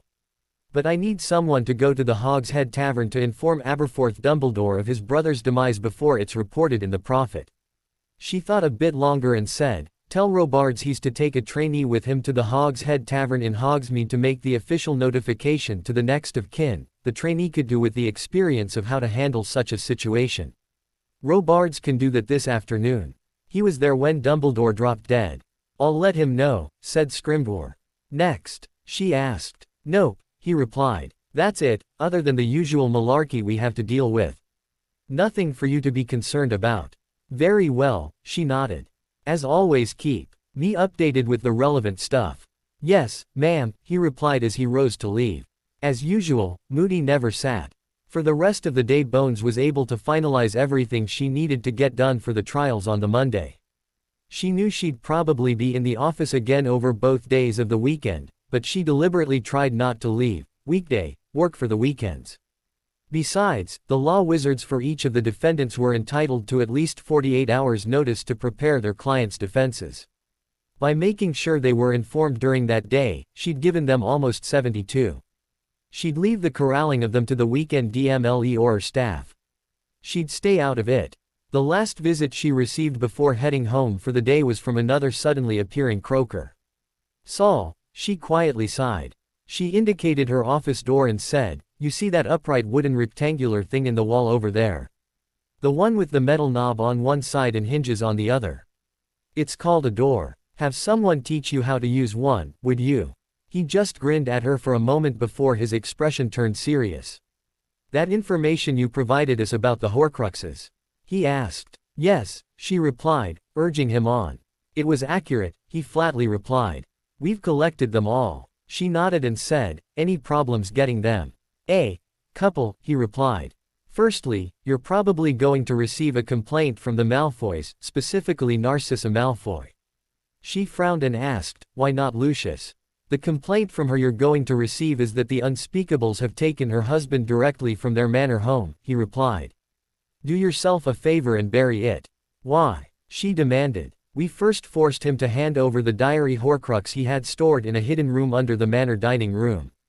We took it and him, together with quite a few other illegal items he had in that room, with us when he left, he explained. He met with an accident and died trying to escape. He actually tried to escape. She asked surprised. That's the official report on the incident, he replied. And officially, he managed to get himself dead by trying to escape through the Veil of Death. Whether or not he was assisted in that effort is and will remain unconfirmed. I see, she returned. I take it you're only telling me this so I don't publicly push for further information. He grinned and replied, I always knew you were a smart one. She sighed and said, I'll send a pair of Aurors to Malfoy Manor to let Narcissa know her husband is dead, killed while trying to escape the custody of the Unspeakables. We'd rather you say it was from the custody of the DMLE, he tried. Too bad, she flatly snapped. You killed him, we're not taking the blame for it. He thought about that for a moment before he gave a very slight shrug and said, for the best, I suppose. We're better able to weather the political fallout than you are. What about the others? She asked. Hufflepuff's cup was in the Lestrange vault. The goblins were furious to learn of it, but were hesitant to hand it over to us. I had to threaten them with taking the department's funds out of their bank and storing it ourselves to get them to do so. Am I going to have an irate Director Cresswell storm into my office and rant at me over wizards running roughshod over the goblins in contravention of any treaties? No, he replied. It's handled and reparations for our running roughshod. as you put it, have been paid. She nodded and asked, the other two. We collected the diadem from that hidden room at Hogwarts, no problem. The instructions to get into the room and find it once inside were also accurate, he explained. It had a mild compulsion charm on it for anyone to pick it up to immediately don it.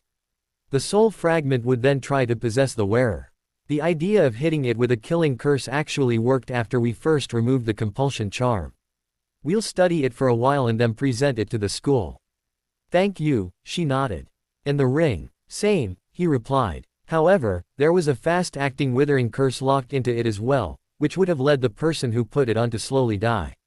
The ring is actually the head's ring for the ancient house of Peverell, he explained. I take it you're going to want it. Know about that too, huh? She asked. Not bothering to wait for an answer, she said, yes. It needs to go to Gringotts. And the stone attached to it. It's confirmed it's the second Hallow, he replied.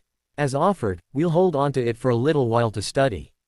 And, as promised, we'll return it as soon as Mr. Potter asks for it.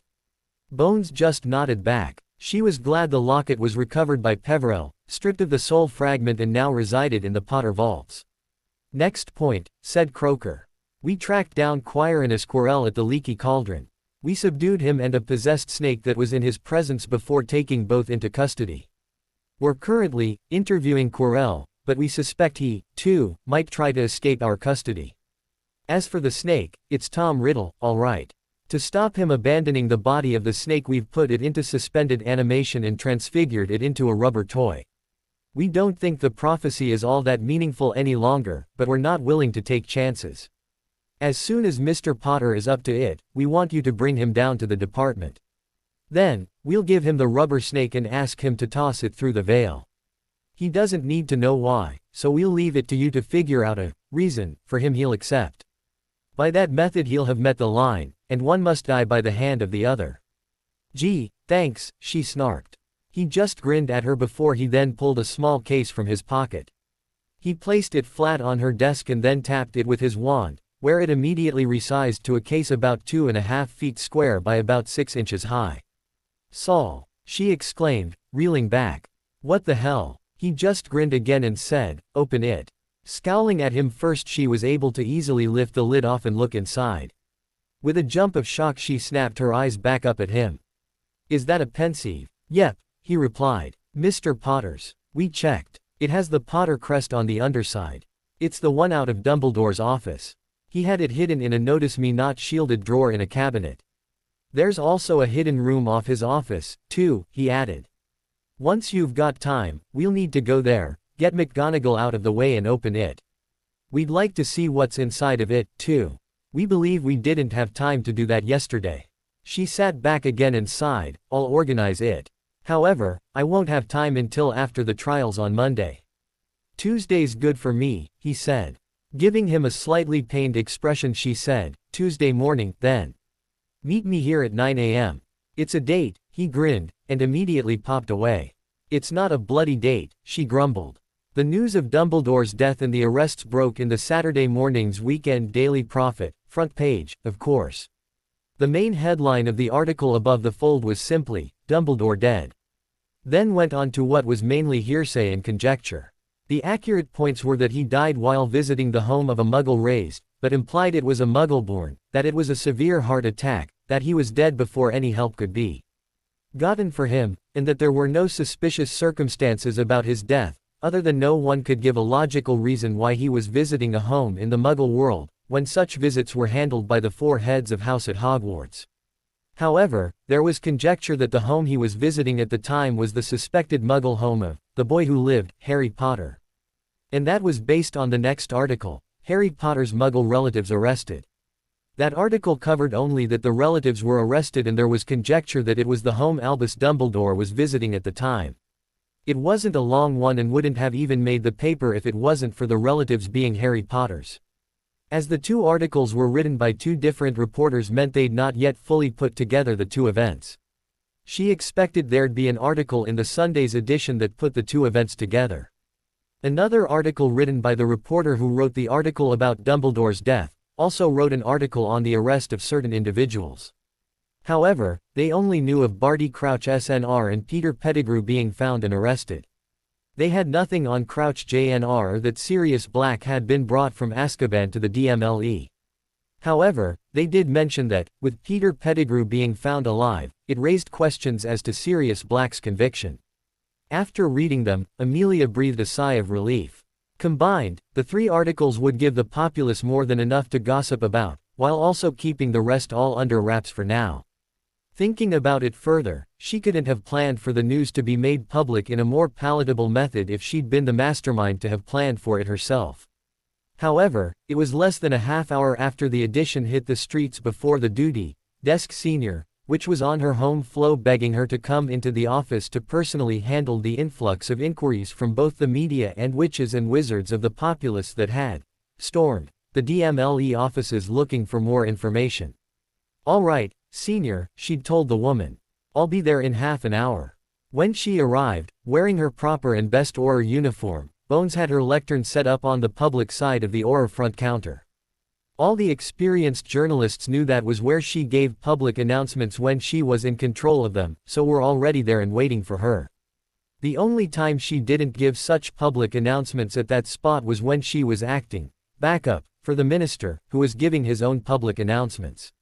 What she was unaware of was that the minister had already come looking for her as he wanted to be fully briefed on what was going on so he could make the announcements. It was his bad luck she'd never received that notice and, even then, she would have ignored the request for the briefing. She was past caring about assisting Fudge in boosting his popularity. Once she was ready with her speaking notes, she walked out of her office, crossed the Auror bullpen, walked around the counter and made her way to stand behind the lectern. "All right, peoples," she firmly said. "Listen up. As per usual, I will not tolerate any interruptions. Hold your questions until I directly tell you I'm ready for them. If you don't like the answers I give you, tough." After giving that a moment to sink in, while the photographers snapped their pictures, she said, "Thursday morning just passed and, at his specific invitation, I was visiting with Mr. Henry James, Harry Potter at the home of his Muggle relatives. We were busy and deep into an important discussion when Mr. Albus Dumbledore tried to visit. Mr. Potter informed Mr. Dumbledore he did not want to see him and sent the man on his way, locking the door in the process. Not more than 5 seconds later, Mr. Dumbledore illegally let himself into the home. At that moment he had committed the crime of breaking and entering. Mr. Dumbledore was, at the time, unaware I and 2 of my Aurors were also on the premises and witnessed the crime. Mr. Potter firmly ordered Mr. Dumbledore to leave his home. Mr. Dumbledore refused. As he was ordered to leave and refused, that now meant Mr. Dumbledore was guilty of the crime of criminal trespass. Mr. Dumbledore then began to draw his wand. I and my 2 Aurors saw it and recognized it was in a threatening manner. Neither I nor my 2 Aurors doubt in any way it was Mr. Dumbledore's intent to magically attack Mr. Potter. However, before we could react, Mr. Potter was able to disarm Mr. Dumbledore." She then went into the details of how, during the then heated discussion, Dumbledore clutched his left arm before he toppled over, dead. "It has now been confirmed Mr. Dumbledore died of a sudden, what I am told is called, major cardiac infarction, a massive heart attack. Nothing could be done to save his life. From the discussion before and during the time Mr. Dumbledore was on the premises, quite a lot of information came to light, especially as they relate to criminal actions. Based on that information and subsequent investigations, the following people have been arrested and will stand trial on Monday. They are Mr. Potter's 2 Muggle guardians and their son and Bartemius Crouch SNR. While arresting Mr. Crouch's thought-deceased son was found alive in the Crouch home under the Imperious Curse. When that curse was lifted, he immediately fingered his father as the one who was continually casting it upon him. Other information also alerted us to the fact that Peter Pettigrew, the wizard thought murdered by Sirius Black back in November 1981 and posthumously awarded the Order of Merlin 3rd class, was actually alive and of his location. As someone who was supposedly both dead and a hero to have been in hiding these past 9 years, we had questions for him. He was located, detained and brought back to our interrogation facility here in the DMLE. During his questioning under Veritaserum, his identity was confirmed. It was also discovered it was he who was the Potter's secret keeper, not Sirius Black, and it was he who killed all those muggles in Manor, again not Sirius Black. He purposefully framed Sirius Black for the crimes. Sirius Black was collected from Azkaban and brought back here. Under questioning while under the effects of Veritaserum administered at his own request, he confirmed he was not the secret keeper for the Potters. He believed Peter Pettigrew was the secret keeper. He did not, of course, kill Peter Pettigrew, and he did not harm any of those muggles in Manor. Further investigation as to how such a miscarriage of justice occurred discovered Mr. Sirius Black did not receive a trial, as required by law, before he was summarily tossed into a cell in Azkaban. The records we have show that he was ordered tossed into Azkaban without a trial by the immediate past minister, Millicent Bagnold, Bartemius Crouch SNR and Albus Dumbledore. The charge relating to that gross miscarriage of justice has been added to the charges against Mr. Crouch. Ex-Minister Bagnold is currently outside our jurisdiction, however, if she wasn't, she too would have been charged. Albus Dumbledore is, as announced, dead. Sirius Black is now in a secret and undisclosed location where he is receiving medical aid. Even though we now have indisputable proof he is innocent of the crimes for which he was tossed into Azkaban, he has demanded he still be given a trial so his innocence can be proven. In fairness to him for this injustice, I have acceded to his demand. He, too, will stand trial on Monday. I expect his full exoneration. I'll now take your questions, one at a time. Harry felt he was already having a much better Saturday than Friday. Susan, Hannah and Hannah's mum again came to visit with him. This time they were able to stay a little longer and they were each able to talk between them a little easier. Apparently, Susan and Hannah had thought of questions to ask and subjects to talk about before they came. Then, after lunch he asked the Auror to take him up to visit his godfather, which the Auror was happy enough to do. However, this time he didn't stay as long, as he didn't want Jesty turning up and telling him he needed to get back to his room. That was a little embarrassing when the elf did it last time.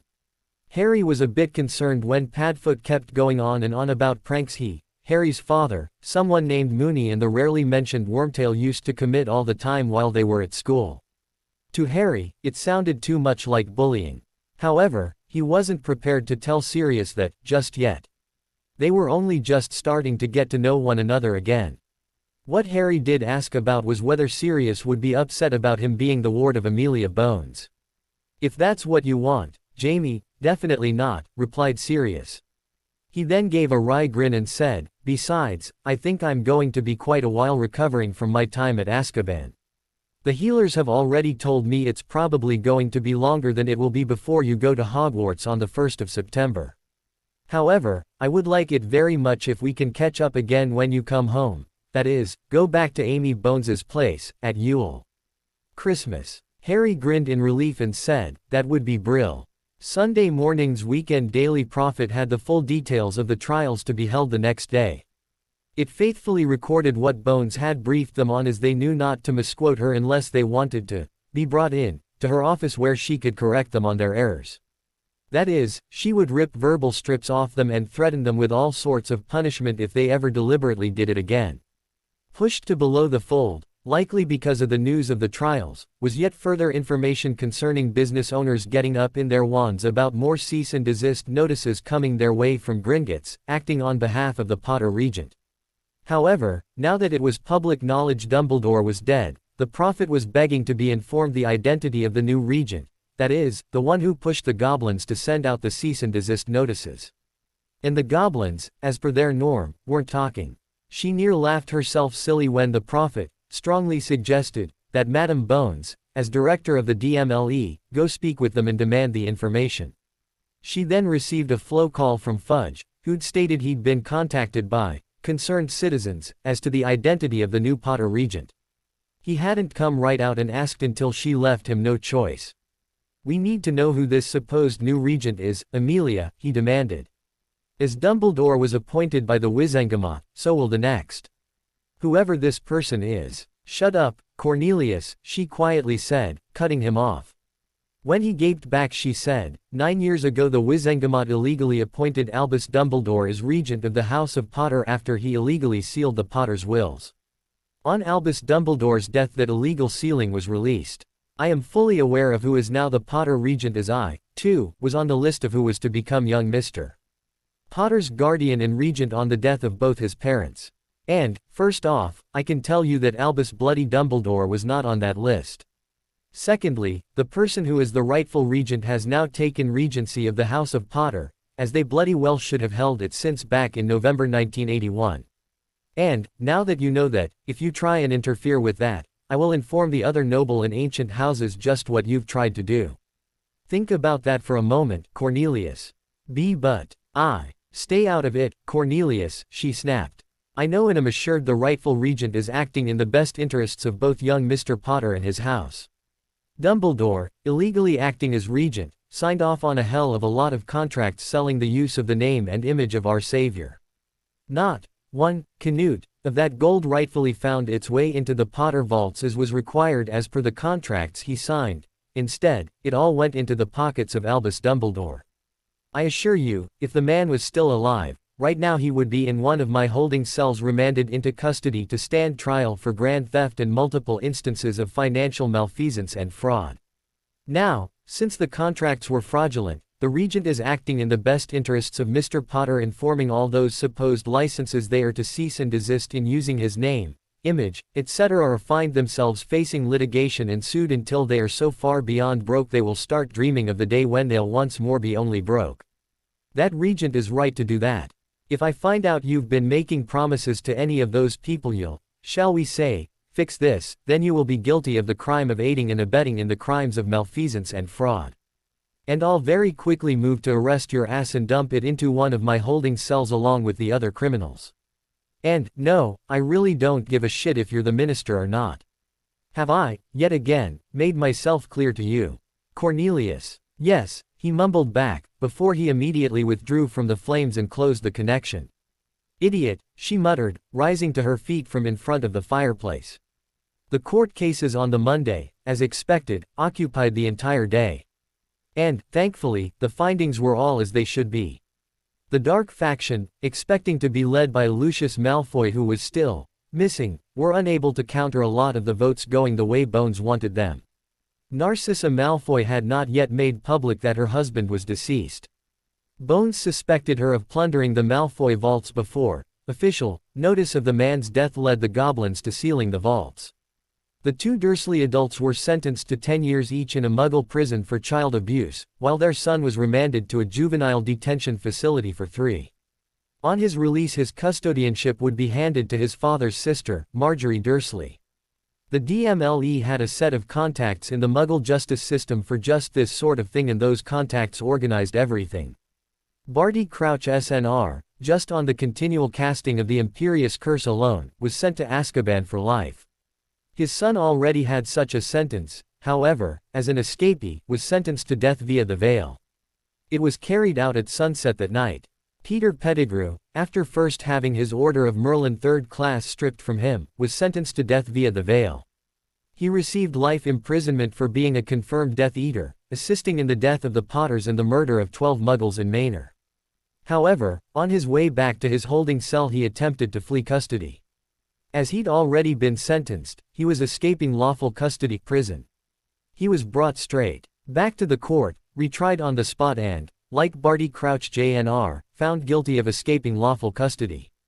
He, too, went through the veil at sunset that night.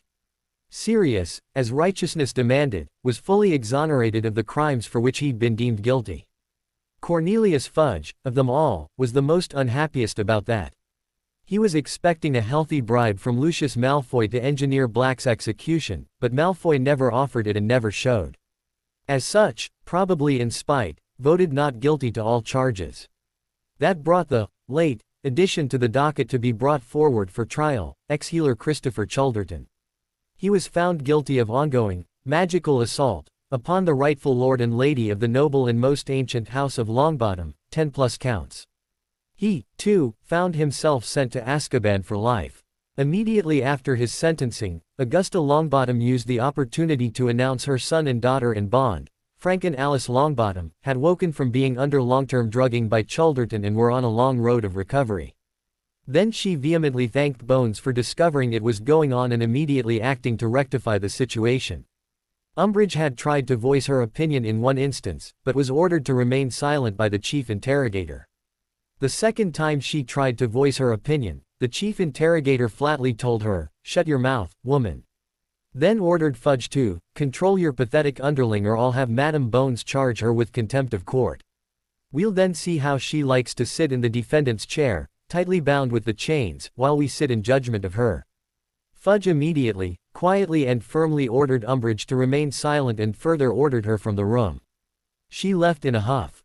Before the session ended, even though, except for a break of 1 hour for lunch, they'd been sitting for over 6 hours in judgment, they devolved the meeting into legislative review for the purposes of calling for a formal report on the death of Albus Dumbledore from Bones, together with calling for a vote to elect a new chief warlock witch. That vote would take place at the next sitting of the Wizengamot in legislative review. They broke in time for them all to head home for dinner. However, before she left, Fudge managed to latch onto Bones and demand why she didn't get back in contact with him before she gave her press conference. "Because it had nothing to do with you," she snapped. "I'll give you a short briefing on what's going on Wednesday morning. Until then, leave me alone. I could fire you," he quietly snarled. She just cast an evil grin at him and calmly replied, "No, you can't. You can only request the Mo fire me as I work for them, not you. You don't have the authority to fire me in your own right." Then showed him her regent's rings for Bones, Potter and Peverell. "On top of those 3, I'm also regent for 2 more. I'm just not wearing the rings for them at this time. Piss me off any further and it'll be you who'll be fired, not me. Times, they are a-changing, Cornelius. You'd best quickly learn the new political landscape before you're plowed under." And laughed. "You're the Potter regent?" he asked, shocked. "Yes," she hissed back. "That's why I know the Potter regent is acting with the full weight of the law and is in the right in dealing with those companies who are illegally using Mr. Potter's name, image, et al. Now, get the hell away from me." Fudge hurriedly backed off in shock before he then practically ran off. He'd meant to ask her about the location of Lucius Malfoy, but forgot to when Bones threatened him right back, actually laughed at him and then threatened him again. He hadn't expected any of that. The next morning's Daily Prophet, as well as, surprisingly, accurately reporting on the results of the trials, carried as one of the lead articles that Lucius Malfoy had died, while involved in an altercation within the Department of Mysteries. However, it was Wednesday's newspaper that carried the real shocker and pushed back what was learned the previous day into the so-so category of importance. The headline in the lead article at the top of the page and directly under the newspaper's banner. "The Lies and Frauds of Albus Dumbledore." It was the information from within the folder given to Bones by Peverell Potter the previous Thursday morning. He'd warned her the same information would be handed to the prophet within the week. As she always received the prophet at home before she headed into work, she sat at the breakfast table and skimmed through it while sipping from her strong cup of breakfast tea. The article, series of articles really, was broken down into sections relating to various parts of Dumbledore's life. It covered his life up to graduating from Hogwarts with high honors and head boy for the 1898-99 school year. It next covered the period of his life between graduating from Hogwarts and leaving to accept an apprenticeship with Nicholas Flamel, including his friendship and subsequent breaking of that friendship with Gellert Grindelwald.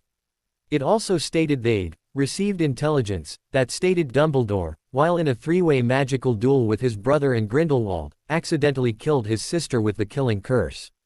And put forward, themselves, that it meant Dumbledore was guilty of casting at least one of the unforgivables before he even began his apprenticeship under Flamel. It then sparingly covered his time with Flamel and him, supposedly, coming out of that apprenticeship with a mastery in alchemy and transfiguration. After that, it reported on his time as a professor of transfiguration at Hogwarts, him becoming deputy headmaster just before the start of what became known as the official dates of the Grindelwald War, and wrapped that section up with the truth about the so-called magical duel between Dumbledore and Grindelwald, which was, in truth, Dumbledore suddenly turning up and stunning Grindelwald within seconds of spotting him. Then it reported on how Grindelwald had not been killed, as Dumbledore had led everyone to believe, but had instead been imprisoned in the maximum security area of Grindelwald's own prison, Nurmengard, on the coast of the Baltic Sea. Then it covered Dumbledore becoming headmaster of Hogwarts and Britain's ambassador to the ICW, before later becoming chief warlock of the Wizengamot and supreme mugwump of the ICW. And how it was all based on the lie Dumbledore had killed Grindelwald, in a major and powerful duel that was supposed to have lasted hours. And demanded on behalf of the citizens of the magical world that Dumbledore's Order of Merlin be posthumously stripped from him. Thankfully, the articles ended there and did not cover what happened regarding the prophecy, Horcruxes or Dumbledore's treatment of young Harry. After finishing it, Bones smirked and thought, there goes Fudge's career. Cornelius Fudge, since it became public that Dumbledore had died, had been telling all and sundry, especially the press, that Dumbledore would be given a state funeral and be buried in a tomb on the grounds of Hogwarts, as he'd wished. The only member of staff to have been given such an honor. On Bones's arrival at work, Fudge was already in her office with his bowler hat being worried between his shaking hands. "Amelia," he begged, "you need to tell the press that I had no idea what Dumbledore had done. I was acting with honor and dignity for a man who was much admired and considered one of our greatest heroes." She just chuckled and replied, "I warned you not to do it, Cornelius. I also told you, if the man was still alive, he'd have been in one of my holding cells. But you had to go ahead and do it anyway." She had, too. She'd told him on the Monday evening, after he'd contacted her for a second time, that there was more information she'd been warned would come to light about Dumbledore. Fudge refused to listen and had accused her of trying to foment a GIT prop against his ministerialship. Yes, he muttered. "Now, I need you to set aside all that and stand with me when." She cut him off. "Not going to happen, Cornelius. You brought this upon yourself when I specifically and strongly urged you not to do it. I suggest you go straight back to your office and write your resignation. I will not be going down with you, which is what would happen if I was to show you any support, not when I was the one who told you not to do it. The people of magical Britain will demand no less. If you don't, I've little doubt an emergency session of the Wizengamot will be called and you'll be summarily fired within moments of the opening of the session. I'll probably even call for it myself. Goodbye, Cornelius. Don't let the door smack you on the ass on your way out."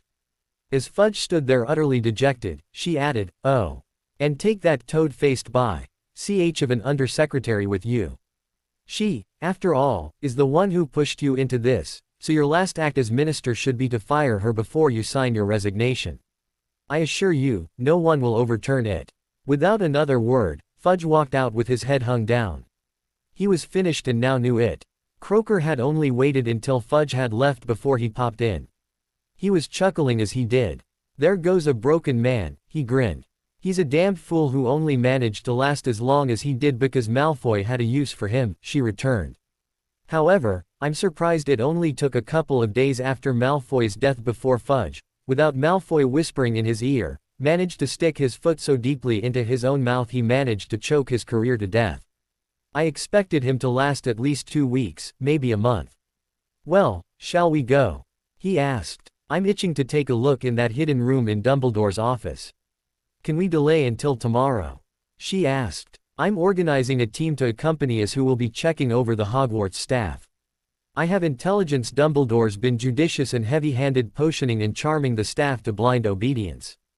I'd rather kill 2 snidgets with 1 bludger and accomplish both tasks at the same time. Besides, I think there's going to be a lot of fallout today when Fudge fires Umbridge and hands in his resignation. I really need to be here for it when it happens." He gave a nod and said, "I have no problem with that. An extra day won't hurt plans. I'll see you tomorrow, then."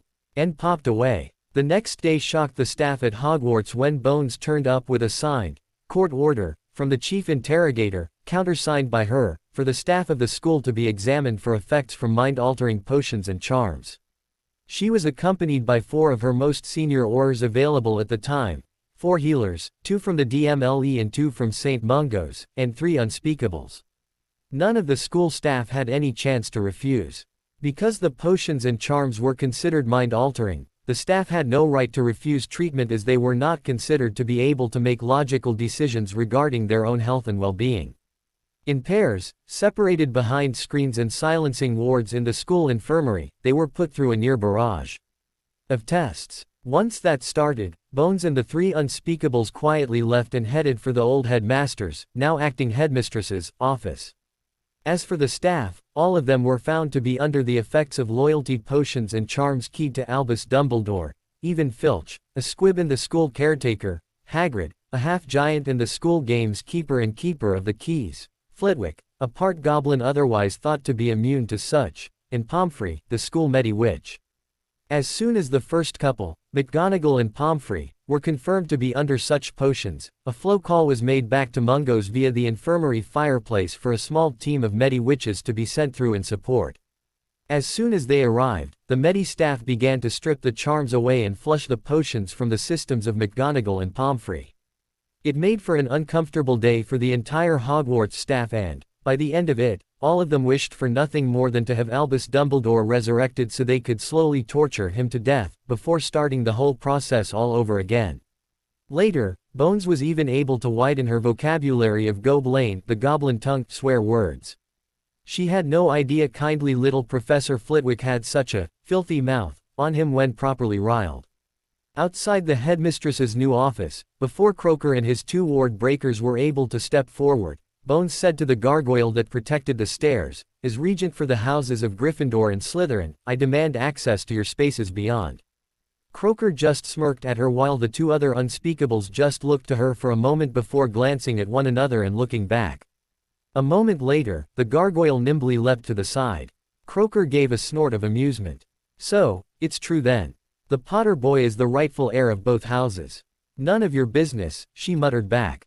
He chuckled in response. Once at the office door the unspeakables disillusioned before quietly stepping within and immediately freezing all the portraits and the sorting hat. They then dropped the disillusionments and signaled Bones and Croaker within. Without a word they just gave Croaker a dual nod and began scanning the room. They quickly found the hidden door located behind one of the bookcases. It was the one with the sorting hat sitting on a shelf at about head height. It took them about 10 minutes to get the bookcase opened and then 5 to get the door behind it opened. Then a further 5 to ensure there were no traps that would be set off by someone stepping inside. Turning back to Bones and Croaker, one said, "Clear to enter." Once inside, the second one softly, but firmly, called, "Lights." And a small chandelier hanging from the ceiling in the center of the room with about a dozen candles on it flared to life. Bones was stunned by what she saw. Almost immediately she spotted the portraits of James, Lily, Fleemont and Euphemia Potter, Harry's parents and grandparents on his father's side, and the 4 portraits she already knew to be missing from the Potter vaults in Gringotts. They were leaning against the back wall of the room, side by side. Above them were 4 other paintings of equal size and shape hanging on the wall. However, their images could not be seen as all 4 were each individually covered with a black cloth. "Don't touch anything yet," said one of the ward breaker unspeakables. "We've not yet cleared the room." Giving a grunt of acknowledgement she only continued to look about. She also spotted a bookcase with what were clearly family grimoires on little stands sitting side by side, about 10 of them. Of them she instantly recognized the house crests on 3 for Potter, Longbottom and Peverell. And thought she also recognized the crests for Dearborn, Fenwick, McKinnon and Pruitt. 4 others she did not recognize, properly counted them all and realized there were actually 11. Below them and on a second bookcase alongside were shelves of other books with, except for the first row, almost all of them appearing quite old.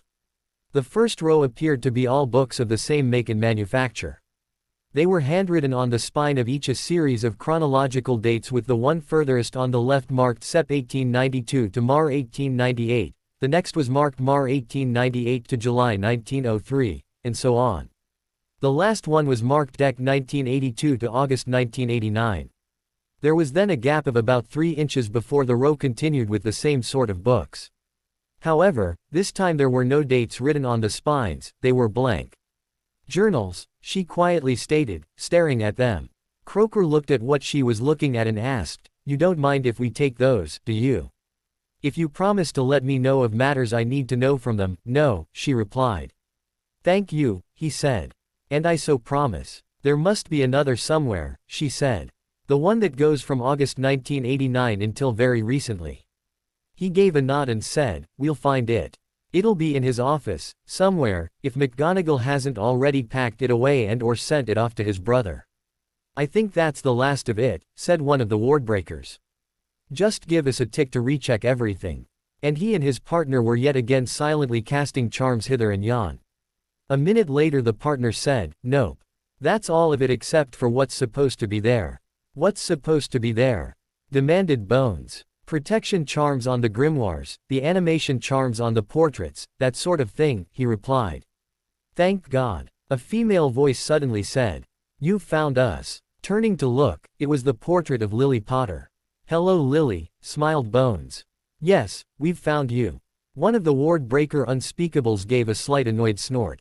Correction, she was correct to say, the unspeakable ward masters, here, found you. We couldn't care less who found us, said Portrait James. You need to get us out of here before Dumbledore gets back and obliviates everyone. He's dead, said Bones. Dropped dead of a heart attack almost a week ago. No one needs longer worry about him. Good. James, Lily and Fleemont Potter all said, with Fleemont adding, bastard. His wife, Euphemia, quietly scolded him, flee. Language. Have you removed the covers from the portraits above us, yet? Asked Lily. No, we were about to, said Croaker.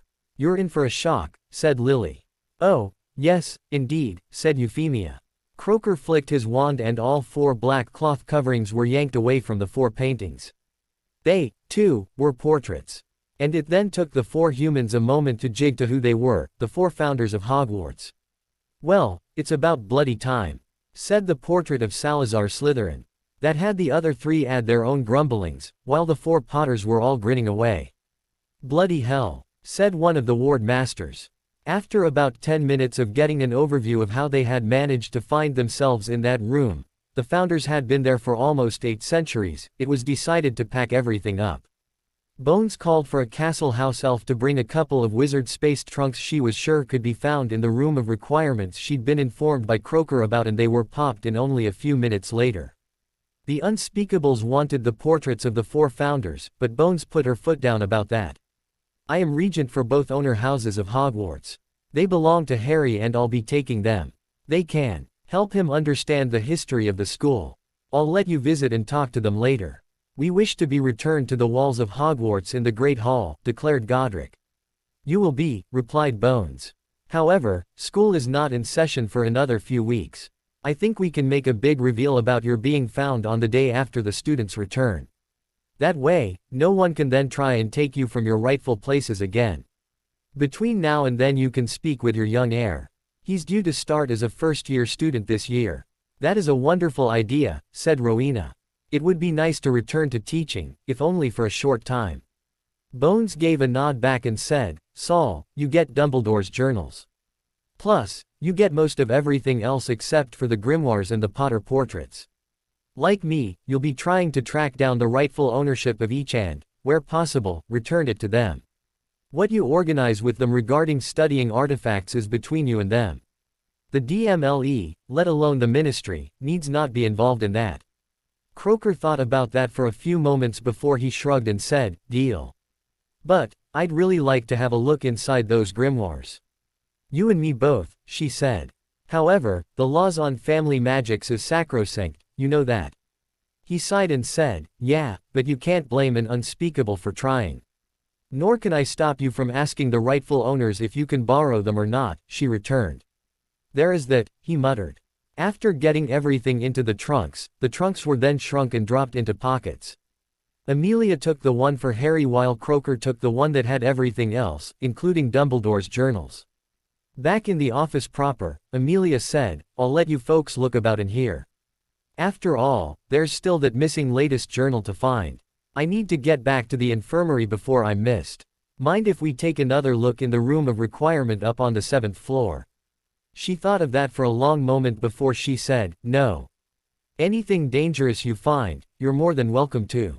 Anything otherwise and clearly belonging to someone who's lost it, I expect to be returning it to them or their family. Everything else will have to be catalogued and see if it's of use to the school as is or can be sold to create a bursary for the school. It would be nice to be able to drop the cost of tuition for students with the funds made up from a bursary. Hell, if what you tell me is in there is actually in there, Sale of items from within it may create a bursary of sufficient size to make the cost of attending Hogwarts less than a week's wages for the average ministry office worker per student. A worthy goal, said Croker. When she returned to the infirmary, McGonagall asked her where she'd been and she only replied, having a look around my old alma mater. Albus would never let me. I think he was worried I'd learn something that would get him in trouble with the law. McGonagall gave a huff and said, "You're probably right and you probably would have, too." An owl was sent to find Severus Snape and inform him it would be in his best interests to take himself to a healer and be checked for mind-altering charms and potions. "I strongly urge you to do so," wrote the lead healer of the team who went to Hogwarts, as a significant number of the existing staff of Hogwarts have been found to have been under such.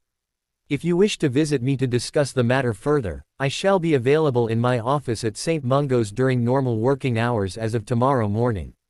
No one knew if he would accept the suggestion, but the healers, because of their Von Hammock oaths, would do their best to try and convince him to come in and be cleared of the potions and charms. The past near week had been momentous for magical Britain and the rest of the magical world. And matters had yet to settle. Over the rest of the week the state funeral for Dumbledore was cancelled. McGonagall publicly denied Dumbledore his burial on the grounds of Hogwarts, which no one was surprised about. Fudge fired Umbridge before then handing his resignation to Lord Marchbanks, the chief interrogator and therefore acting chief warlock. News the Longbottoms were recovering and were lucid were reported, with Frank Longbottom stating he'd have personally declared blood feud on Dumbledore if the man was still alive, for his role in keeping him and his wife in a semi-comatose state.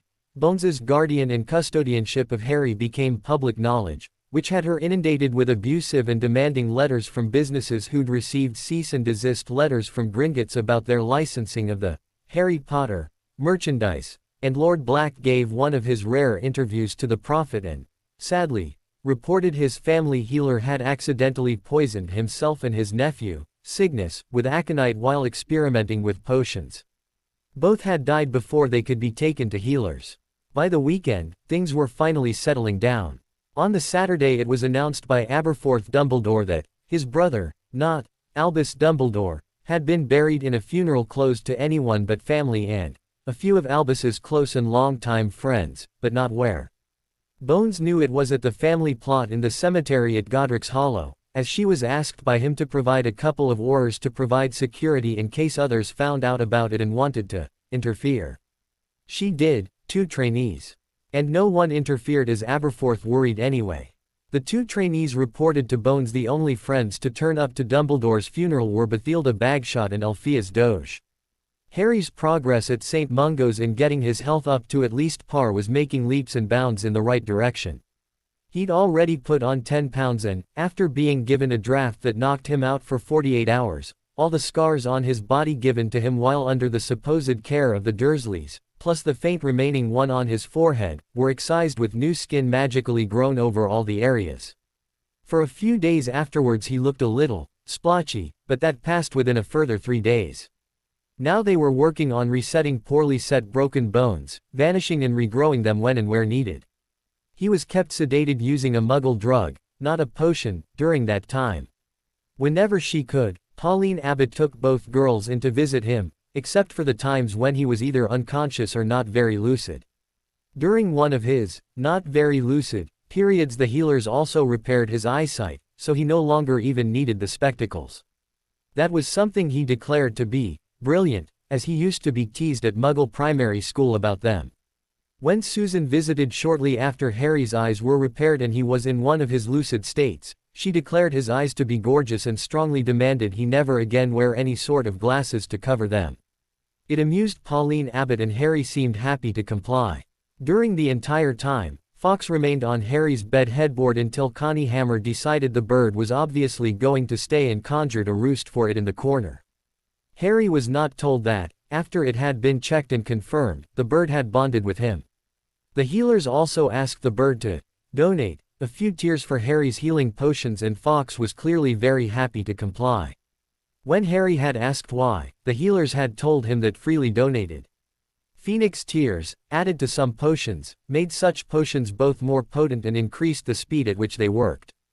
Though it was not scheduled for a further 2 weeks, pressure was put on Lord Marchbanks to call an extraordinary meeting of the Wizengamot in legislative session. The reasoning was both simple and sound. They'd lost both their chief warlock and minister, the former to death and the latter to resignation through career suicide, and they desperately needed at least one of those positions filled. That meeting occurred on the next Tuesday. Black had come in and stated to Bones that if she sought the post of minister he'd have the support of the Black Caucus. I've also been in contact with the Longbottom matriarch, Augusta. She was quick to agree to throw the Light Caucus's support behind you, as well. Merlin, no, she exclaimed. I've got a niece and now young Harry to raise. Yes, they might be heading for Hogwarts at the end of the month, but I want to be there for them over the holidays. I'm happy where I am and already have more than enough work to do. He shrugged and said, do what Fudge did and palm it all off to your senior undersecretary. You get to pick your own, you know. And I'm sure Scrimgeour is up to the role of director of the DMLE in your stead. You're too good at your job not to have already properly trained him. She was about to refuse again when, with a puff of what looked like scentless black smoke that quickly dissipated, a note appeared about a foot above her desk, before the note fluttered down to land on her desk surface. It was black parchment, written upon, with white Old English script in block form. Surprised, she was a moment before she drew her wand and cast detection charms over it. When it came up clear of any such, she picked it up and read it. Amelia Susan Bones. B. The 12th of May 1952 9:04 a.m., D. Undisclosed. Take the job. It is your destiny to do so. Grandfather Iggy. She sighed and said, well, it seems you're not the only one, or two, if we include Gus, who wants me to take the post. However, I want at least 2 undersecretaries, rather than just the one senior undersecretary. If you can get the Mo to agree to that, then I'll be the next minister. When he smiled back she waggled a finger at him, but, I will not be open to any bribes, donations for election campaigns, or any of that sort of shenanigan. I happen to like going to bed at night with a clear conscience. Perfect, he said. I'll let Augusta know. Leave the rest to us. She frowned at him and snapped, stop being nice to me. You're starting to freak me out. He smirked back and said, not going to happen. You saved my life and I now owe you a life debt. I may never be able to repay it, but I'll do my damnedest to try. I'm an old-fashioned, hidebound traditionalist, remember. She gave a grunt of annoyance before she remembered something. Oh, and asking as Regent Bones, rather than Director Bones, I innocently ask, did you find out who was poisoning you and why? He hesitated a moment before he carefully said, it appears it may have had something to do with my family healer and, wonder of wonders, my nephew Cygnus and Lucius Malfoy. I suspect Lucius had no idea my grandson had already formally named his godson as his heir, that it's written into my will that, should Sirius predecease me, Edward, Andromeda and Nymphadora Tonks be welcomed back into the family with Andromeda being named the new Lady Black, or that I've requested Sirius at least bring her back into the family if he does not predecease me, those sort of things. I have no proof for you of either belief, though. She nodded and replied, understood. She may be the director of the DMLE, but there were some things she was more than happy to turn a blind eye to. Dealing with assassination attempts on the heads of ancient houses was one of those. And it didn't matter to her if it was a light, gray or dark house either. That's one of the things I like about you, Amelia, he said. You might be as light as they come, but you're not one to associate dark with evil.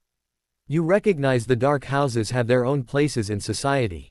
That is because we are now a society of law, Arcturus, she returned. Light and dark no longer matter. Now it's lawful and unlawful. And my job is not to go after the dark, but to go after the unlawful and or illegal. He grinned at her and firmly stated, well said. Take care of yourself, Amelia. And let himself out. Days later, Bones was elected as acting minister in one of the most one-sided election results Wizarding Britain had ever seen when she picked up over 90% of the vote on the first ballot. Of her 2 opponents, the first dropped out before the meeting even started, citing family commitments.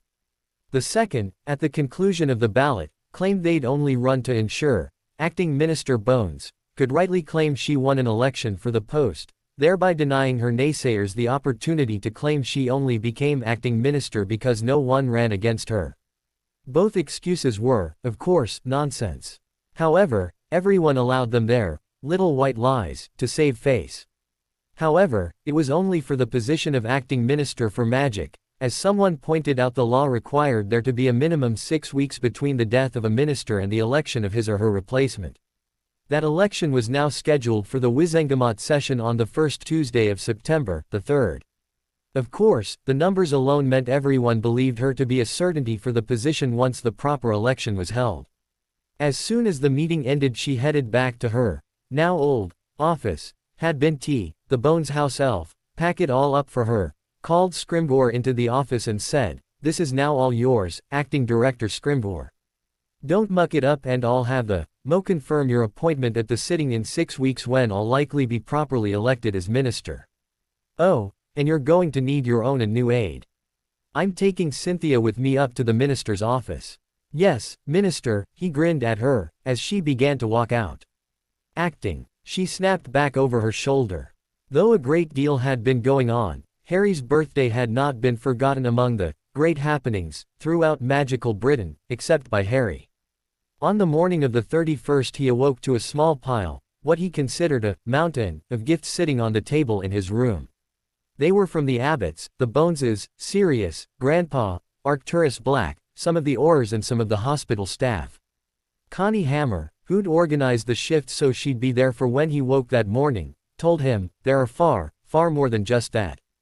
However, they're from admirers in the wizarding world and will not be given to you until they're all checked for foul magics and you're at Bones Manor." "That's okay," he happily replied. This is all great. I've never had many gifts before. I think this is more than I've ever had in my life, combined."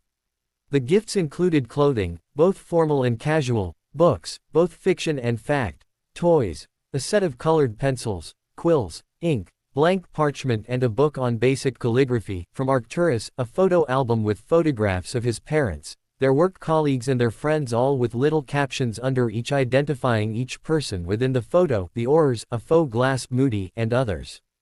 Of them all, Harry immediately declared the photo album his most prized possession. When Bones visited, she spent most of her time with him explaining who the people in each of the photographs were in relation to his parents. There was even a photograph of his father standing with Aunt Amy, while Bones held a newborn infant Harry in her arms. She couldn't remember seeing it before and asked if she could have a copy of it. Harry was very happy to accede to her request. Of course, he happily declared. Bones created a copy of it from a small blank sheet of parchment via transfiguration and slipped it into her inside robe B***East pocket.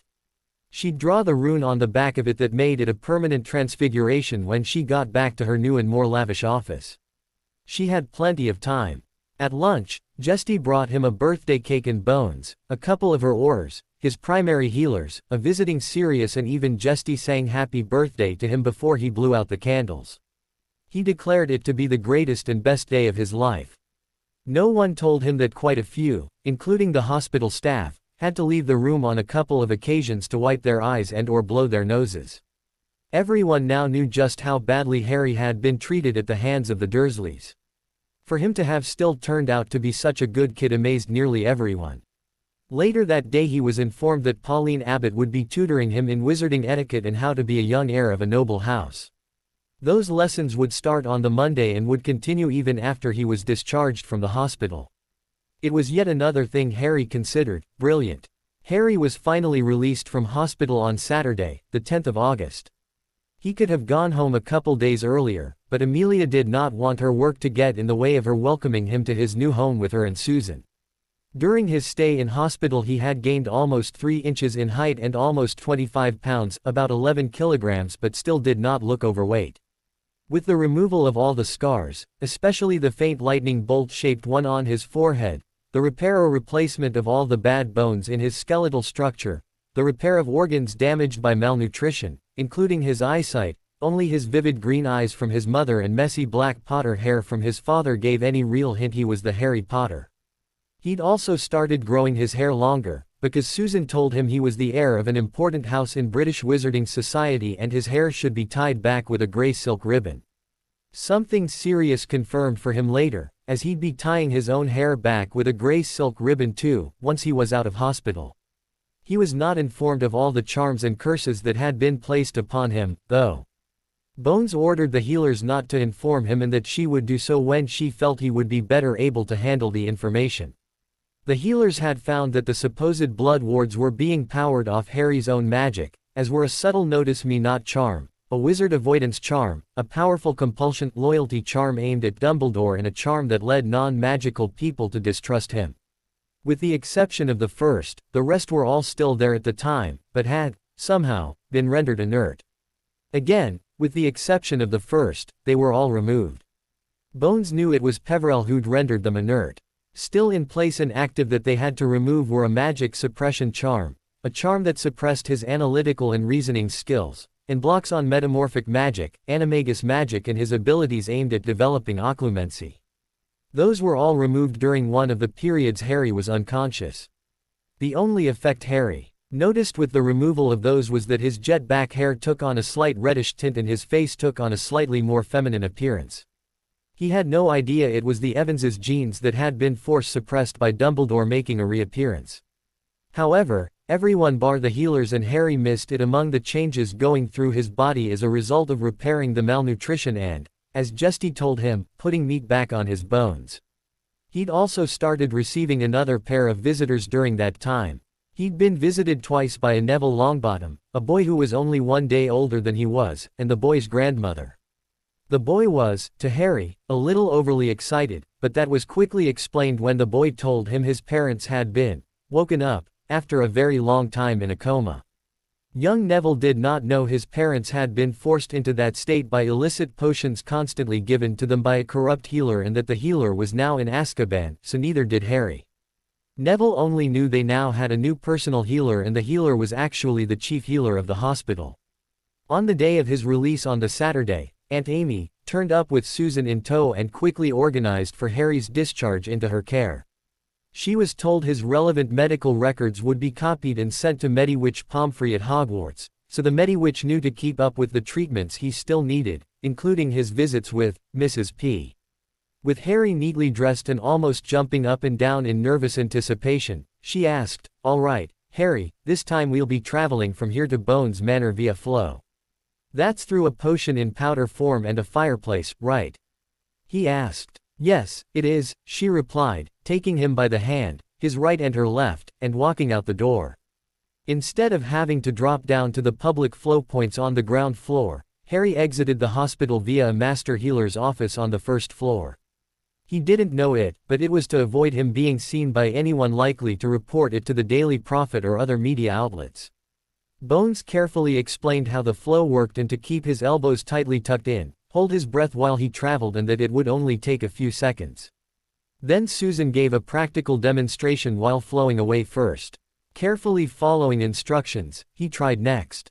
And popped out the other end before immediately falling over. As he was climbing to his feet with Susan giggling at him, Bones stepped out almost daintily and banished the soot off the three of them. "Don't worry about your landing, Harry," she kindly said. "It takes practice and you'll get the knack of it, soon enough." Both Bones ladies then escorted him to his new room, where, surprisingly, Fawkes was already there and waiting on a roost in the corner. Binti had created the roost for him before they'd even arrived. After a quick exploration of the room, for which Harry expressed his excited gratitude and effusive thanks, he was given a tour of the home. As soon as it was done, Susan asked her aunt if she could invite Hannah and Neville over, which Bones immediately granted. And the girl dashed off back to the fireplace in the welcoming hall to Flo call them both. "Don't run in the house," Bones called after her. While Hannah stayed for the rest of the day, Neville had to head home early as he and his Gran were heading back to the hospital to visit with his parents that afternoon. But also promised to come back and visit as often as he could before they all went to Hogwarts. All three helped Harry settle into his room, with Susan saying he could decorate it however he wanted, but had to keep it neat and tidy, both of which were confirmed by Bones. Harry had no problem with how the room was already decorated and was, by nurture, a very neat and tidy boy anyway. The next morning, Bones had made an early day of it and sent both kids to visit with Hannah. As soon as they were out the fireplace, she headed up to the private family parlor on the second floor. She had work to do, which would be a major surprise for Harry. Harry knew of the room and was allowed in it as he was now family. However, He was told the room was, with the exception of Pauline and Hannah Abbott, only for family. On this day, Bones went up to that room and, with the help of Binti, rearranged things in there. The landscape paintings on the walls were removed and relocated elsewhere in the manor. 8 new wall hooks for paintings were affixed to the walls. Highlighting shielded lights were affixed above each and aimed and reflected onto the paintings that would hang from those hooks. The curtains were replaced with heavier drapes to keep out the bright sun of the day when it streamed in through those windows, plus the windows were tinted against UV lighting, and everything was otherwise prepared. Then she brought the portraits out of the trunks and, with suggestions from the portraits themselves, hung them on the walls. The 4 founders were hung side by side on the long wall facing the windows. James and Lily hung side by side on one of the side walls and, at the other end of the room, they faced Fleement and Euphemia, who were also hung side by side. The outside wall with the windows was currently left blank. However, Bones intended to move other Bones family portraits in there, 3 of them, so the portraits had others to talk to. Her brother, Edgar, and his wife, Nadine, would be 2 of them. The 4 Potters knew them and were friends during life. The rest of the stuff in the trunk she left to take to work with her. Other than the Potter and Peverell family grimoires, which would be sent to Grimjaw to put in the Potter family vaults, the rest had already been taken to work to begin the process of tracking down the rightful owners of each. She already knew she'd be handing over the Longbottom family grimoire to Frank Longbottom, first opportunity she got. Once organized, she let Pauline know to send Susan and Harry home when they were ready. Both stepped out of the flow, with Harry only staggering a little, about 10 minutes later. He was definitely getting better at flow travel. Once both returned, she took them up to the now closed door to the private family parlor and stopped them both before entering. "All right, you two," she began. "I need to tell you and for you to understand that, from this moment forth and until further notice, no one but the 3 of us will be allowed to even see within this room." "But, Auntie?" asked Susan. "This is where Hannah and I often come." "I know," said Bones. "However, you're about to find out why. And, what I'm about to show you is to remain a secret until I say otherwise. Am I clear to you both? I cannot stress this enough." She didn't tell them she also expected Croker and his boys and girls to also be visiting at times to speak with the founders' portraits. "Yes, Aunt Amy, Auntie," both replied. "Thank you," she replied with a nod. Then she turned to the door and opened it. As soon as both pre-teens stepped within, they both immediately noticed that all the paintings on the walls had changed, as had the curtains on the windows. They were quickly looking about when both heard a female voice call, "Harry." Harry instantly spun to the side wall where he focused more directly on the 2 portraits hanging there. He immediately recognized them both as his mum and dad. He was speechless. However, Susan quietly whispered, "Wow." Later, Harry and Susan spent a lot of their time at Bones Manor speaking with the portraits. Susan kept begging her aunt to allow her to tell Hannah, and Bones finally relented. However, she threatened that Hannah would be forever banned from the manor if the girl said one word, even to her parents, about what could be found in that room. And also told her it would be okay to tell anyone after the 2nd of September.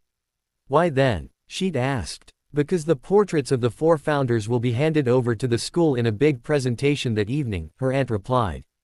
"However, if you do tell others the portraits hung here for a few weeks before school started, you'll probably be nagged something rotten by others demanding to know what you talked about with them.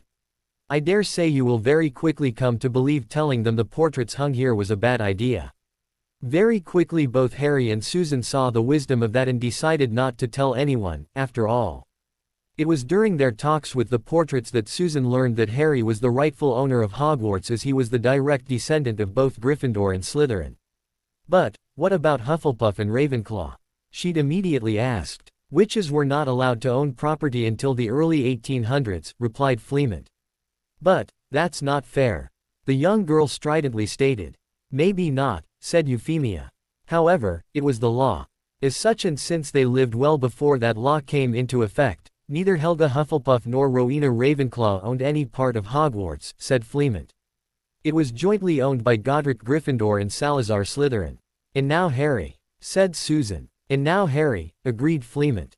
However, the 2, plus Hannah when she was finally allowed to join them, also talked with the portraits of the 4 founders.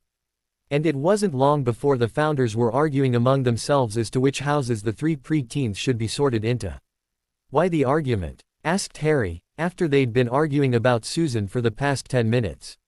It was Rowena who broke off from their argument first and replied, "It was all part of the enjoyment before Godric and I enchanted Godric's hat, what you now call the sorting hat, to carry out the sorting." "Yes," added Salazar. "And I still think you were a pair of spoilsports to do that." "If they didn't, though," asked Harry, "who would have done the sorting after you left?" "We'd have figured something out," shrugged Salazar. "But you did," said Hannah. "That's why we now have the sorting hat, right?" Godric chuckled and said, "One of yours, I think, Ro." "No, Hufflepuff," said Hannah, frowning back. "Well, you're stubborn like one of Helga's, I'll give you that," said Godric. It was an argument that wasn't resolved before they headed for Hogwarts. However, the four had agreed that Hannah would likely go into Hufflepuff through sheer determination, loyalty and fierceness. Susan would end up in Hufflepuff or Gryffindor, however, would likely end up in Hufflepuff because that's where Hannah was likely to go. And Harry could go wherever the hell he wanted, as he owned the school, including the sorting hat, and could tell the sorting hat which house to sort him into. "We know you can choose whichever house you want, Harry," said Salazar. "However, if it wasn't for the rampant bigotry my house has fallen into, it should be mine. I could see you going into either Gryffindor or Ravenclaw because of your innate bravery and intelligence. However, I can also see your fierce loyalty to those who rescued you from your non-magical born aunt and uncle will see you in Hufflepuff." "All that aside," said Rowena, "Hufflepuff will better help him with recovering from the abuse and provide him good friends and allies for after Hogwarts." Harry quickly settled into life in the Bones home, but somewhat often had to be reminded that it was now his home and he wasn't just visiting. And, no, he would never have to go back to the Dursleys. The mind healer, Eliza Pickerniny, was still regularly working on that with him. Though neither of the girls or Neville needed the etiquette lessons Harry needed, all three were happy to join him in them. They'd had those lessons years earlier. Susan explained, "We don't mind, Harry. We think of it as a review of things we learnt a while ago, which will help us when we reach Hogwarts. Besides," added Hannah, "we need to get used to being in a class environment again. That, too, is useful to help us get used to Hogwarts that much quicker." The girls and Neville, especially Neville, helped him with writing with a quill and ink pot, including how to properly sharpen a quill that had gone blunt. And all four of them were interested in practicing the writing lessons that were included in the book on calligraphy Lord Black had gifted Harry for his birthday. Unknown to Harry, Pauline Abbott had already informed her friend, Amelia, that Harry was like an information sponge. He beeped up information and was able to quickly and accurately reach conclusions based on only the bare essentials of knowledge. "It's a result of the analytical blocks Dumbledore had on the boy being stripped away," explained Bones. "The healers told me about it and that he would be a fast learner. From my interviews with the Dursleys I also discovered Harry would be severely punished if he performed better at Muggle school than his cousin, and his cousin is both bone lazy and very reluctant to apply himself to his schooling. As such, Harry was both being magically compulsed to dumb him down, but was also deliberately doing it to himself to avoid punishment. Those two factors have now been removed and, with the help of Eliza Pickerniny, he's being assured he will not be punished if he does well in his schooling." Abbott sighed and said, "Well, don't be surprised if he doesn't turn out to be an outstanding above-average student at Hogwarts. He is quite intelligent and quite analytical." Bones smiled and said, "Then I've no doubt I'll be looking forward to reading his old school reports." Something else the girls found out about Harry was that he'd never been taught to swim. As the Abbott home had a large below-ground pool and it was summer, the girls managed to convince him to go into the pool with them, where they then took on the duty of teaching him how to swim. It took less than an hour to teach him how to crup paddle, and less than 3 days to teach him the side stroke, Avalon crawl. Before the date anywhere near the 1st of September, they'd also managed to teach him both the freestyle and backstroke. Of course, it wasn't all swimming lessons in the pool, they played, too. And, as they felt Harry was far too pale, they also sunbathed some. Just not enough to burn. The girls had been warned about the still new skin Harry sported so had to keep it to a minimum. Another project of the girls they set themselves was to try and tame Harry's hair. They told him about Sleekeasy's hair potion and that it was invented by a potter, Fleemont Potter, Harry's grandfather and son of the Harry Potter after whom he was named. So, the Potters have always had untamable hair? He asked. Apparently, yes, replied Susan, to which Hannah nodded. Within 2 days the girls had managed to get a large bottle of Sleekeasies and, from then on, had fun working it into Harry's hair every morning. Before the 1st of September he had hair that was almost as long as Susan's, was soft and wavy and had begun to tie it back in a gray silk ribbon. Actually, the girls tied it back for him so the bow would sit nice, neat and square. After one such morning he smiled at both girls and said, I guess we're going to need to be sorted into the same house at Hogwarts, so you girls can keep doing this for me, that is, if it's all right with you. Both gave him wide beaming smiles and said, we'd love to. You know people will expect you to be sorted into Gryffindor, right? Asked Susan. Confused, Harry asked, why? You heard what the portrait said. Because it was the house your parents and Potters before you were sorted into, replied Hannah. Susan added, your godfather, too. But, I never grew up with my parents or godfather, said a confused Harry. Therefore, what they were like hasn't affected what I'm like. True, said Susan. Besides, you've spent more time with me than even my godfather, he reasoned. Wouldn't that mean I'm more likely to be in the house you'll go in? And, what about Aunt Amy? Susan grinned and said, Hufflepuff. Hannah explained, Susan's Aunt Amelia was in Hufflepuff. And we both think that's where we'll be sorted into, too. Then, said Harry, firming up. I'm going to try and get into Hufflepuff, too. That had both girls break into giggles while Harry was only able to hold off for about 5 seconds before he chuckled right along with them. Because of worry of Harry's continuing to rapidly grow in both directions, up and out, the Bones waited until the final week of August before they went shopping for school supplies. To reduce chances of anyone recognizing Harry and mobbing the poor boy his first real time in Diagon Alley, as, if he was in Amelia Bones's presence and people had only recently come to know she was now the guardian of Harry Potter, people would quickly figure out who he was. Pauline Abbott took them. She was, though, still quietly tailed by a pair of experienced Aurors, just to keep an eye on things. However, apparently people were still looking for a skinny, messy short and raven-haired kid wearing aviator-style glasses bearing a wicked lightning bolt-shaped scar either in the middle of his forehead or slightly off to one side. Harry no longer matched that description. When looking to see if Susan could find a familiar, they entered Elop's Owl Emporium. Almost as soon as they were through the door, a snowy owl flew down from the rafters to make a beeline for Harry, before she suddenly banked towards Susan, flew around the back of her head and landed on her shoulder. As soon as she had a stable perch on the girl's shoulder, she gave a bark towards Harry before beginning to preen Susan's hair and lightly nibble on the top of her ear. Susan cringed for a few moments before she straightened up and looked up towards the owl in awe. Harry snickered and said, I don't think you're going to get to pick out a pet for Hogwarts, Suze. I think you just got chosen by your pet. In a quiet voice filled with awe, Susan didn't even look at Harry before she replied, I don't care. She's beautiful. I'm taking her. Harry remembered a book he'd read while in hospital on the history of the hospital. He said, in the magical world, medical staff wear light green. In the Muggle world, medical staff more normally wear white. A Muggle would think she was the color of a doctor or nurse, a healer or medi-witch. Based on that, it was only a few minutes after they'd arrived back home that Susan had decided to name the owl Hedwig. She went on to become the head of the Medi-Witches and Wizards in St. Mungo's a couple centuries ago. The first witch to ever hold the post. Looking to the owl, now on its own roost, she asked, how does the name Hedwig strike you, girl? The newly named Hedwig gave a couple of light barks, a pair of head nods and made a slight chuff sound while looking back. Harry laughed and said, I think she likes it. There was a bit of scene when the two pre-teens were shown into Ollivander's, the wand-maker's shop.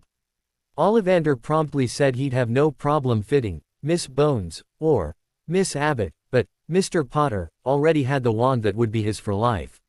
I shall not fit him for another, he firmly stated. Pauline looked to Harry and asked, you already have your wand? Yeah, he sheepishly replied. My relative organized it for me in advance. She looked to him for a long moment more before she said, very well. And turned back to Ollivander. In that case, we'll have the two girls fitted for wands, please. And holsters for all three, too, if Mr. Potter does not have one. When she glanced at Harry, he just silently shook his head. 3, it is, she declared. Later, when Abbott discussed Harry's lack of recognition in the alley with the boy's new guardian, she said, I mean, think about it. From top to bottom of his head, his hair's no longer jet black, it's now deep auburn with that underlying reddish tint coming out. Thanks to our daughters, the short messy hair has been replaced with an heir's neat ponytail style and ribbon. The forehead scar is gone. The glasses are gone, and his facial structure, when you think about it, is actually more closer to Lily than being an almost Gemino copy of James. The only thing that's still accurate, as far as the posters and book covers would suggest, is the bright green eyes from Lily. The differences in each of those between the perception and the reality is only very slight. However, when taken cumulatively, it makes a huge difference. The only way people are going to pick up on who he is if someone who now knows him points him out, or someone who really knew his mum got up close and personal and looked into his eyes and, maybe, recognized those eyes. Even in Madame Malkin's, while our two girls insisted on helping Harry with his clothing choices, poor boy, the staff did not figure out who he was until Susan stamped her little foot and directly addressed him as Herr Potter, when the poor boy was trying to refuse the girls' clothing choices. Bones lightly chuckled from both relief and her friend's short description of Susan's antics in Malkin's. You're right, she admitted. While the changes are small, in combination they're profound. I guess I haven't noticed. On Friday, the 29th of August, Harry and Susan were taken for a very special visit to the ministry building. They were taken direct to Aunt Emma's new minister's office and met two gentlemen, at least, they thought they were men, wearing deep blue robes with their hoods up. Both kids were under glamours at the time. From there, they were escorted down to level 9 of the underground ministry building, escorted by their aunt and the two folks they were now told were called Unspeakables, and taken through to a room that had a big circular-style arch with a tattered black wispy curtain hanging in front of it. As they were escorted into the room, both Unspeakables dropped their hoods and both pre-teens could see that the one who seemed to be in charge had salt-and-pepper-colored short hair and sported a black-trimmed beard, while the other was a young woman who behaved far older than she appeared. Also in the room was a small pedestal table with a glowing white glass ball sitting upon a little wooden stand in the middle of it. Next to it were two small toy rubber snakes. Though neither child asked why they were there, the Unspeakable in charge, he said his name was Croaker, handed each of the kids one of the toy snakes. Then explained what he wanted them to do. You just want us to throw these through that stone circle thing? Asked Harry, as if the man was being weird. That's it, exactly, Mr. Potter, replied Croaker with a slight grin. Miss Bones first, please. After a glance between the two kids, who both thought the adults were being weird, Susan lobbed hers through with a simple underhand toss. It disappeared through it. Then Croaker said, and now you, Mr. Potter. Harry gave a huff of amusement which communicated, I'm just amusing the adults, before he matched the same underhanded toss, his toy passing almost directly through the exact center. As soon as he did, both Unspeakables turned to look at the white glowing ball. It quickly dulled to a light gray and no longer glowed. The woman then walked to stand near the arch and cast a few charms, before she stepped back and firmly said, no leakage. The experiment was successful. Right, said Croaker, turning a grin to the two kids. That's that done then. As they were then being led out, Susan asked, why did you want us to do that? It was an unspeakable experiment, replied Croaker, we just needed two innocents to do it for us and your aunt was kind enough to volunteer you two while you were here and visiting her in her new role as minister. Weird, declared Susan. As Croaker chuckled he said, a lot of what we do is considered weird by some folks. It's still important, though. Harry was just happy Susan thought the same as him about it. Neither noticed that Bones, who had quietly accompanied them, had an expression of profound relief on her face she was having trouble masking, occlumency or not. By the time the 1st of September finally rolled around, a Sunday, Harry was happy, relaxed, healthy, mentally very much on the road to recovery from his treatment at the hands of the Dursleys, beginning to be well versed in the etiquette of Wizarding Britain to the point he was confident in his rightful place and felt ready for Hogwarts. During his time at Bones Manor, Aunt Amelia had also led him through the financial situation of the Potter estate, that all the missing funds were recovered or in the process of being recovered by the goblins, together with the missing artifacts. They've already recovered most of them, right? He asked. They have, she nodded. Actually, I need to go and see Grimjaw to see how that's coming along. Once that part was out of the way, Bones then laid a box on the table between them and said, "And here is the heirs, rings of 2 of the houses for which you're the heir apparent, just not Slytherin and Gryffindor. For those, I'm getting rings made, but it takes time. Besides, I don't think you should wear them just yet, anyway."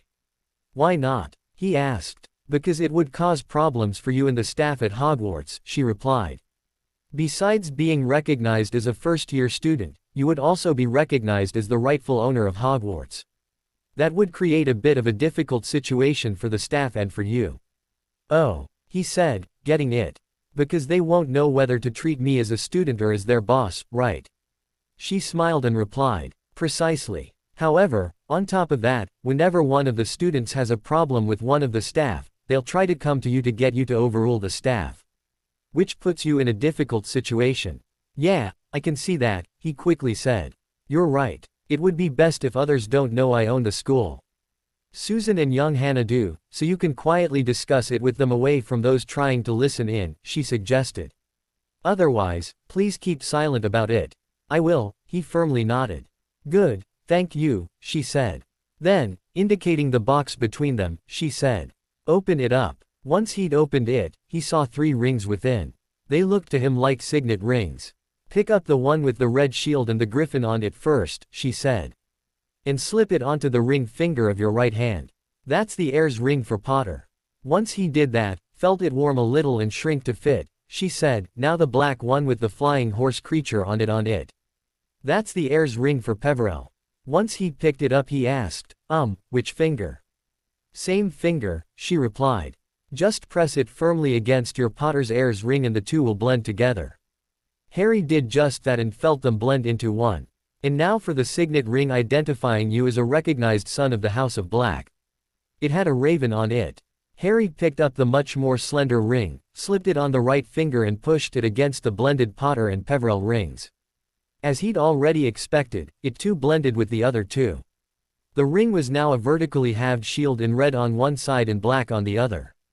The red side bore a gold griffin while the black side bore a small winged horse Harry thought was a Pegasus but was quickly told was actually a Thestral. Below both and in the middle was the shadow outline of a raven. The Thestral is the totem animal of the Peverells, the griffin is the totem animal of the Potters, yet another reason why everyone thinks the Potters are closely tied to the Gryffindors, and the raven is the totem animal of the Blacks, she explained. "It kinda looks pretty," he said, admiring it in the light. She smiled back and said, "Now that you wear those rings, don't ever take them off, Harry." "I know," he said, "I saw that Susan wears one and Mrs. Abbott told me what they mean. For me and Susan it means no one can insult us or treat us unfairly in any way." "That's right," she smiled. "And, if someone ever does treat you poorly, just hold up your hand while making sure you're showing them that ring. If they don't back off then, let me know immediately." "Yes, Aunt Amy," he firmly replied. That earned him another smile. On the day of the first, the Bones household was up early for an early arrival at the Hogwarts Express platform, platform 9 3/4, at King's Cross Station in London. Aunt Ami's plan was for both children to be early arrivals and, therefore, reduce the amount of gawkers who would then stare at Harry. After breakfast and a last-minute check to ensure they had everything they needed, Bones took them via flow to her new office in the minister's office space. There, they picked up 2 Aurors who would be providing the minister her guards, and, subsequently, Harry. They also waited until a recently released from hospital Sirius Black also arrived before the adults all glamored themselves. From that moment on and until the sorting, Harry would be answering to his true name, Henry. It would save possible problems on both the platform and the train. Then they flowed directly to the platform. They arrived at barely past 10:15 a.m., which meant they had nearly 3/4 of an hour to wait until the train left the platform. "Find a compartment and secure it for ourselves," asked Susan. Harry grinned back and nodded, but let Susan choose the compartment for them. To him, it didn't matter other than Hannah and Neville would be able to find them. "Don't worry about that," she declared. "I've got that covered." They chose a compartment in the 3rd carriage and, with the help of the 2 Aurors who accompanied them on board, had their trunks stashed in the overheads. They'd not need them again until they arrived in the castle, as both also carried a small wizard-spaced backpack each that contained a couple of books and some healthy snacks Binti insisted they take with them. As they did not need to enter a Muggle area on their way to the platform, they were already wearing their Hogwarts unaligned house uniforms. Before they left the compartment, Susan stuck a small 3-inch square piece of parchment to the window that had a picture of a blue flipper-footed dragon on it, covering almost the entirety of it. But she stuck it to the glass with the picture facing out. The sea dragon was the totem of House Bones. Surprised, Harry immediately figured out why and said, "That's very clever. Do Hannah and Neville know you were going to do that?" Wearing a pleased grin, she replied, "Uh-huh. Hannah's mum suggested it months ago. Auntie Pauline and her friends used to do it when they were students at Hogwarts." When they disembarked again, Aunt Amy shook her head in wry amusement before casting mild notice-me-nots over the pair of them. "That way," she explained, "you will be seen. However, you will not be properly recognized." "Clever," muttered Sirius. "What about Neville and Hannah?" asked Harry. "Introduce yourself to them and they'll immediately see through it," she replied. "The notice-me-not only works on those who are generally looking for either of you. Once you introduce yourself to someone, they'll be able to see through it." "What about for the sorting?" Harry immediately asked. "When you respond to your name by walking forward to be sorted, you'll have effectively introduced yourselves," she replied. "And good reasoning skills thinking to ask that, Henry." As the station started to fill up, Bones and Sirius shooed both children back onto the train. "Don't worry," she assured them. "Sirius and I will keep an eye out for the Abbotts and Longbottoms." The Abbotts arrived about 25 minutes before departure, just as Harry and Susan were reboarding, but the two Orrs told them to get on and they'd send young Hannah their way. The Longbottom parents were only a couple of days out of St. Mungo's themselves. They refused to remain any longer as they wanted to spend the last couple of days of August with their son before then escorting him to the platform to see him off for his first day at Hogwarts. However, because they were still quite unwell, Augusta put her foot down about how long they'd be allowed there. So they arrived about 15 minutes before departure. As soon as they did and met up with Bones, Sirius and the Abbotts, Sirius conjured up 2 high chairs for them, a cross between a chair-backed bar stool and armchairs. Then levitated both into them. When Frank frowned at him, about to say something, Sirius got in first. "You don't scare me, Longbottom, so don't even try.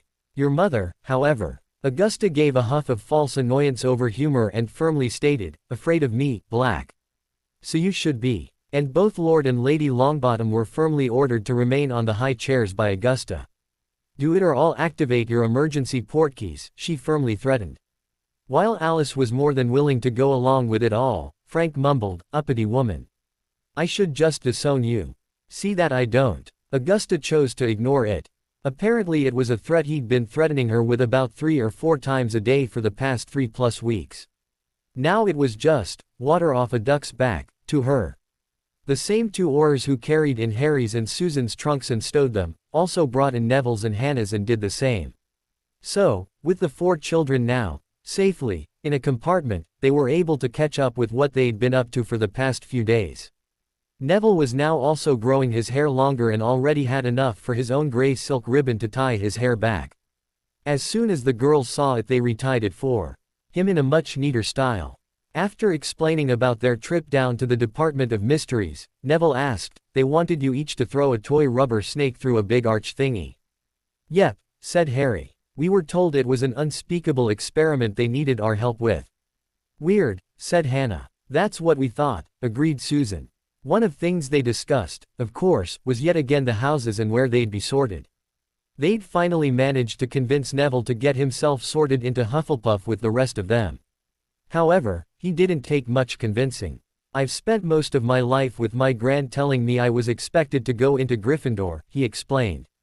"When my mum heard of that, she gave Gran what for and said to me, 'You should go into the house that would serve you best, Neville dear. Let the sorting hat pick the best for you.' I'm thinking Hufflepuff would be best for me, after all." The other 3 grinned back and they admitted, as too. He breathed a sigh of relief and said, "Hufflepuff forever. Hufflepuff forever." They firmly agreed. Once the train left the platform, it was almost 15 minutes before a red-headed kid yanked the door open and stuck his head in looking around. Less than 3 seconds later he pulled his head back out and walked off, not even shutting the door as he did. Who on earth was that? Asked a thoroughly confused Harry. That was Ron Weasley, scowled Susan. His dad worked for Auntie in the DMLE. He's really not a nice boy. Lacks manners, too, said Neville. He didn't even bother to knock, or anything. Or close the door, added Harry, standing up, walking over and closing and latching it himself. The rest of the journey had those walking past and peering within the windows before moving on. Either they were looking for friends or looking to see who else was on the train. No one else opened the door, let alone without knocking. When the cart lady came around with her little trolley cart and opened the door to ask if they wanted something off the cart, Harry was quick to get a small collection of almost everything on it. Don't let Aunt Amy know you bought all that, smirked Susan. I've not had much of a chance to try wizarding sweets before, Suze, he reasonably argued, don't you think now is as good a time as any to try them? That had the 3 other pre-teens all snicker or giggle. And the 4 of them worked their way through the small pile Harry had bought. The other 3 were also explaining what they were all like before Harry tried them, so he wouldn't be surprised by them. Another conversation between the 4 dealt with pets. Susan was happily sharing with Neville. Hannah and Harry already knew information all about her new snowy owl, Hedwig. And Neville was happily sharing similar information about his own new horned owl, Krigare. Uncle Algy presented me with a toad and told me it would be my pet to take to Hogwarts with me. I named it Trevor, he explained. But, Dad called Uncle Algy an idiot and presented me with Krigare, which is Swedish, apparently, for warrior, and firmly said a post owl made a lot more sense than a bleep toad. Bleep? Asked Susan. Neville blushed, looked down and said, he said a swear word there. I just replaced it with bleep. Harry snickered. Trevor's now in one of our home's greenhouses helping keep it clear of plant-eating insects, especially beetles. He loves beetles. Susan didn't choose her pet, either, said Harry. Hedwig chose her. Then Susan launched into a faithful retelling of what happened the moment she walked into Elop's in Diagon Alley. She just flew down, landed on your shoulder and refused to leave. Asked Neville. Pretty much, said Harry. Did you send her direct to Hogwarts like I did with Krigare? He asked. Yes, replied Susan. And what about you? Asked Hannah, looking to Harry. Fox has still decided you're his pet. He chuckled and said, apparently. I think he's adopted me. Think he'll be at the castle, waiting for you? Asked Neville. Harry shrugged and replied, I don't know, but I hope so. You've become attached to him too, smiled Hannah. Yeah, he sighed. I thought he would have left after he realized I was going to get better, or then got better. But, he hasn't yet. After their arrival at Hogsmeade and their trip across the lake in the little boats, a place where the Weasley boy was again searching for someone, they arrived at the doors of the castle. The whole way from the platform to the doors they were escorted by a really big bloke who Susan told Harry was named Rubeus Hagrid. But, he prefers to be called just Hagrid, she offered. Nice to know, said Harry, a little distracted like all the rest of the first years and practically gawking about. Once they were shown into the castle by a little man who stood, for some of them, even shorter than them, they were taken across the main entrance-way and shown into an antechamber. The little man, who introduced himself as Professor Flitwick, deputy headmaster and head of house for Ravenclaw, gave them a little introduction and explanation of what was about to happen before he apologized and said he had to leave for a few minutes to check to see if the rest of the school was ready to receive them. As soon as he was out the door, the Weasley boy began to walk through the students calling, Harry. Hey, Harry, where are you? Even before he reached Harry he was intercepted by a skinny boy with slicked back hair who sneered at him and condescendingly asked, trying to make friends with Potter, Weasley. It would be, after all, the only thing you'd have to separate you from the riff-raff. Piss off, Malfoy, Weasley snapped back. That Harry's my best mate has nothing to do with you. On hearing that, Susan, Hannah and Neville all looked to Harry in surprise. Harry just looked back at them in confusion and whispered, I had no idea who he was until Susan told me his name. I've never met him before. Malfoy sneered, as if Harry Potter would ever be friends with someone like you. Why you, snarled Weasley, starting to draw his wand out of his pocket. That was as far as they got before Flitwick returned, saw what was going on and snapped, enough. When both boys looked back at him, he said, "As soon as I learn which houses you two will be sorted into, you'll both be docked 5 points for making a scene." He gave that a moment to sink in before he then said, "Congratulations, the pair of you. That would have to be about the fastest a student has ever lost points on first arriving at the castle. It's not something you should be proud of, either." "When my heir," Malfoy haughtily began before Flitwick snapped a flat, "I dare you," expression back at him. It shut the boy right up. "If you're done," said Flitwick, "form 2 columns and follow me. I'll be taking you through to the Great Hall and the sorting." As Flitwick began to lead the 2 columns out, a nearby tall dark-skinned boy looked to Malfoy and asked, "Were you about to say, when my father hears about this, and add some inane threat to that, Malfoy?" Malfoy just glared back and the boy added, "You do remember he's dead, don't you?" Malfoy snapped back, "Shut your mouth, Zabini. The Malfoy name still holds weight in political circles." Zabini just snorted and said, "Forget that Bones managed to get Fudge and Umbridge kicked out and then replaced him too, did you, Malfoy?" Malfoy just fumed back. Harry, Susan, Neville and Hannah watched it all while casting amused glances at each other. They were bringing up the rear. Even the Weasley boy had apparently given up, for the time being, trying to find Harry and convince one and all he and Harry were best mates. As expected, Hannah was first up for sorting. Professor Flitwick was standing on a small set of steps and was handling both the sorting hat and calling the names off a scroll of parchment. The hat sat on her head for only a moment before it quietly uttered, "By the 4 founders." Then immediately sorted her into her house by calling out, "Hufflepuff."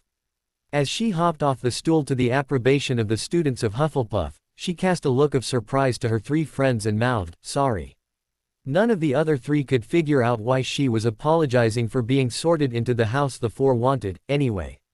Susan was next and the hat had barely reached her head before it called, "Hufflepuff." Boot went into Ravenclaw, as did Brocklehurst. Brown went into Gryffindor. Bulstrode into Slytherin. And the sorting continued alphabetically down through the list until they reached some girl named Granger. For some students there were clearly some surprises. The Granger girl sat on the chair, clearly trying to convince the hat of something before she developed quite the shocked expression. "He what?" she gasped. Then the hat called, "Ravenclaw." She quietly left the stool and made her way to the Ravenclaw table in dazed shock. Once Neville sat, again, the hat hadn't really been on his head for more than a moment before it called, "Hufflepuff." Neville cast a bemused eye on Harry and tossed him a thumbs-up gesture with a knowing smirk as he walked to the Hufflepuff table. Malfoy was up next and the hat didn't even reach sitting on his head before it called, "Slytherin." Another quarter way through the list of students and Harry was called. However, he was called as, "Potter, Harry."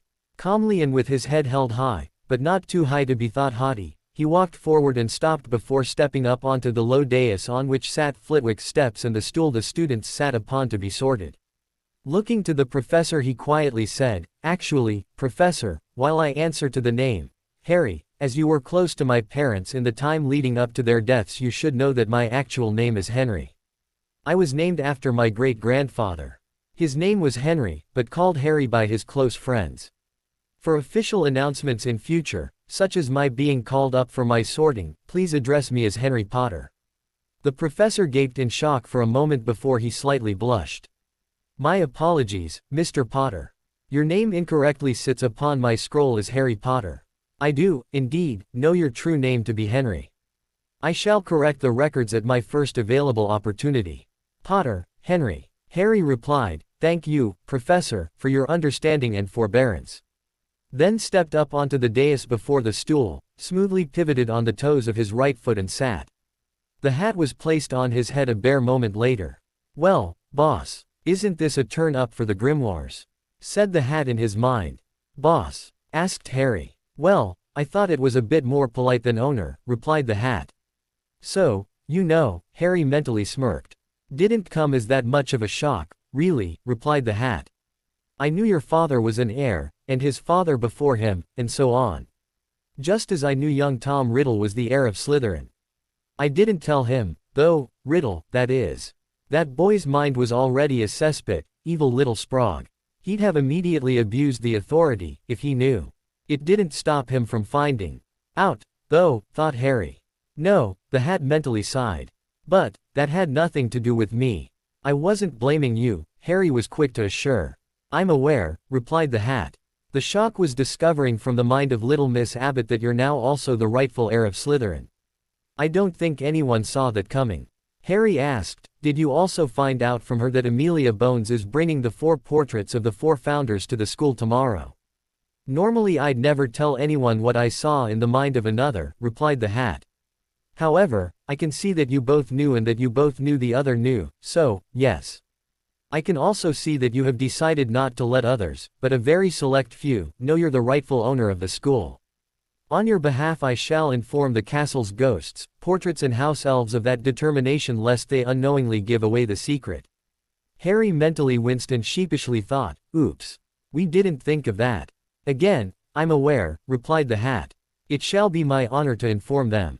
Now, let's get you sorted before people start wondering too much about what is going on. Before I do, though, I ask you keep me informed of just when you intend to announce your ownership. I think the denizens should be informed first, yes. Fair enough, he firmly thought. Well, then, Hufflepuff. As the hat was plucked off Harry's head, he started walking to the Hufflepuff table in almost complete silence. It would have probably lasted longer if Susan, Hannah and Neville hadn't immediately started applauding. Their clapping triggered the rest.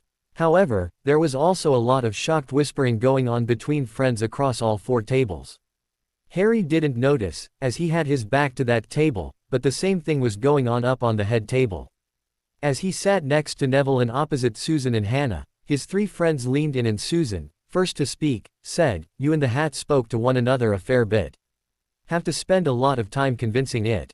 No, he replied. It knows who I really am and wanted to let me know it will communicate with the ghosts, portraits and house elves not to let out the secret. It was going to sort me into Hufflepuff right off the bat, but wanted to chat for a minute first. I've more to tell you about that, but it's going to have to wait until we can all get together somewhere private. All 3 nodded back and sat back. As the sorting neared its end, Weasley was sorted into Gryffindor and Zabini went into Slytherin. As Zabini headed for the Slytherin table, Professor Flitwick vanished the steps he'd used, tucked the scroll under his arm, picked up the stool and hat and walked them off to the side of the room near the head table. Then Headmistress McGonagall stood to make a few announcements. She first announced she'd been appointed the new headmistress following the death of Albus Dumbledore and that Professor Flitwick had been appointed deputy headmaster. Next, she introduced the apparently new professors for history of magic, Dada, potions and transfigurations. Then she announced a change in school policy, which would now see those who commit crimes being detained, the Aurors contacted and the student handed over to them. That caused quite a bit of shocked whispering among students, especially in Slytherin. A glare about the room from her had them all shut up again. Furthermore, she firmly stated, if the crime is proven, that student could at the very least be suspended from the school. For severe enough crimes, expulsion awaits you. I am not Albus Dumbledore and I will not turn a blind eye to crimes. Unlike our previous late and now unlamented headmaster, I do not see the commission of crimes as schoolchildren hijinks and just acting out. This will be the only warning you'll receive for the school year on this matter. As an example, simple common assault, even if through the act of a prank, is a crime. If a prank harms another, even if only for a few moments, you'll be leaving in the company of Aurors. A pair of third-year red-haired twins in Gryffindor glanced at one another before they sighed and disappointingly looked down at their currently empty plates. Next, at the completion of classes tomorrow, all students and staff are required to immediately return to here, the Great Hall. Please, do not even head for your common rooms first. I have been informed some very important and historic presentations will be made to the school by representatives from the ministry. I have been assured that those who miss it will be dirty at themselves for being so foolish. That is all the announcements I have for you at this time. Let the welcoming feast begin. Suddenly, all the tables were loaded down with food. Harry thought that, if the tables hadn't been built so sturdy, they'd have collapsed under the sheer weight. After Harry ate his fill, it wasn't long before the tables were cleared. McGonagall stood once more and said, Prefects, please escort our new first years to your common rooms and give whatever announcements each house gives their new students at that time. However, tomorrow is a school day and I expect everyone within their beds within 30 to 45 minutes. Off you go. Before the Hufflepuff first years could even stand, they were quickly joined by 2 of the Hufflepuff senior years. The which of the 2 said, "Hi, folks. I'm Jemima and this is Robert," indicating the male with her. "We're the 2 fifth-year prefects for Hufflepuff. Please follow Robert and he will lead you to the Hufflepuff common room and dormitories. I'll be bringing up the rear to make sure we don't lose anyone." Harry was glad she'd barely tried to sneak a glance at his forehead when she first laid eyes on him. That was one thing that really annoyed him, as if he was his scar rather than the scar, now gone, was just a mark made upon him by a dark wizard. Robert led them back out into the entrance hall and down a flight of stairs before heading off to the right. They followed for about 100 yards before they came across what appeared to be a stack of barrels lying on their sides and embedded into the wall. Harry, Susan and Hannah already knew this was the entrance to the Hufflepuff rooms as the portrait of Helga Hufflepuff had described it to them.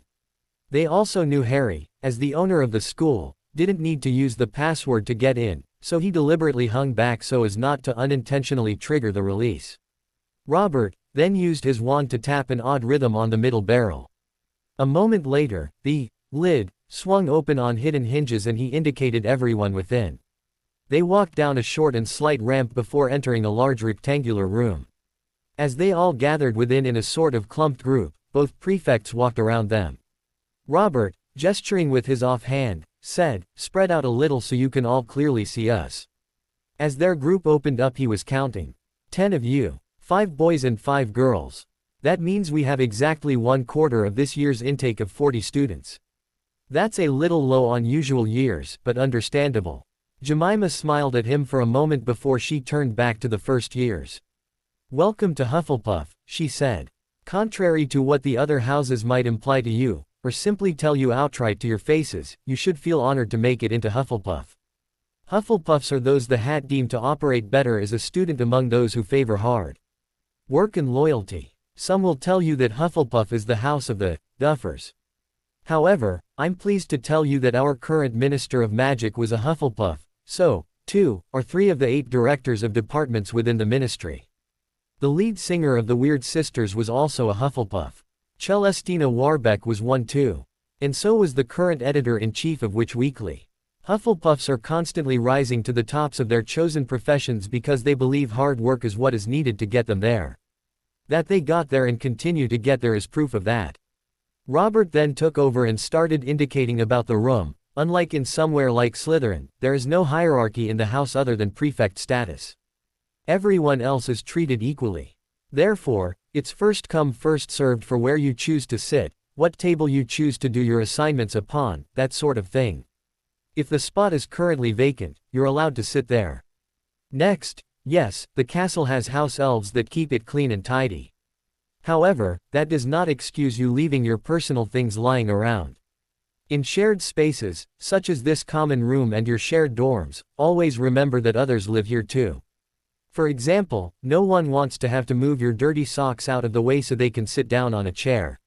With a wry smirk he said, "Actually, I'm pretty sure that if anyone actually did that they'd have to later go and fish them out of the garbage." That had a couple of the first years titter, giggle or chuckle in amusement. Indicating the 2 sets of stairs, Jemima said, "For dorms, boys are down the stairs on the right and girls are up the stairs on the left. Boys, do not try to get up the stairs to the girls' side. The stairs will turn into a slippery slide, dropping you back out again. An alarm will sound and our head of house, Professor Pomona Sprout, will come running. Professor Sprout is generally a very placid lady, until a boy tries to get up those stairs. Then, boys, it would be to be you." And smiled. "You need to be early in the Great Hall for breakfast as you need to have eaten before the class timetables are handed out. About that time, owl mail is also delivered," said Robert. "Oh, yes, owl mail is only delivered once per day and it is always as breakfast concludes. If you are not down in time and you are expecting a parcel or package, you'll have to wait until the next day to receive it. Don't worry too much about it for the first couple of weeks," said Jemima.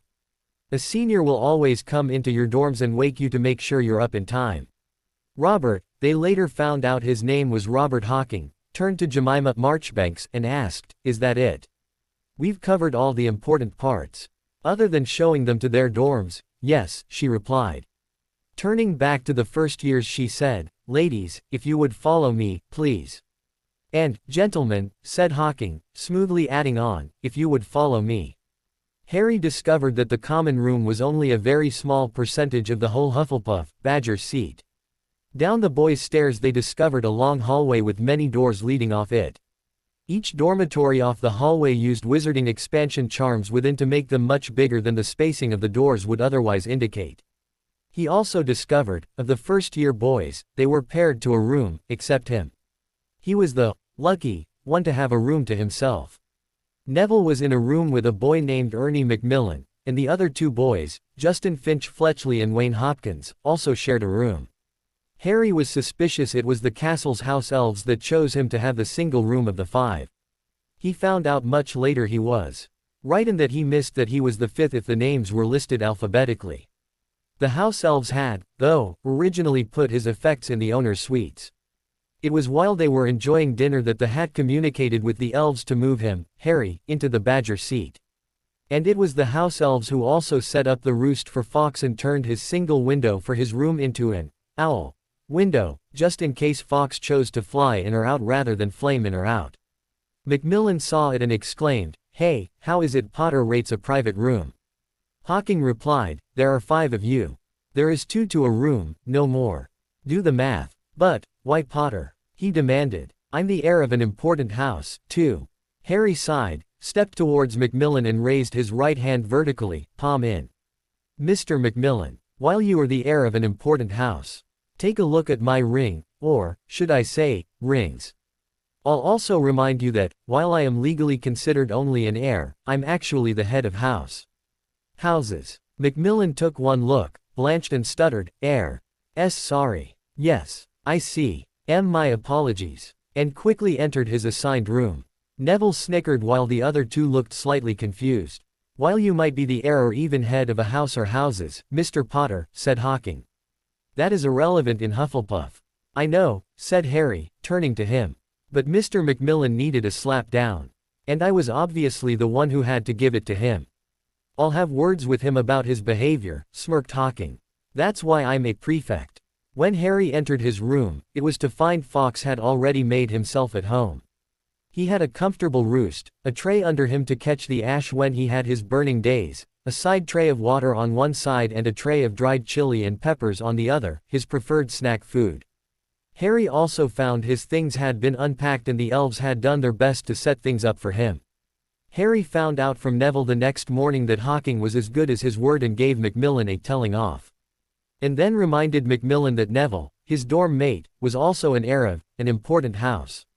The next morning Harry was already up and out of bed when Hawking came past and made sure he was awake.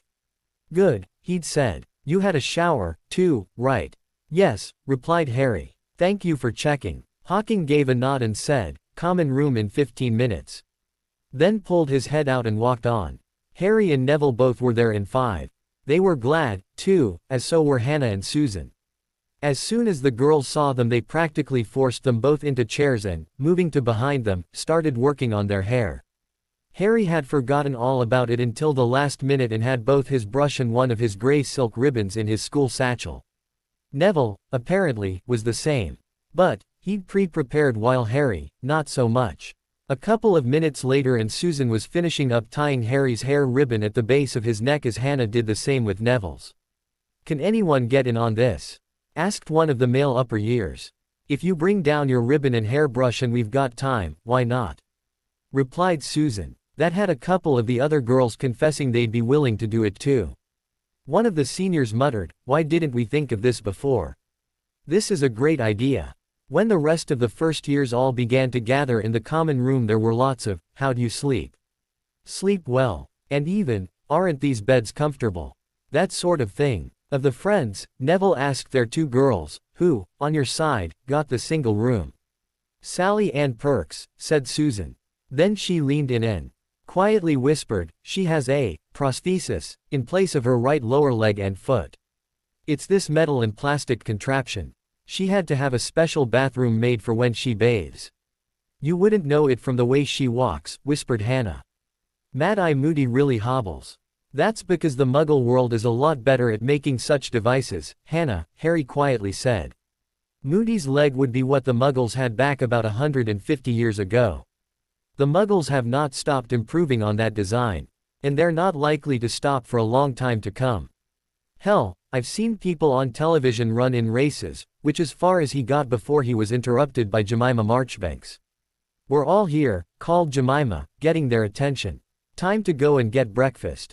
This time I want you all to try and remember the route we take back to the Great Hall. I know most of you were far too tired last night to try that then. Let's go. As had been taught them, they arrived to have plenty of time to enjoy breakfast, then the professors started handing out their timetables, then the owl mail all arrived in one big flock, parliament, of owls flying in from somewhere within the hidden ceiling. Oh dear, said Harry. Looking to Susan he said, weren't we supposed to send letters to Aunt Amy last night to let her know what houses we were sorted into? No, silly, she replied. Today. She knew we'd be too tired last night. But, that changed when she knew she'd be here this afternoon, remember? He nodded and said, you're right. But, mind if I borrow Hedwig to send one to Sirius? She shrugged and replied, no. Besides, she likes you and never minds the work. Harry would never dream of using Fawkes as a male owl. Though they did not know what classes they'd have on when yet, Harry had already loaded his school satchel with 2 bottles of ink, a case of quills and a small stack of parchment. He knew he'd need at least those. He quickly pulled out ink, quill and parchment and dashed off a quick letter to Sirius letting him know he and the other 3 had all been sorted into Hufflepuff. He also admitted they'd planned it that way so they could all stay together in one house. However, he did not think it would come as much of a surprise to Sirius they all chose to go into the one house, at any rate. After classes that afternoon, their first day of lessons, as told by the headmistress the previous night, they all immediately made their way to the Great Hall and sat at their house tables. Present were Amelia Bones, in her role as minister, her aide, Cynthia, now one of her 2 under-secretaries, 2 unspeakables with one of them with their hood flipped off, Saul Croker, and a small contingent of media standing off to one side.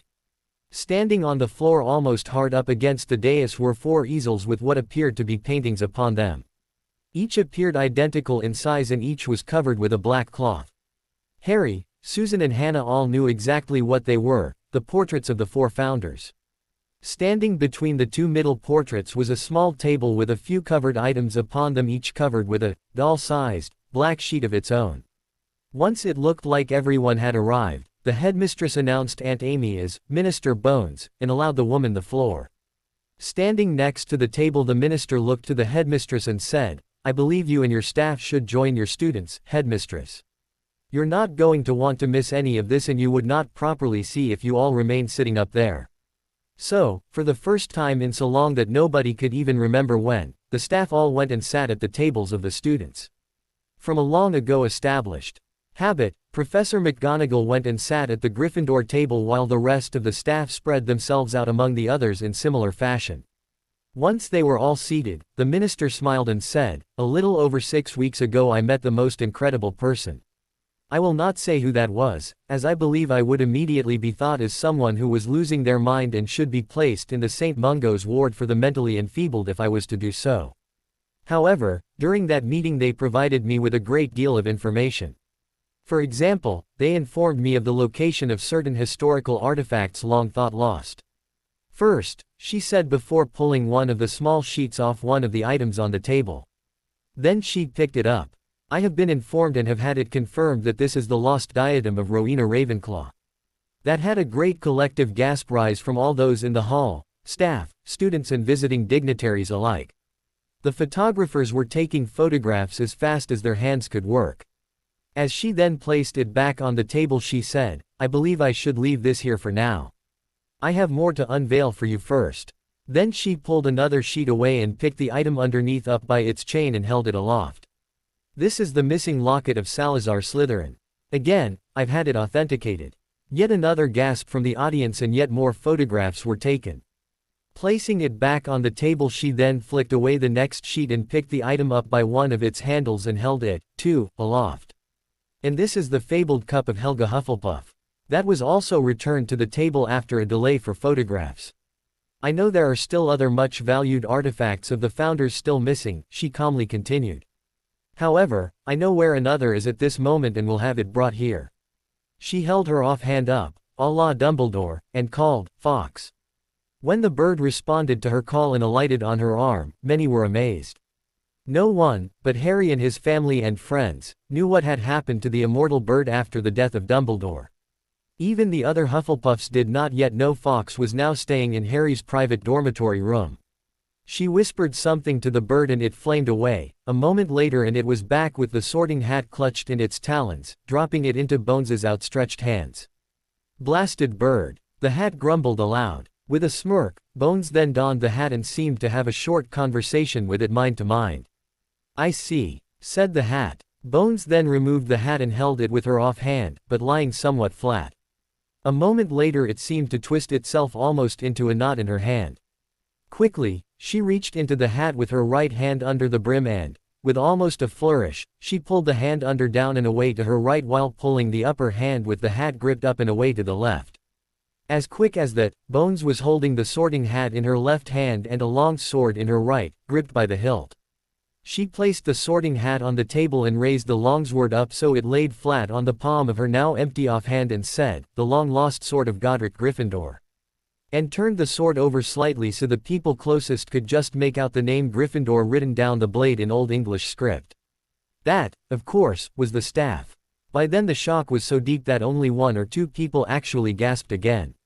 She then carefully laid the sword down on the table to join the other three important and historical artifacts, one each, of the four founders. "Many books have been written about each of these items," she said. "Many thoughts have been spoken aloud about whatever became of them." She gestured to the table and said, "Now, here they are." Again camera flashes were going off a mile a second. But, of course, Bones was not done yet. Sudden applause started up, but Bones immediately raised her hand in a stop gesture. "Please wait. There is one more thing to do." When she knew she was successful in halting the applause before it even properly started, she turned about to face the portraits, drew her wand and vanished the black sheets over the portraits. All four founders were awake and immediately grinned. "Ladies and gentlemen," said Bones. "From your left to right, I present to you the authenticated portraits of Salazar Slytherin, Rowena Ravenclaw, Helga Hufflepuff and Godric Gryffindor." All four portraits laughed and gestured with waves to whoever they saw looking at them at the time. Bedlam. If what then immediately transpired in the Great Hall after that could be referred to by a single word, it was bedlam. From a quiet susurration of gasps of shock, cries of disbelief and applause, the noise quickly rose to a crescendo of loud applause, cheering and other yelling. Bones just stood there with a wide grin, staring at Harry and the other three. The photographers then finally managed to break past the few Aurors who'd managed to corral them until that point, closed in on Bones and were madly snapping away even more photographs. The sheer amount created an almost strobe-like effect of lights and the air above them became so murky with purple smoke haze from the magical flash bulbs you couldn't even really see through it. It took a good 2 minutes before the Aurors were able to force them all back to the side of the room again. Once they were back, Bones said, "I'll now take questions from anyone, but the media, at this time. That means especially staff and students of the school. The press can wait until later." A seventh-year Ravenclaw shot to his feet and asked, "Madam, sorry. Minister Bones." "Yes," she asked and quickly added, "How about you introduce yourself, first?" "Sorry," he said. "Peter Martin, seventh-year prefect for Ravenclaw." "Yes, Mr. Martin. As whoever it was who told you where to find all this allowed you to find it all, I think it's safe to say you could tell us who that was. I mean, it would have to be believable then, right?" She smirked back, seemed to think about it for a moment before finally replying, "Sorry, no.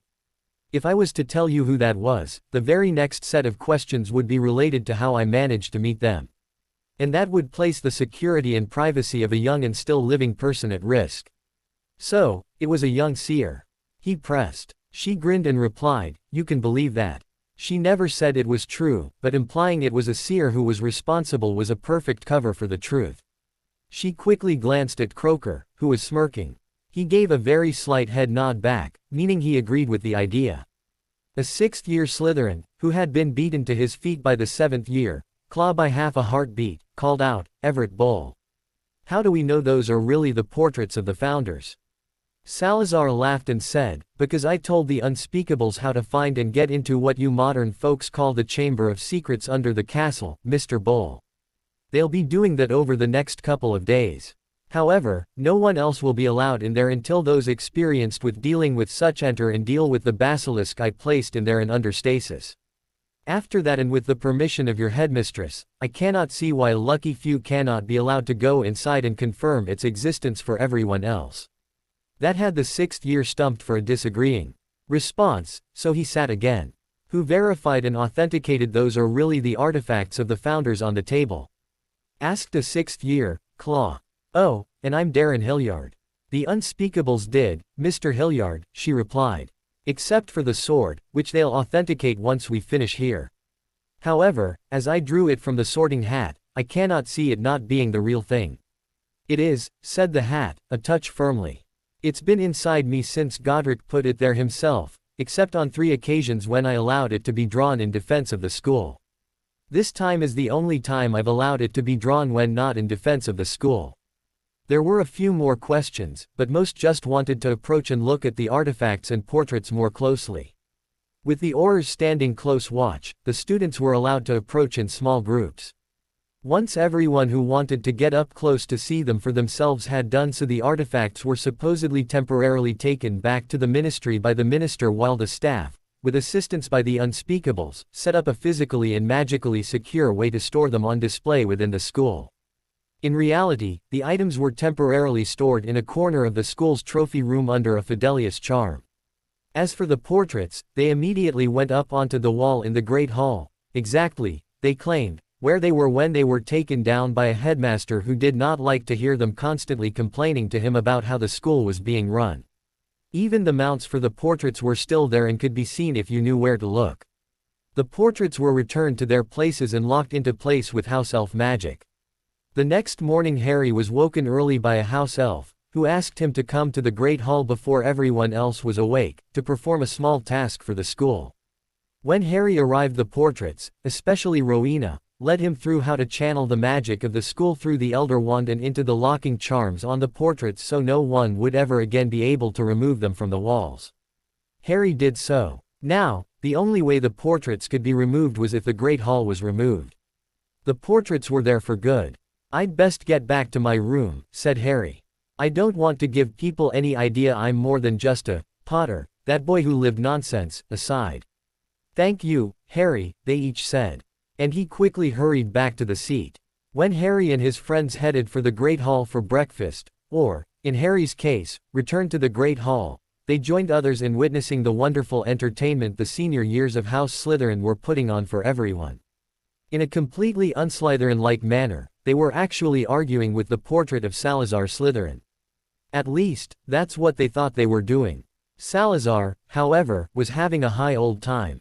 Every time one of the idiots tried to tell him he was wrong about something, he'd come back with something along the lines of, well, as I have the full memories of the living Salazar Slytherin right up until he died, then I know the actual truth, do I not? The real Salazar Slytherin was not a blood bigot. If anything, he was less of a bigot when it came to blood than even Godric. No, if there was a blood bigot between us, Rowena was the bigot. However, her bigotry was between those of noble and not birth, not how far back their bloodlines went. Then he absolutely shocked them when he said his own mother was what modern witches and wizards called a muggleborn. I didn't hate muggleborns, you morons, I hated muggles. And not all of them, either. That's because there were certain muggles happily going about the place trying to kill every witch and wizard they could get their hands on. In return I could happily, and did, slaughter every one of those I found. Those mongrels killed far too many of my students. Hell, even killing one of my young students was enough for me to kill them. I didn't care if they were afraid of witches or wizards, bigotry exists in many forms. I cared if they harmed witches or wizards as a result of that fear. But, only purebloods, right? Asked one of the Slytherins. Wrong, you numbskull. Salazar immediately snapped back. How, on God's green earth, did you end up in my house with thinking like that? Where's the cunning? You're certainly not displaying any of it when you utter remarks like that. When I said any of my students, I meant any of my students. I know the history books state I was supposedly some blood bigot, however, I most certainly was not. Use your brains and think about it. Listen to what you're being told. Figure it out. All the evidence you need is before you. When it didn't appear that the Slytherins had figured it out, he sighed, rolled his eyes and said, if there was one house in Hogwarts that could be considered the house of the Muggleborns, it was Slytherin. While we were teaching, my house had more Muggleborns within it than the other three, combined. And, out of those, the next closest was Helga's. Year by year it was a horseshoe toss between Godric's and Rowena's who had the least. No, no, it can't be, exclaimed one of the Slytherins speaking with the portrait. Why, you're lying. Yes, yes, it is. Salazar happily snarked back. I'm not. Rowena's portrait, next closest, laughed and said, he's not. We can confirm that. Us other three used to laugh at Sal all the time and call him the Muggleborn's adopted grandfather. The Muggleborns, especially the first years and some of the second years, used to follow him around like he was the alpha dog leading about a pack of puppies. That had both other portraits laughing along with her. Salazar's portrait mock scowled back. That afternoon Harry heard that some over-officious idiot from the Ministry who called himself the chief historian of the Ministry of Magic, with an overweening sense of his own self-importance had turned up at the school with the intent of taking the portraits back to the Ministry so they could be carefully studied for historical purposes. While he didn't bring Aurors with him, he did bring two other Ministry workers. With even McGonagall tearing strips off him, he still tried to remove them from the walls. And kept trying until Bones herself turned up, told him to leave them the hell alone and ordered him back to the Ministry. When he tried to bluster his way out of it, she flatly told him, leave, now, or you can clean out your desk. Leave now, or you're fired. You're only acting minister, he tried. I've seen to the return of 8 missing important historical artifacts related to the school in particular and the wizarding world in general, she snapped. Do you honestly think I will not be fully elected, this afternoon? Are you that stupid you think someone else will soon be the new minister? Who would be foolish enough to even stand against me? I think I could just about execute you three in the middle of the lobby at the ministry, simply for pissing me off, and still get elected as minister. Now, get out. Get out of this school, right this minute, or I will not even wait until you return to your desk before I have 2 of Director Scrimgeour's Aurors there waiting to escort you from the premises and ensure you never work in a position of authority ever again. Then she wheeled on the 2 flunkies and said, and, if he goes, so do you. You've both clearly shown yourselves to be as stupid as he is. When the 3 quickly left the school, almost running in their efforts to depart, she looked to the portraits and said, sorry about that. That's all right, lass, grinned Godric. They'd have never gotten us off the wall, anyway. A certain someone used their authority to employ the magics of the castle to ensure we can never be removed again. Bones smirked back and nodded. She knew who they meant. She then wheeled on, a clearly worried until she'd turned up McGonagall and said, if any more idiots turn up and try to remove them, tell them you're under direct orders from me to toss their asses right back out again, with magical force, if necessary. Thank you, Amelia, smiled McGonagall. Happy to help, said Bones. School very quickly settled down again for everyone, or for the first time for the new first years. The students even learned Harry had a Phoenix companion, and that it was Fawkes, only a couple of days after the incident with the Ministry flunkies in the Great Hall. The Badgers, of course, found out first, but it was all over the school by the end of that day. How did Fawkes come to be your familiar? Asked one of the 3rd year, Puffs. He's not, replied Harry. At least, I don't think he is. He just started hanging around me after Dumbledore died and, though he leaves for short periods of time, always comes back. At any moment, I keep expecting him to take off and not come back. And shrugged. Though he'd told everyone who'd asked him directly that Fawkes was not his familiar, everyone in the school still believed he was. After a couple of days of it, Harry just gave up trying to correct folks. Susan noticed and suggested to him, maybe he is your familiar and you just don't know it. Harry couldn't find fault with her argument, so just shrugged back. He had no way to tell and did not know there was actually a charm that could test it for him. A couple of weeks later, Professor Flitwick tested it and found Fawkes was, indeed, Harry's familiar. However, he did not find out until after he died that Thanatos, when he visited the Dursleys that day, asked the bird to bond with Harry. And Fawkes did it while Harry was in the hospital, but not until he was strong enough to accept the bond. Since the portraits of the founders had gone up, and for the next few long weeks, students would often enter the Great Hall to find adult witches and wizards practically interrogating them.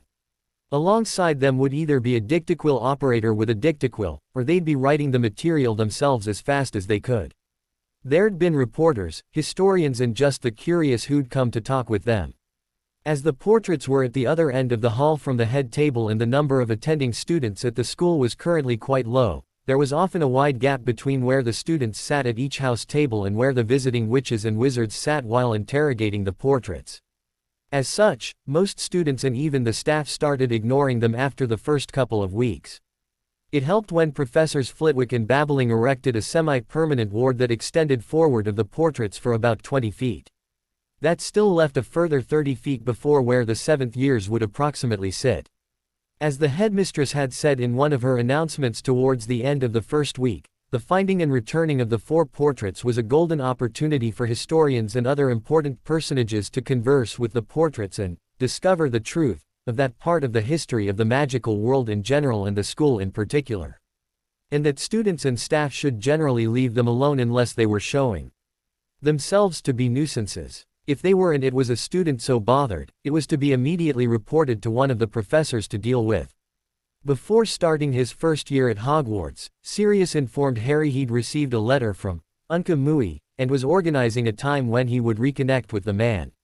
That first meeting occurred both after Sirius was out of hospital and when he felt he was well enough recovered to deal with his old friend. However, that meeting did not occur until after Harry had begun Hogwarts. 4 weeks after school started, Sirius had apparently gained permission from Headmistress McGonagall to bring Remus, Moony, Lupin to the school to reconnect with his honorary nephew. McGonagall granted it and the first meeting was organized for the coming Saturday. However, the meeting did not go all that well. Harry understood why Sirius could not visit him and rescue him from the Dursleys, as he now knew Sirius had been unjustly and illegally tossed into prison. However, Remus did not have that excuse. The man was found clear of any form of compulsion charm to keep him away, nor were there repulsion charms on the Dursley residence that would have kept a determined Remus Lupin, who would have meant no harm towards Harry, from visiting. To Harry, that meant the man had willingly chosen to remain away, and considered the excuse the man suffered, werewolfism, to be a crutch he trotted out when he wanted an excuse for something he did wrong and didn't want to face up to it.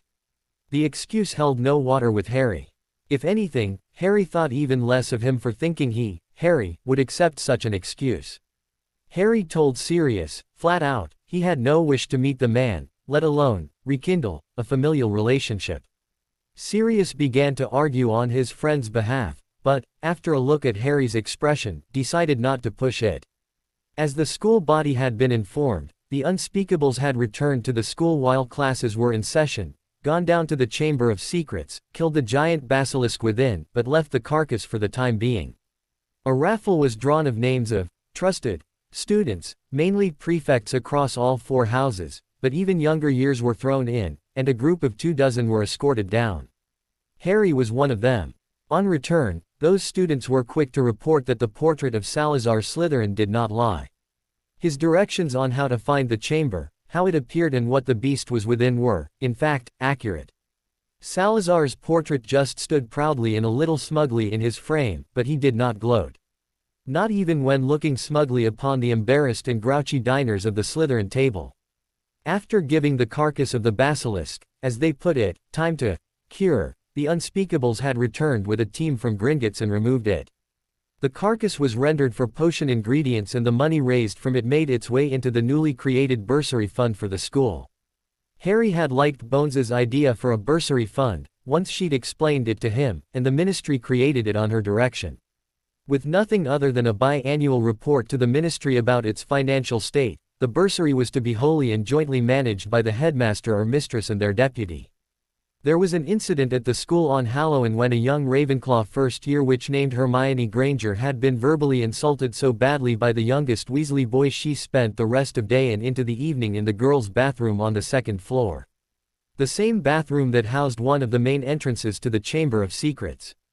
A couple of Ravenclaw girls, together with the 5th-year female Ravenclaw prefect, a Penelope Clearwater, managed to coax her out and to report the matter to Professor Flitwick.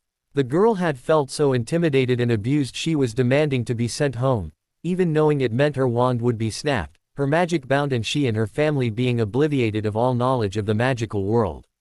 Once they'd heard of it later, it utterly horrified the staff to be told a witch would want such to happen to them. Flitwick did not let the moss grow under his feet. He immediately reported the matter to the head of house for Gryffindor, Professor Bathsheba Babbling, and demanded justice for the girl. He, or rather she, got it. Ronald Weasley was found guilty of so badly abusing the girl he was suspended from school for a week, lost 50 points for his house and would serve a further 2 weeks of detention every evening bar weekends for 2 hours each evening upon his return. He also had to publicly and formally apologize to the girl. When he refused, his punishment was doubled on the spot. He then finally apologized, but the doubling was not rescinded. From that it became clear to everyone that certain behavior would absolutely no longer be tolerated. Abuse, even specifically targeted verbal abuse, would bring the hammer of authority down upon you. Some students were a bit slow in learning that, but even they got it when that hammer was brought down upon them. The same Weasley boy had also tried all too often to make Harry see him as his best mate. And that, even though according to Weasley Harry wasn't sorted into the right house, Weasley would forgive him that mistake. After what happened to the Granger girl, after Weasley returned to the school following his 2-week suspension and the next time the Bloodnut tried to approach him, Harry just glared at him and demanded, "What do you want, bully?" Tried Weasley, not expecting to either be spoken to that way or glared at in such a cold manner. "What a man you have proven yourself to be by picking on a defenseless girl," sneered Harry. "Is that what it means to be a Gryffindor, these days? We no longer rescue damsels in distress, we abuse them. I think I'll be asking the headmistress if I can visit with the Sorting Hat to profusely thank it for not sorting me into Gryffindor, the house of the idiot bullies." Harry then showed him his rings and said, "You know what this means, right?" When Weasley had paled and nodded back, Harry said, "Stop trying to be my so-called best friend. Stop lying to people and telling them I am your best friend.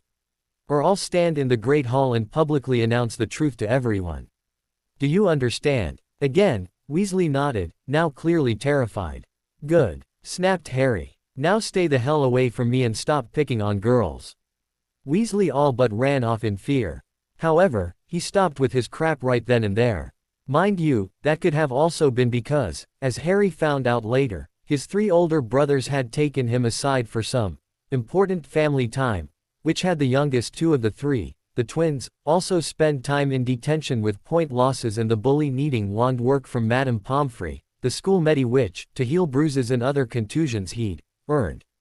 Another interesting event for Harry was when the skinny boy with slicked back and overly gelled white hair, that nearly got into a duel with Weasley in the antechamber on their first night in the school and now wearing a Slytherin uniform, had sauntered over, sneered at him and called him Scarhead.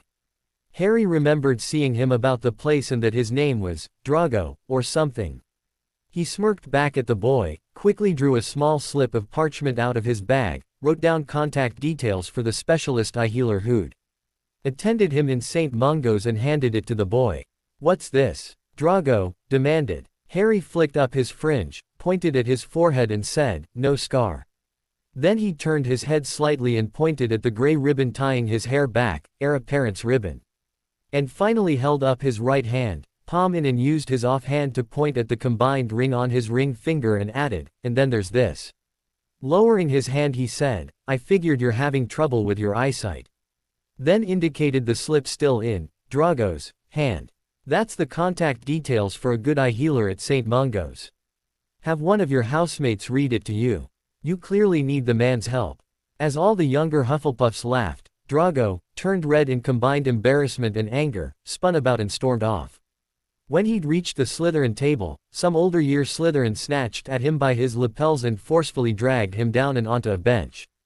Then started to snarl something nasty at the boy behind some sort of silencing field, which had Drago almost crying by the end of it. Harry wasn't bothered by him again, at least, for quite a while. First year proved Harry was as bright and intelligent as others had stated he was, especially Mrs. Pickerniny and Auntie Pauline. He scored quite high marks, right from the start. Everyone was pleased. Christmas break was described by Harry again as brilliant. His return to school for the second term was even better than the first, that is, there was less drama. A break for Easter, then into the final term. His end-of-year marks were also quite high. He didn't score in the top 5, but he was definitely in the top 10. The girl from Ravenclaw who Weasley had abused began to spend a little time with them now and then, especially when they were in the library, and became friends with Susan and Hannah. She did end up in the top 5, in the top 3, actually. After the long summer break, where Harry spent more time with his godfather at his godfather's new place, the now 5 friends returned to school. Other than the first night and night of the sorting of new first years, second year was even more peaceful than the first year. However, right at the start, Harry was confused why everyone was so happy that the previous year's professor of Dada had returned for the year. Why not any of the others? He thought. He found out later it was because they hadn't had a professor of Dada stay longer than a single year in over 2 decades. On the night of the Sorting Hat, instead of singing one of its doggerel songs, made an announcement. That announcement was that it had been set straight on how students were to be sorted, and that would be as when he first started sorting back in the 11th century. If any second year or up student complained about it, they were to be immediately resorted. If any new first year student complained about it, he suggested they sought their education elsewhere. It led to quite a few surprises for some students. For example, quite a few Muggleborns found themselves sorted into Slytherin, and some purebloods, who felt they'd automatically be bound for Slytherin, were not. In 2 cases, 2 of them ended up in Gryffindor. Up on the head table, Headmistress McGonagall held her forehead in her hands with her elbows on the table before her. Her head was slowly shaking back and forth. One of the surprises was the second last student sorted, Ginevra Weasley. She went into Slytherin. Her 4 brothers in Gryffindor near rioted on the spot. That led the Hat to demanding the 2 Weasley twins be brought forth to be resorted. When he was refused, he refused to continue and sort the last student, a Yancy Isabel. The poor girl sat there, almost in tears, with the Hat saying out loud, "I will not sort this lovely young lady until both Frederick and George Weasley are brought forward and resorted." When the twins refused to come forward, Harry silently used his wand, the Elder Wand, under table, and softly whispered, "Lock down." Every window shutter, the teacher's entrance door and the main doors into the hall all slammed shut. The Hat, knowing it was Harry who did that and why, then declared, "No one leaves until Frederick and George Weasley step forward for resorting. Then I will decide who is next." Finally, both Weasley twins came forward and, very shortly after that, found themselves heading for the Slytherin table, clearly dejected. As they walked, the Hat firmly asked, "Anyone else want to complain? Now's your chance to be resorted." Before anyone could, though, the portrait of Rowena Ravenclaw called out loud enough for all to hear, "Anyone above first year who believes they were missorted, now is your chance to correct that mistake, if it was a mistake." Surprisingly, 1 third-year Slytherin stood and calmly called, "I complain." "You're a poo-poo head, Sorting Hat." That had a few laugh, and even the Hat chuckled at that one. "Then step forth, Mr. Gibbard. And let's get you resorted." He went into Gryffindor. Harry heard on the grapevine later the boy was a half-blood and treated like crap by his housemates in Slytherin. Offered the chance to escape the house, he leapt at it. Miss Isabel eventually went into Slytherin. The next day, apparently, there were quite a few visits from irate parents and guardians, the loudest of which was Molly Weasley, matriarch of the Weasley household. She had to be stunned, bound and taken through the flow back to the Weasley family home in Ottery Street, Catchpole, the borough. She was taken there by the head of House Slytherin, Professor Septima Vector.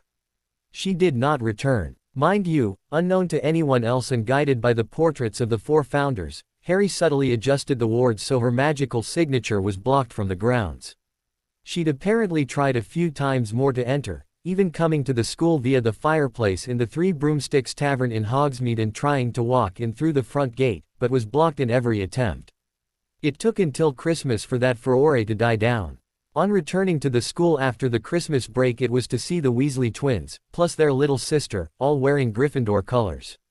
However, they'd no sooner walked into the Great Hall and sat at the Gryffindor table when Godric saw them, called a house elf and had it pass a message to McGonagall, sitting at the head table.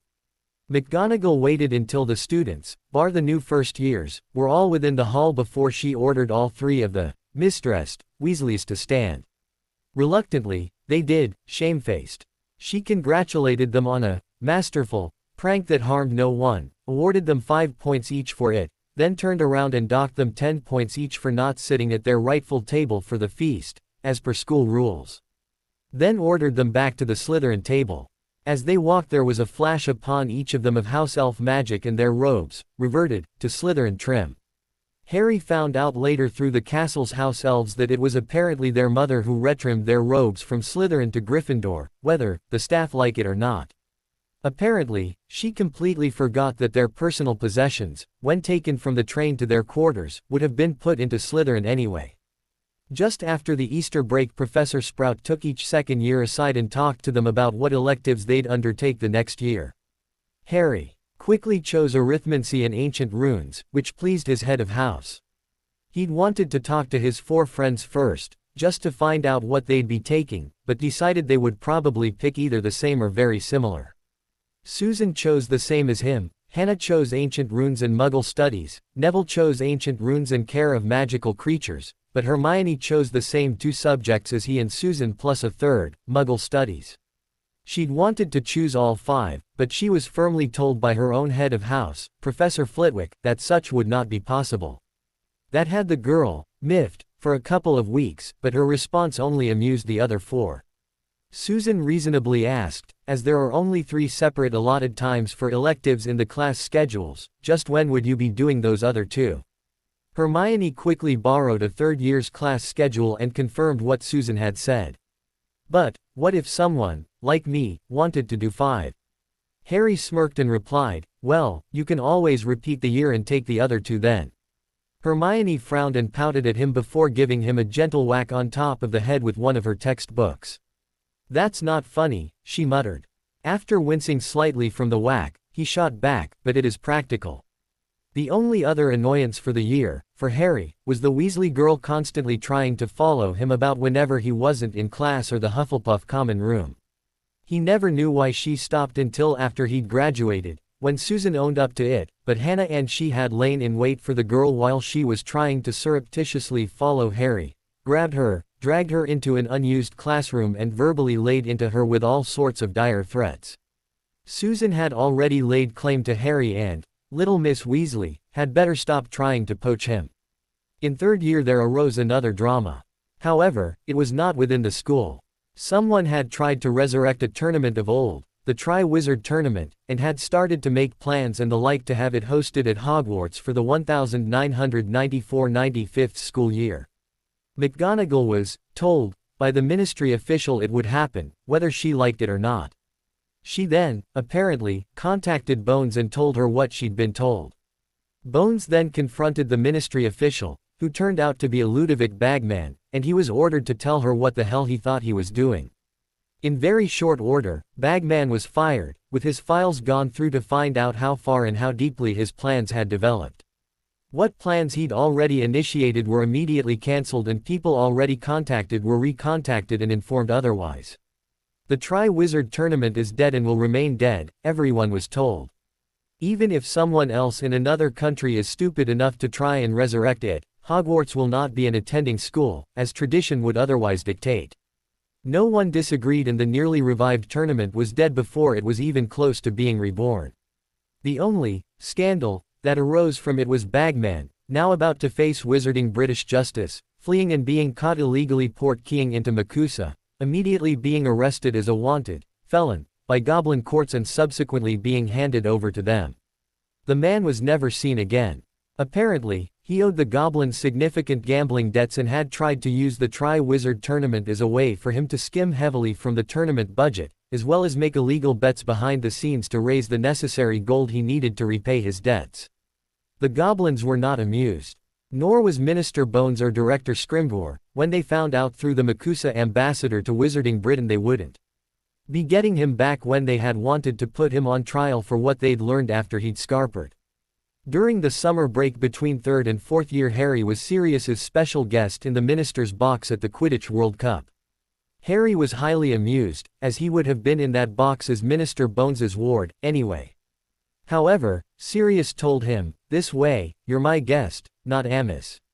You realize, don't you, that you're her guest as it's her box, which means I'm her guest, too, anyway," argued Harry. Sirius just blew him a raspberry in response, which had Harry laughing back to the point he was almost in tears from laughing so hard. Later, Harry realized that was probably Sirius's intent all along. Bulgaria won a very exciting and very quick match, 150 to 140, with all of their points arising just from their star player and seeker, Victor Krum, catching the snitch a bare few seconds before Ireland scored a goal that would have tied the match. Sirius had mock wailed at the injustice of it all. He claimed Bulgaria only won because the referee, some guy from Egypt named Mustafa, who Sirius had immediately nicknamed Mustache, due to the huge amount of bushy lip hair the man sported under his nose and which effectively covered his mouth with overhang, and wasn't as quick on the whistle acknowledging brilliant Irish goals as he should have been. If he'd been faster with the whistle, Ireland would have racked up 160 points in goals before that poncy Bulgarian, Krum, managed to catch the snitch. He'd argued. Harry came away from the match thinking how exciting the game actually looked when played at this level. He then started to give serious thought to trying out for the Hufflepuff team at Hogwarts. However, he already knew his best position was as seeker, and the current Badger seeker, Cedric Diggory, would be in 7th year this year. If Diggory stuck the year out as seeker, he'd have a year to train under Diggory to replace him. He'd talk to Diggory about it when school recommenced. The next morning Harry learned from his Aunt Amy that a small group of, as she put it, half-drunk malcontents had started to cause a ruckus about an hour after the match finished and over in a different part of the campground. The Aurors were very quick on the scene and had them rapidly subdued. One of them was the previous minister's senior under-secretary, one Dolores Umbridge, who was spotted and subsequently caught casting the Cruciatus curse on the Muggle campground manager. She was heading for a lifetime sentence in Azkaban. Of the half-dozen or so others, 4 of them were also caught. And they were all caught wearing full Death Eater regalia. All 4 would also soon be off to serving time at Azkaban. There'd be no using the Imperious Curse defense, this time. "Anyone we know?" asked Susan. "2 are the fathers of yearmits of yours," replied Bones. "Crabbe and Goyle." Harry laughed and said, "They're 2 of a few in Slytherin that Grandpa Sal goes on rants about. They're 2 that led me having to go down to the Great Hall during the dead of night one night in 1st year and asking Fawkes to bring the portraits the Sorting Hat. Grandpa Sal thought the enchantments on the Sorting Hat had to be beginning to fail for those 2 to have ended up in Slytherin. As I'd mentioned soon after it, that's what led to that astounding night of the sorting at the start of our 2nd year. I thought that was all one big massive prank," said Sirius. He sounded disappointed it wasn't. "Nope," Harry smirked. "I think Grandpa Sal was hoping both those idiots thought about asking for a resort and he'd have an excuse to get them out of his house." It was also during that summer and, after some very directed and pointed prodding from his godfather and Neville, that Harry finally got up the nerve to ask Susan to be his girlfriend. Neville and Hannah had become boyfriend and girlfriend a couple of months before the end of the school year. Her response: "Well, it's about bloody time, Potter. I was just about to give up on you." Then she snogged him. Harry came away from that confrontation with a dopey grin on his face and lipstick on his lips and cheeks. Aunt Amy, the first to spot the pair of them immediately after, developed a pained expression, used her offhand fingers to massage the bridge of her nose, sighed and said, "Just don't get carried away and progress things too fast. That's all I ask." As 4th year got underway, after the first few days and on the Sunday, Harry approached Diggory and asked to be apprenticed under him for the seeker's position. Diggory replied, "You're the 3rd. As I said to the first 2, meet me down on the Quidditch pitch next, this Saturday morning at 9 a.m. and I'll give you a chance to show your skills. The best performer gets the chance to train under me." "Brill," said Harry. "Thanks, Cedric." Cedric smiled and replied, "You're welcome. However, just because your name's Harry Potter does not mean the position's yours." "No, that's great," said Harry. "If I found out you'd picked me because of that, I'd turn it down. This is Hufflepuff. We play fair in Hufflepuff." Cedric grinned and said, "That attitude is exactly what I like to see."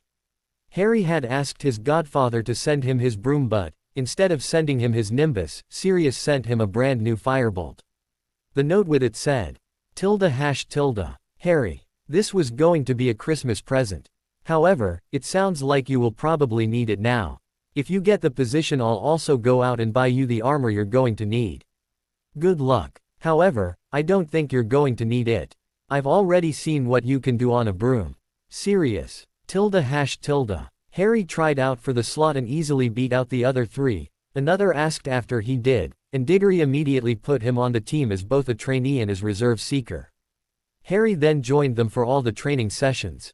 Fourth year turned out to be another quiet year. There were no major ructions, either at the school or elsewhere. Harry and Susan's relationship was nicely progressing with, just before they broke for the Easter break, Harry finally got a chance to get his hands on Susan's beeps without her immediately batting them away. He knew, in comparison to the other girls in their year, that Susan's were large. Only Millicent Bulstrode in Slytherin had bigger, he thought, but she was also a big girl. However, he didn't care as he knew Susan's would feel marvelous in his hands. They did. Now he had to work on getting his hands on her beeps under her robes.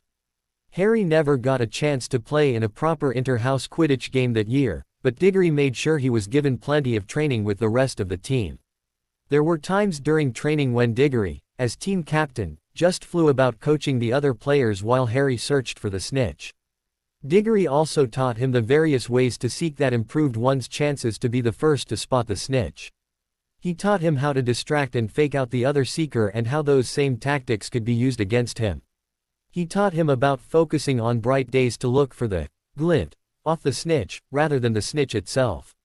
He also showed him the boundaries for which the snitch was charmed to remain within, but advised him that a strong wind could, for a few moments, blow the snitch outside those boundaries. And he taught him a lot more, besides.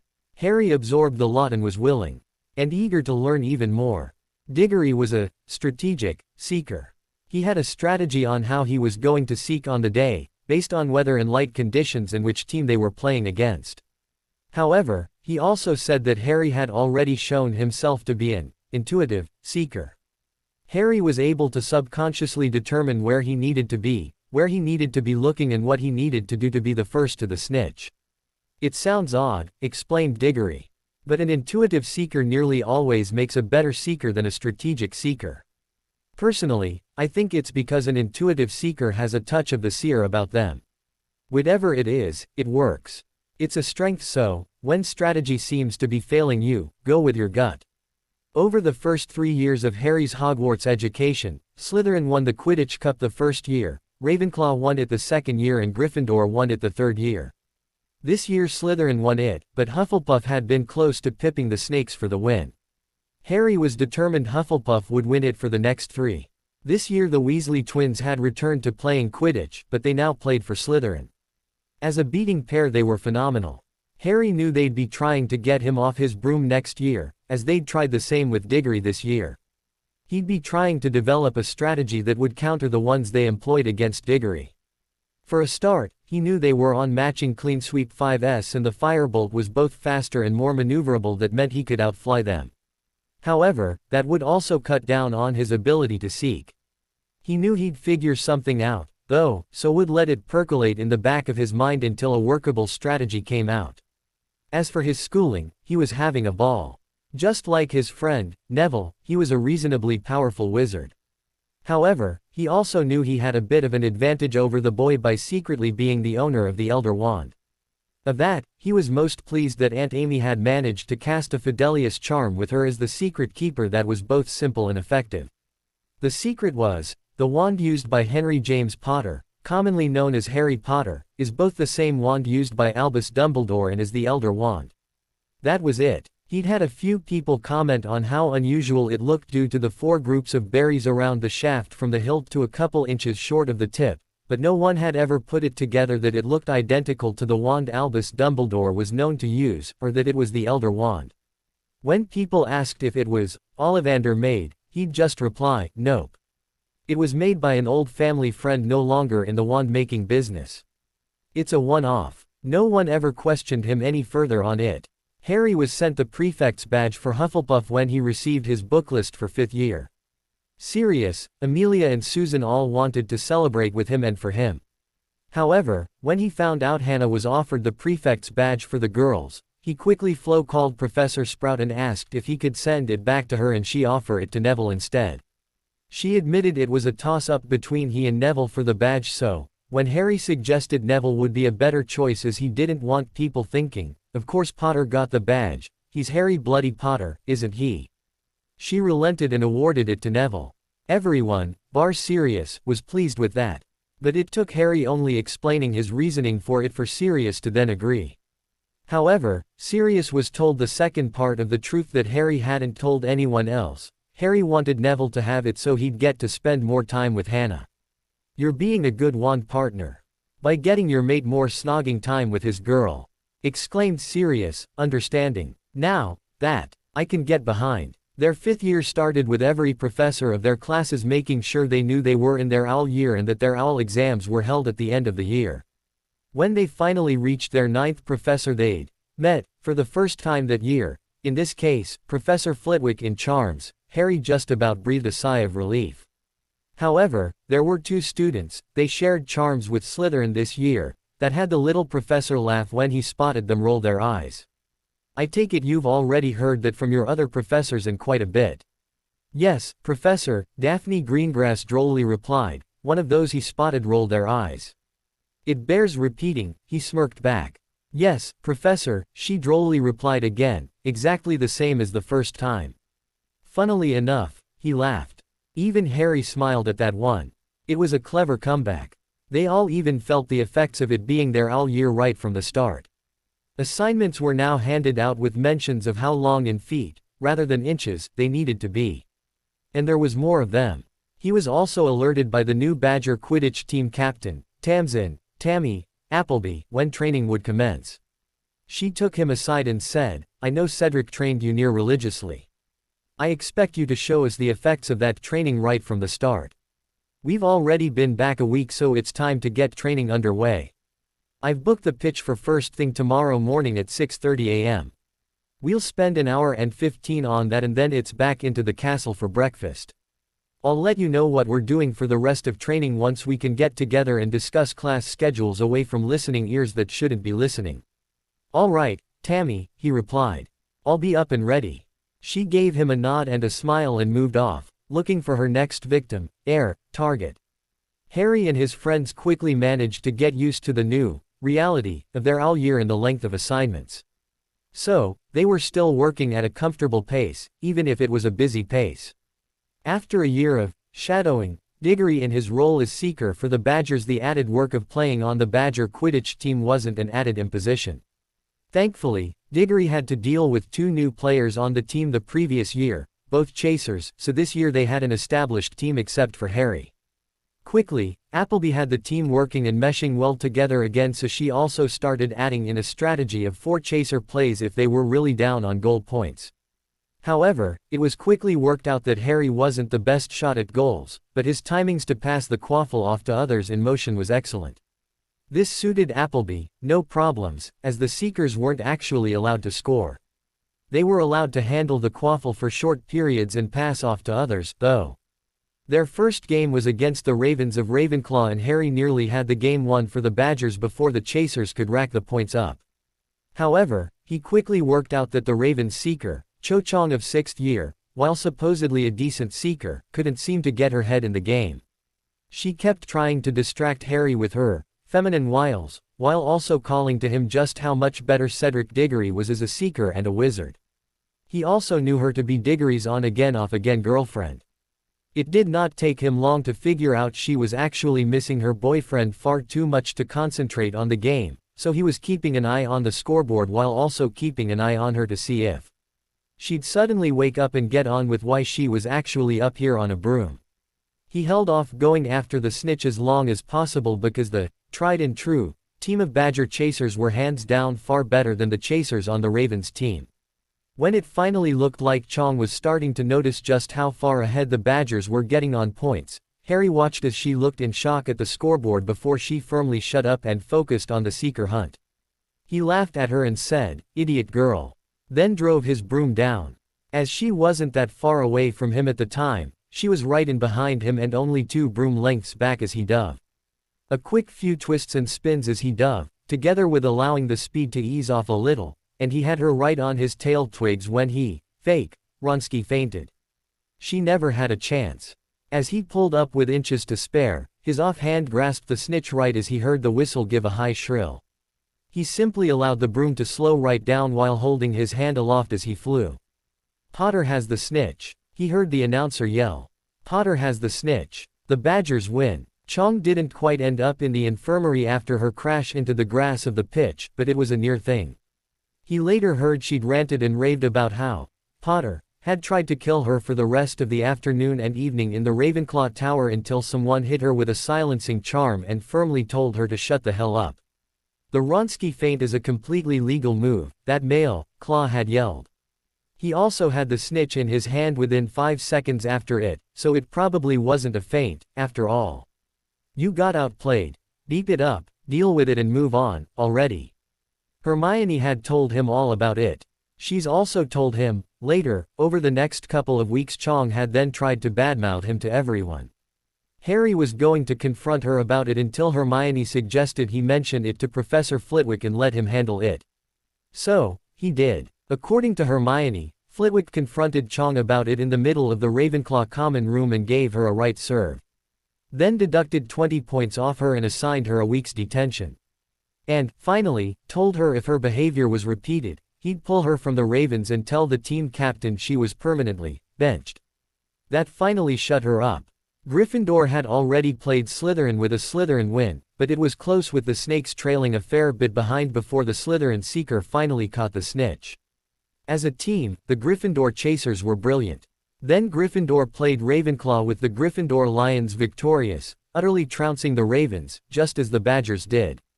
Then it was Slytherin against the Badgers. And Harry was ready. There'd be no mucking about in this game. The Slytherin beating team of Fred and George Weasley were fair, but powerful and accurate. And their chasers were, in Harry's opinion, a bunch of cheating assholes more interested in hurting opposing players and scoring more goals through player attrition than just being better players. As such, Harry would be going for the snitch right off the opening whistle. As soon as the snitch was released after the quaffle and bludgers, Harry started counting down in his mind.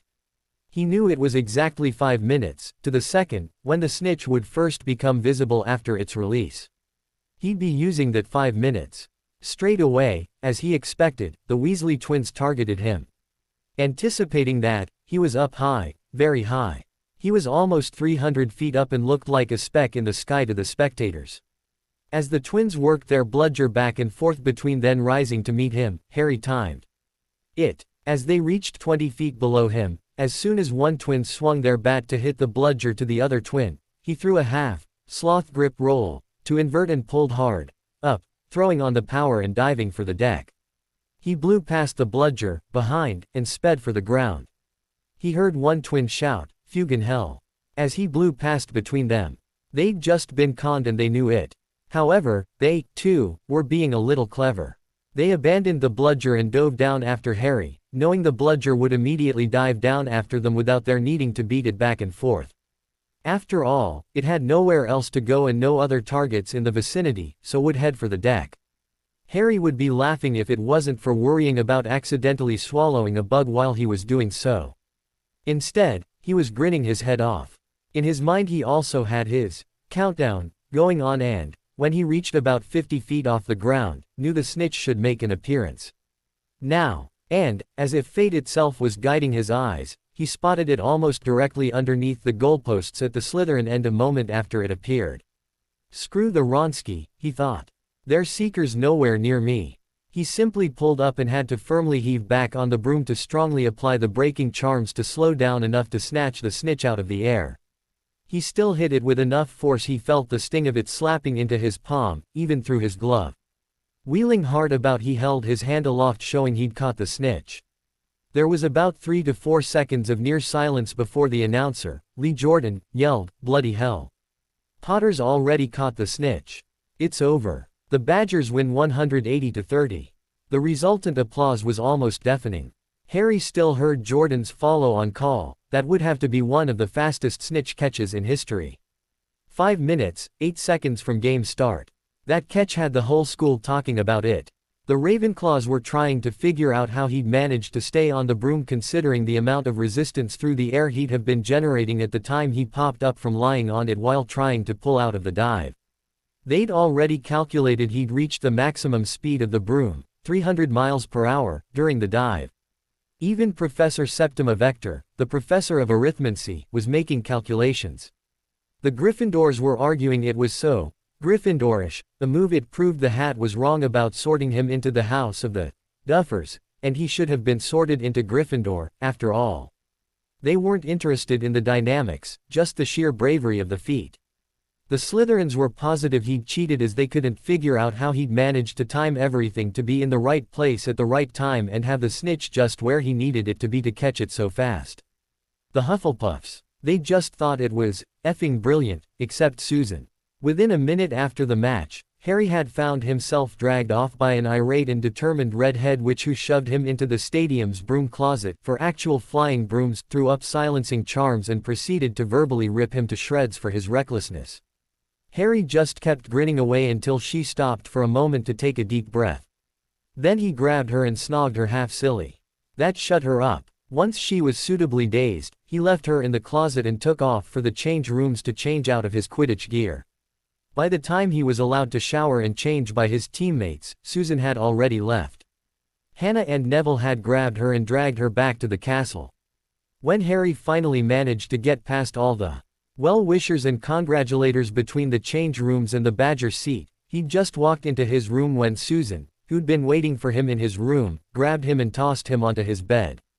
"Stay," she barked. When he didn't move, except stare at her, she stripped to the waist with only a beep on top, hesitated a moment and then shucked it, while holding it in one hand. Harry thought they were the most wonderful things he'd ever seen. Of what was normally covered by her bathing suit, her skin was quite pale and had, if was to think about it, a slightly more sparing smattering of freckles. Like her B***Easts, the areolae were, he thought, maybe a little big but her nipples were almost tiny in comparison. He could have sat there, staring at them all day and probably into tomorrow too. "If you ever want to play with these again, let alone see them again," she firmly stated, "promise me you'll never pull another stunt like that again." With his eyes almost bugging out and his jaw feeling as if it would bounce off his knees, Harry nodded his head so fast his vision went blurry for a moment. "Good," she firmly said, before starting to put her beak back on. However, Harry wanted to get up close and personal before that beak went back on. But, as he started to rise, she held up her hand in a stop gesture and said, "Ah. Stay." He froze. Then she finished putting her beak back on, before donning her blouse. Harry didn't even know he'd actually whined until she smirked at him and said, "Show me you can be trusted not to pull a crazy stunt like that again and I might even let you play with them without my top on." He just pouted back. That has to be illegal, he thought. He even thought of going to Director Scrimgeour and asking if it was, until he remembered Scrimgeour would very likely go straight to Aunt Amelia, with that particular request for clarification. The Badgers went on to win the Quidditch Cup for the 1995-96 year, making Harry even more of a hero to the Puffs. The match against Gryffindor wasn't anywhere near as exciting, as far as Harry was concerned, but the three Gryffindor chasers, all girls, were monsters at scoring goals. The Badgers won on Harry catching the snitch with only 60 points being the difference in the final score. The Lions were 90 points up at the time. For the last few months of the school year, bar the exams, the fifth years focused only on reviewing the work of the last 4.5, preparing them for their owls. Hermione had to be sat down by both Susan and Hannah, then later by Professor Flitwick, and told she needed to tone her extra study time down or she'd end up in the infirmary due to mental exhaustion. She complied, but she probably wouldn't have if it wasn't for her hero, Professor Flitwick, ordering her to. It was during those discussions that both girls found out the real reason Hermione did not have a boyfriend at that time. She felt a boyfriend would just get in the way of her studying.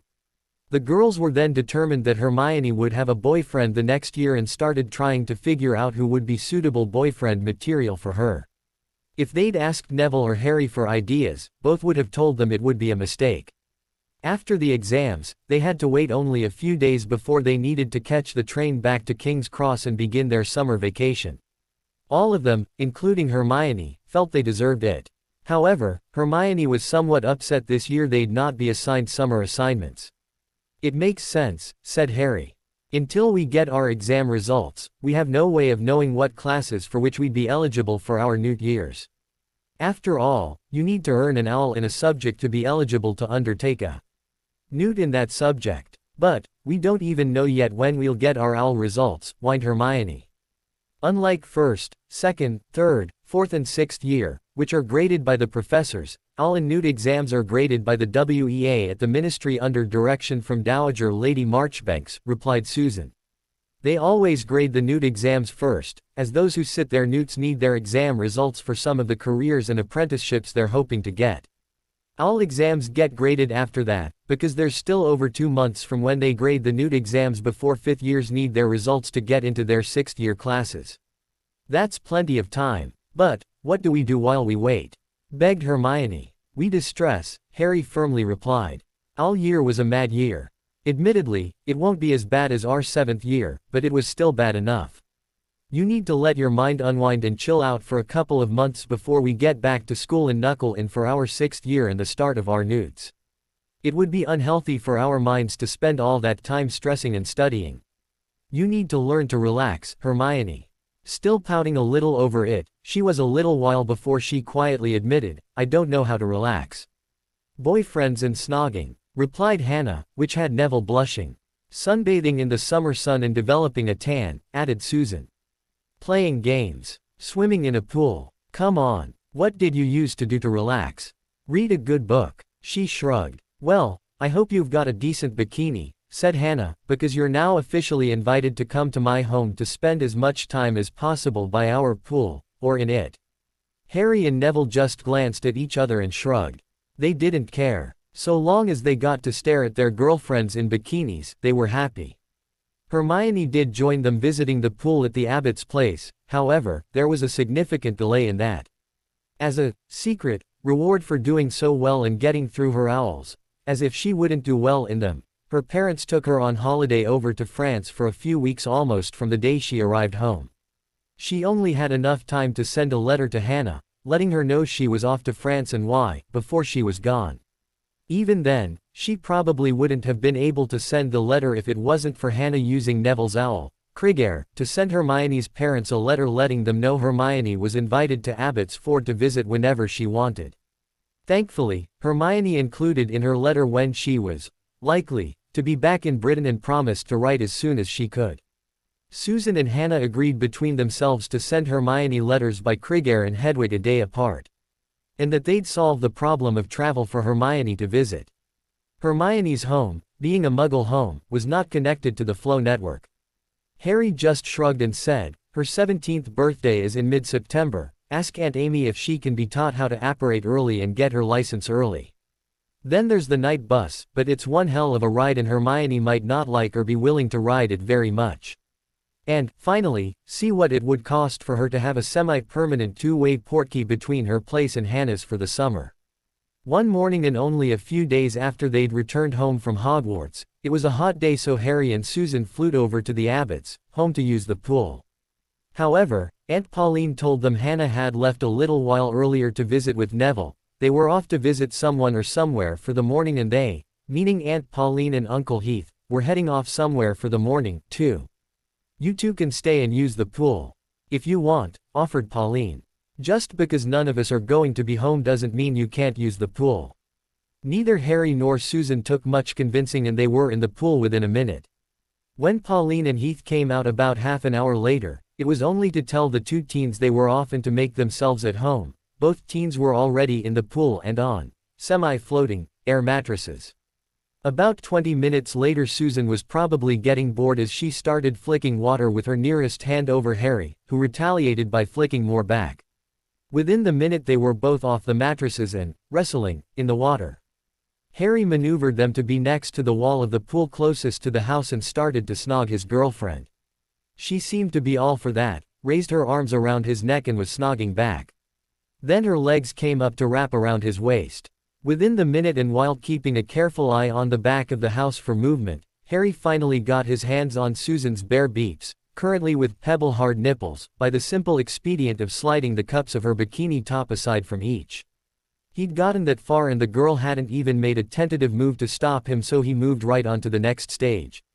When he managed to lean her back far enough while she slowly ground her crotch into his, he was able to duck his head forward and catch one of her nipples with his mouth. "Oh ooh, gods," she beeped. "That's nice." Then he switched to the other, drawing similar quiet exclamations of pleasure from his girlfriend.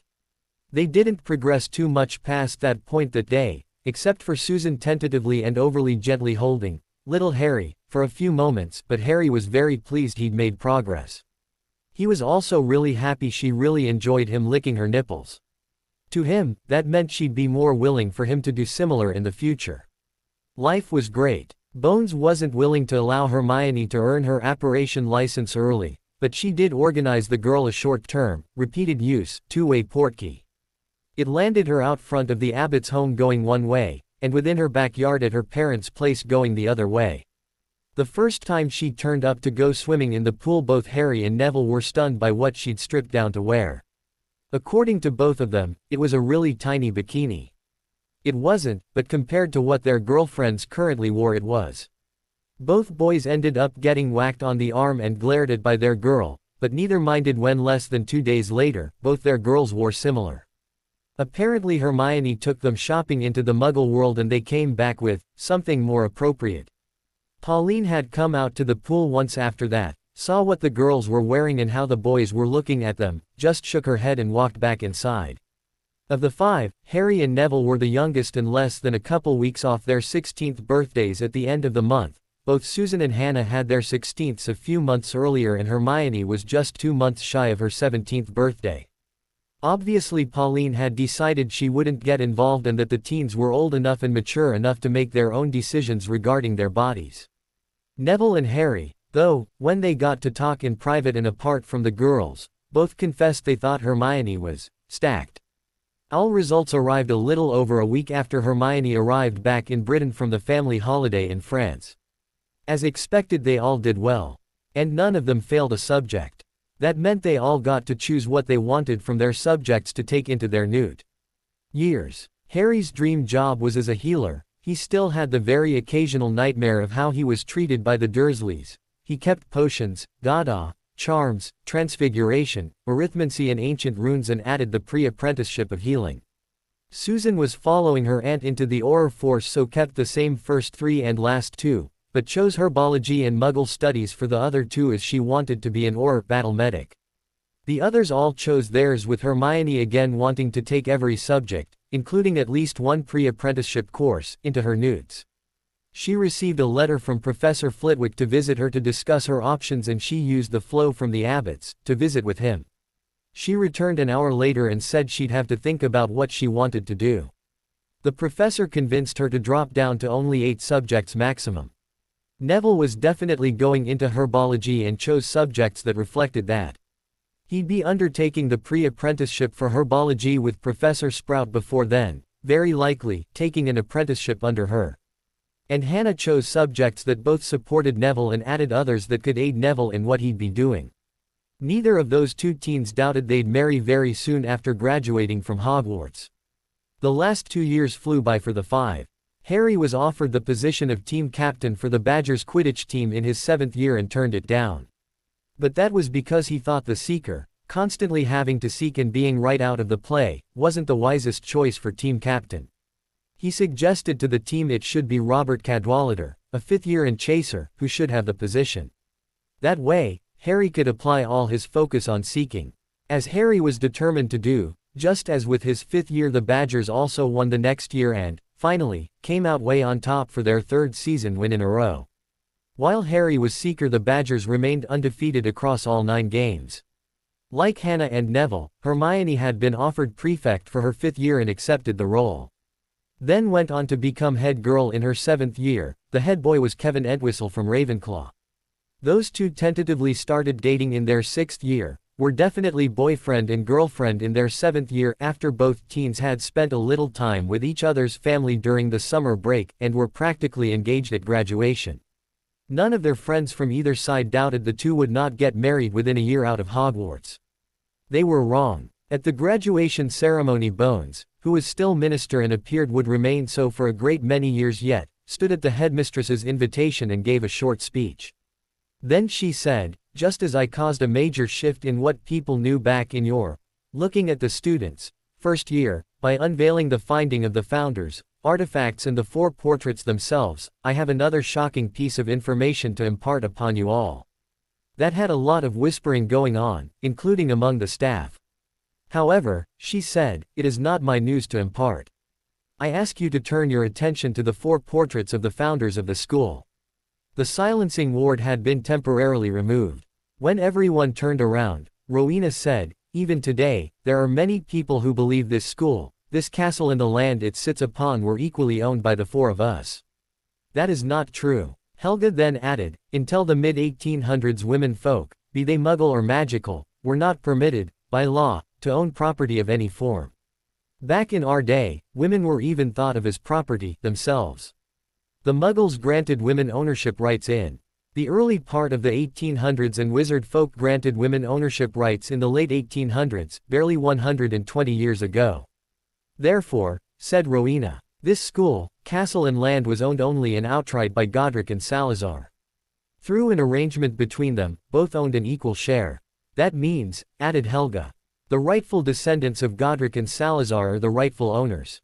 Their descendants never sold or otherwise handed over their ownership to another, including the ministry. It was not possible for them to do so, even if they had tried. Godric was grinning, while Salazar was slightly smirking, through that short history lesson. Godric braced himself up and said, with the permission of the rightful owner of the Gryffindor share of Hogwarts School of Witchcraft and Wizardry, I now announce who that is. I identify the rightful owner, by right of primogeniture, law and magic, as my many times great-grandson. Heir Henry James Potter. Harry just sat there smirking as the whole hall broke out in exclamations of shock before they all wheeled to stare at him. Of course, his family already knew this, as did his nearest and dearest friends, including, by then, Hermione, so they barely reacted. My turn, called Salazar. When attention turned to him, he said, again with the permission of the rightful owner of the Slytherin share of Hogwarts School of Witchcraft and Wizardry. I now announce and identify the rightful owner, by right of primogeniture, law and magic, as my own many times great-grandson through the line of Peverell. Heir Henry James Potter. As all 4 portraits looked down upon the hall, grinning away, even Salazar, this time, the hall broke out in even further and louder exclamations of shock. Finally, Harry stood and looked about. That started to settle folks down. He then started walking towards the dais and his Aunt Amy. By the time he reached it he had quiet. He then stepped up onto the dais, gave Bones a nod and turned to look towards the rest of the hall over the many faces in the audience. To explain how, he said, many have known for a long time that the Potters have always had close ties with the House of Gryffindor. Many suspected it was because the Potters were descendants of Godric Gryffindor, which is why almost all Potters ended up sorted into Gryffindor as students here. That is all true. As for Slytherin, it had been reported that Tom Riddle claimed direct descendantry from Salazar Slytherin. This was true, he was. However, Tom Riddle died on the night of the 31st of October 1981. I'm sure you all know the story of that. However, when he died many thought he died without an heir. Yes, he died without an heir of his loins, but that still did not mean he didn't have an heir. To find his heir Tom Riddle's bloodline had to be traced back up through the generations. He was the son of Merope Gaunt, a daughter of the House of Gaunt, so the line first had to trace back up through the line of Gaunt. The Gaunts were a daughter line of the second brother of the 3 famous Peverell brothers, Antioch, Cadmus and Ignotus. Antioch had died without progeny, so the heirship passed to Cadmus's younger brother's line, Ignotus. The oldest granddaughter of only granddaughters of Ignotus and last remaining Peverell, Iolanthe Peverell, married Hardwin, oldest son of Linfred of Stinchcombe. Hardwin then changed the name of the then clan to the family name of Potter. Hardwin begat Ralston, who begat the first Henry, who begat Fleamont, who begat James, who begat me. And, thus, I was actually Tom Riddle's heir apparent when Tom Riddle killed his previous heir apparent, my father, on that night. Through the cleverness and knowledge of magic of my mother, Tom Riddle was killed by a backlash of magic when he tried to kill me. And, right at that moment, I became the rightful heir of both lines of ownership of Hogwarts. He had silence when he gave that short history lesson and, in the silence, turned to Bones. Minister Bones, has the information the portraits of the 4 founders and I have relayed to our audience today been confirmed?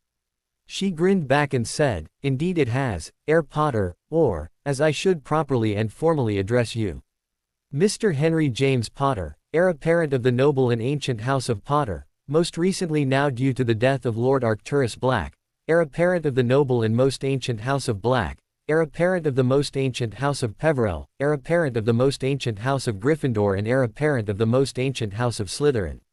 Harry started to smirk at her as she began. When she finished he gave the nod of a rightful heir of a noble house to the regent of another. After a nod back, she continued, the information has been confirmed by the portraits themselves, by ancient records within the ministry, through the Department of Mysteries and through the good offices of Axe Lord Ragnarok of the Goblin Nation, through Gringotts Bank in London, and through the use of powerful potions and magics. You rightfully hold and are those titles of which I've just made clear. Harry looked across the audience and said, I've known of those facts since before I even started as a first year here, as did a few others, including Minister Bones. That information was kept secret as I knew, early on and based on very good advice, that I would be treated even more differently than the rest of you students if it was made known. It is bad enough to be thought of as, the boy who lived. I also did not wish the staff to know, as I did not wish the staff to wonder whether or not I was going to suddenly enact my rights as owner and overrule or order them in their jobs to treat me differently. It is also because I believe the school is currently in very capable and professional hands under the management of Headmistress Minerva McGonagall and Deputy Headmaster Flitwick. Perhaps, one day, I will have to step up and act as that owner.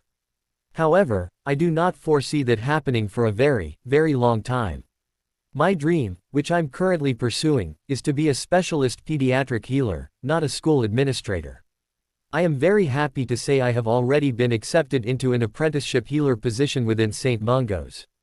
After a break of a couple of months to wind down from the nastiness of newts, I will commence that apprenticeship. Harry's eyes then sought out the eyes of Ernie Macmillan, grinned at him and said, and, yes, Mr. Macmillan, in case you were wondering, my ownership is why I was the one of us 5 guys in Hufflepuff who had a private dormitory. Macmillan suddenly blushed and looked down and away. Harry then turned to Bones and said, I think that's all I needed to say. Thank you. He was about to step off the dais when Bones said, one moment, Henry. She was reaching into a pocket of her robes as she spoke. When he stopped and turned to look at her, she brought a small ring box out of her pocket and opened it. Your heir apparent rings for Gryffindor and Slytherin. I think it's time you began wearing them. Harry didn't even hear the few gasps that came to his hearing from the audience. His attention was focused on the rings in the box.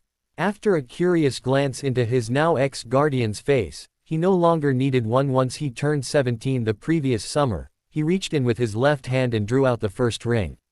The heir apparent's ring for Slytherin, she called. Harry calmly slipped it onto his right-hand ring finger and slid it up against the combined one he'd been wearing for almost 7 years, except for a time during the early part of the school year when he had to upgrade the minor heir ring of black to the heir apparent's ring when Arcturus Black passed. A moment later it melded in with the other 3. Once done he reached in and removed the other from the box. The heir apparent's ring for Gryffindor, she called. That joined the others on his ring finger. He then looked at the ring and saw the shield upon it was not so much quartered now, but divided into 2 columns of 3. Potter, Gryffindor and Black, and Peverell, Slytherin, and a tiny Hogwarts crest. Slowly, and Harry later suspected it came from Susan, Neville, Hannah and Hermione, there began applause. It quickly rose in crescendo and lasted well over a minute. Then Bones finally and calmly rose her off hand in a stop gesture aimed at the audience. And the applause died away again. Thank you, said Harry. Then he turned to Bones, bowed and said, Minister Bones. And calmly walked back to his seat. On return to his seat and as the noise of people excitedly chatting between themselves rose, Bones called, one moment, please. As he sat, Susan practically grabbed his right hand and brought it close to her face while she stared and studied the ring. Then she quietly whispered, barely loud enough for Harry to hear, bloody hell. When the noise died off, Bones turned to look at Headmistress McGonagall and said, I told you my announcement would be momentous. and grinned. Turning back to the audience she said, "I'll now hand you back to Headmistress McGonagall with the final matters for this graduation." She walked off the side of the dais and stood with a few other important dignitaries, including Croaker of the Unspeakables. It took a few moments for McGonagall to regain her place in the proceedings, but no one could really fault her. She'd just learned that one of her favorite students, a son of two of her previous favorite students, was actually her boss, and had been, unknown to her, but known to him, since before he was sorted on the first night of his first year. She had the ceremony wrapped up soon after that. Harry and Susan announced their engagement only 2 weeks later, which came as no surprise to anyone who knew them, and married the following summer. Neville and Hannah announced their engagement in early July after Harry and Susan announced theirs, but married that autumn. It might have had something to do with how Hannah was looking a little portly, around the middle in her wedding dress, and how their first child, Harfang Neville Longbottom, was born on the 31st of March the next year, a healthy squalling infant who didn't look anywhere near being a preemie, but no one dared comment on that. Harry found out at the wedding breakfast that Uncle Heath, Hannah's father, had turned up at Longbottom Manor wearing dueling robes and said to Neville, "My daughter is pregnant, young man. What do you intend to do about it?"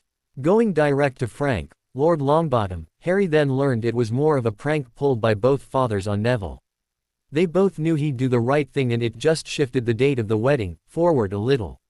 For Harry and Susan's wedding, while Hannah stood with Susan as her matron of honor, Neville stood with Harry as his best man.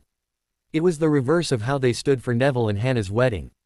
Neville's parents sat on the front row of guest seats with a 3-month-old Harfang on Frank's lap. When Hermione fell pregnant, Entwistle, who still hadn't proposed to her, developed cold feet and bolted back to his family from the small, modest home the two had shared almost right from graduation. At the time, Hermione was studying law as a paralegal working with law wizard Ted Tonks.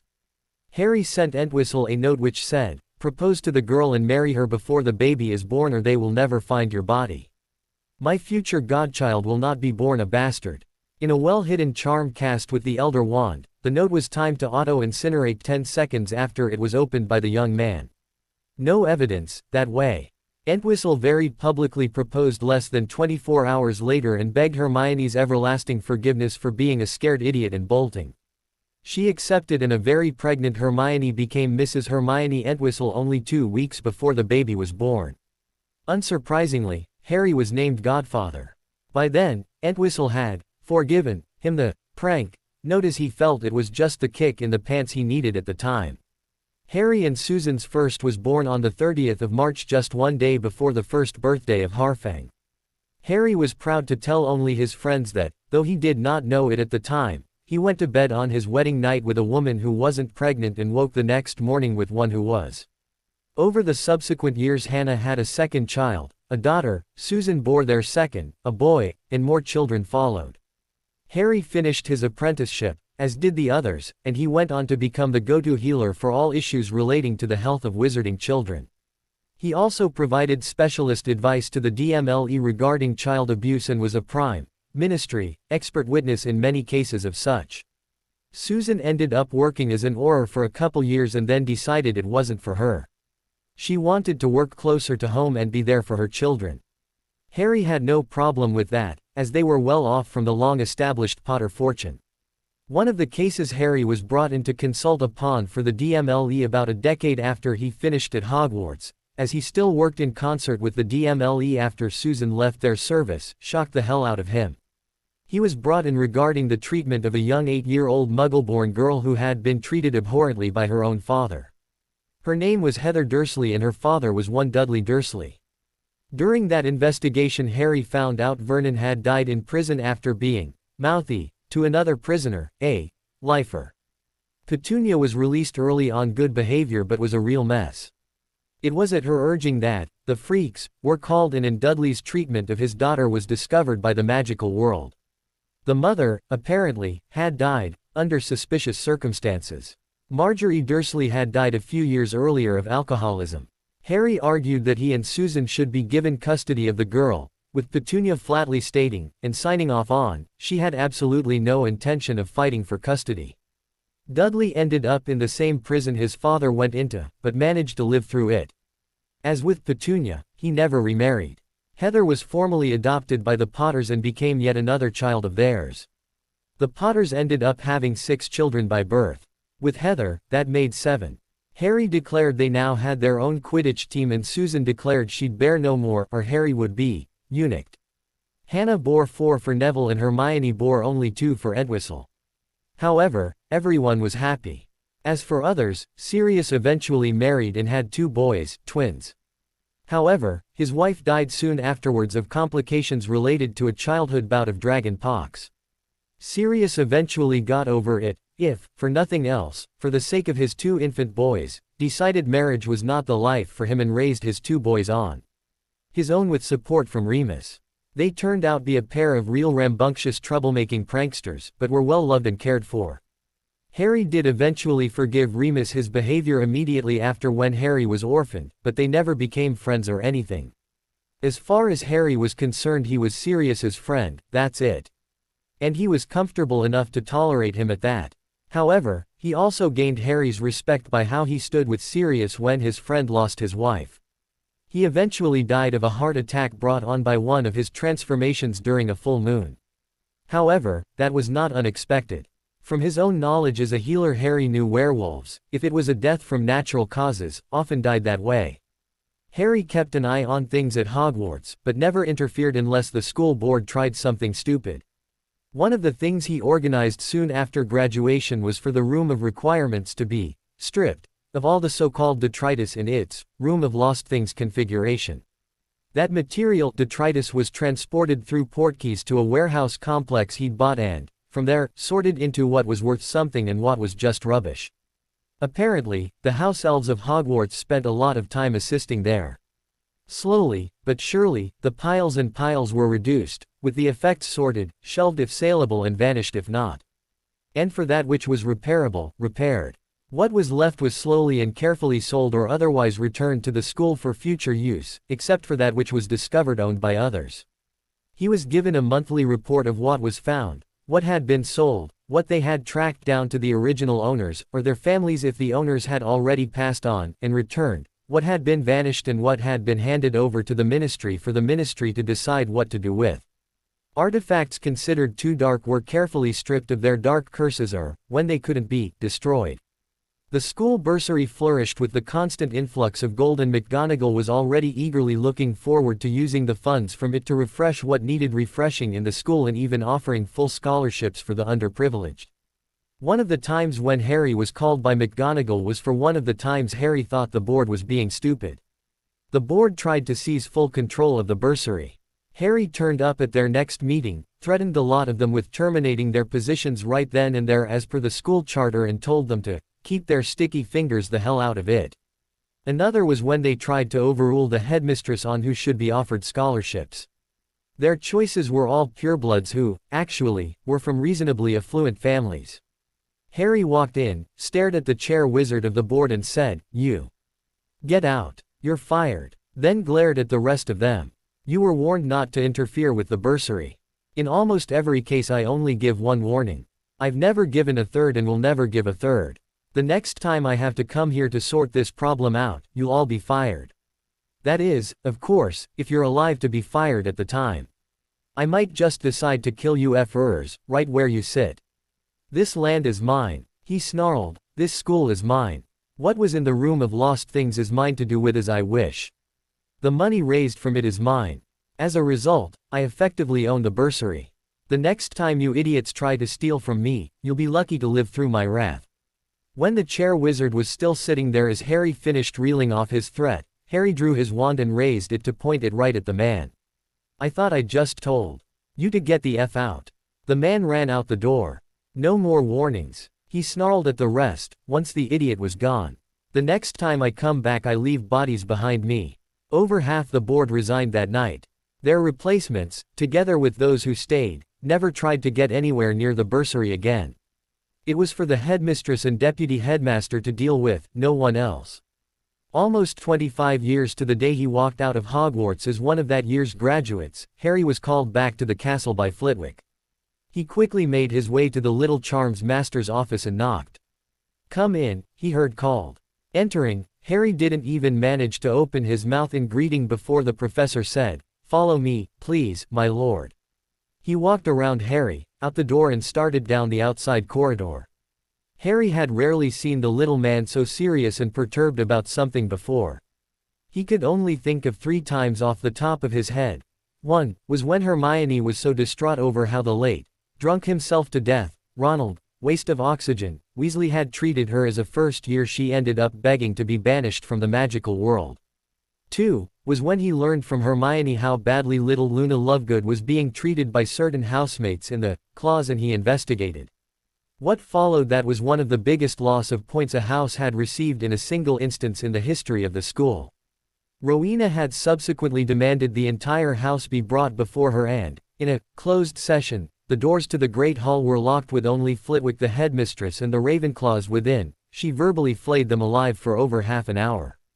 And 3 was when the school board tried to seize control of the bursary. As such, Harry knew something very serious was in the wind. Without a word, Flitwick led Harry directly to the infirmary. Walking in, Harry saw that there was a section partitioned off at the back. Flitwick headed directly for it. Madame Pomfrey, still the school mediwitch but already a year into training her replacement, had just stepped out from behind one of the partition curtains, saw who had entered and appeared relieved. "She's awake and decent?" asked Flitwick as he walked closer. "Yes," nodded Pomfrey. Flitwick barely broke stride as he walked to the curtains and checked inside. He took one look and then held the curtains aside in obvious invitation for Harry to step within. As soon as he did, Harry saw it was Minerva McGonagall on the bed. She did not look well. He didn't even hesitate. He immediately drew his wand and began casting detection and diagnosis charms over her. "There's no need for that, Harry," she quietly said with a soft smile. "I'm dying. Not if I can help it," he muttered. "Damage from that bout of dragon pox," she said.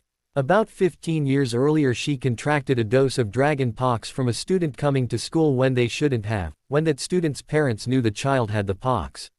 Like some, McGonagall had not been as strict with her own health requirements as she should have been. She'd skipped her required 15-year inoculation 5 years earlier and not gone afterwards and rectified that error.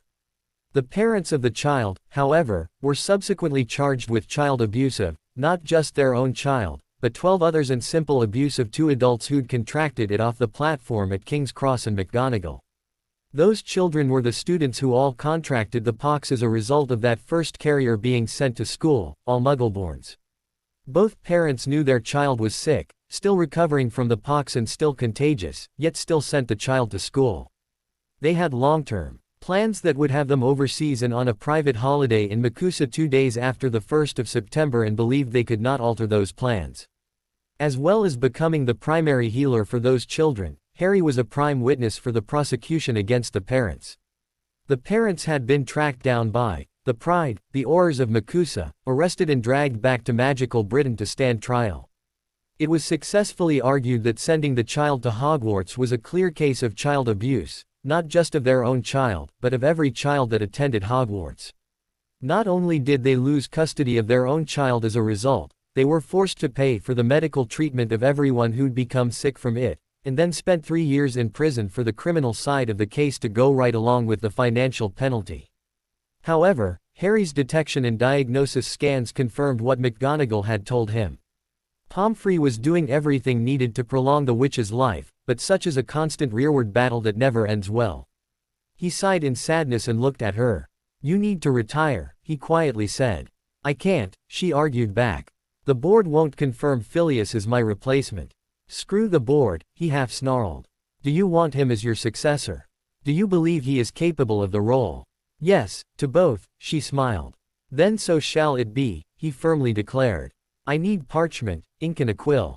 A house elf had that before him before the words were barely out of his mouth.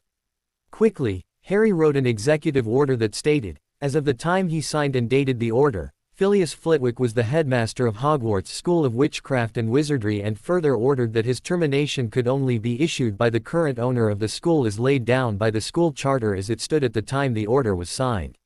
Not signing or imprinting his ring upon it yet, he handed it to her without a word. She quickly read through it and sighed in relief.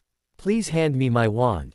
Flitwick, on that side of the bed and closest, plucked it off the bedside table and handed it to her, wand grip first.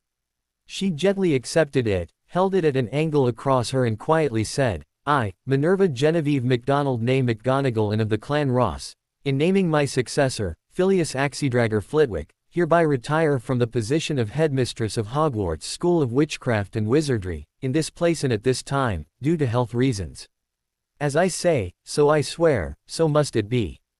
Harry immediately signed the document and pressed his ring into the soft disc of red wax near the bottom right of the document. It was now official. All three felt the wards subtly shift, but not move yet. Flitwick then drew and held his own wand in a similar manner. "I, Phileas Axedragger Flitwick, as named successor and wizard in good standing, holding masteries in the subjects of charms and defensive magics, hereby accept the position of headmaster of Hogwarts School of Witchcraft and Wizardry from Minerva Genevieve MacDonald née McGonagall and of the Clan Ross, in this place and at this time. As I say, so I swear, so let me be judged." All three again felt the shift of the wards. This time they gently moved from McGonagall and bonded with Flitwick. Harry's own control of the wards, as owner, felt them shift from one to the other. Harry gently smiled at a very relieved McGonagall and said, "I, Lord Henry James Potter, owner of Hogwarts School of Witchcraft and Wizardry, hereby name Minerva Genevieve MacDonald née McGonagall and of the Clan Ross, Professor Emeritus of Hogwarts School of Witchcraft and Wizardry, in this place and at this time.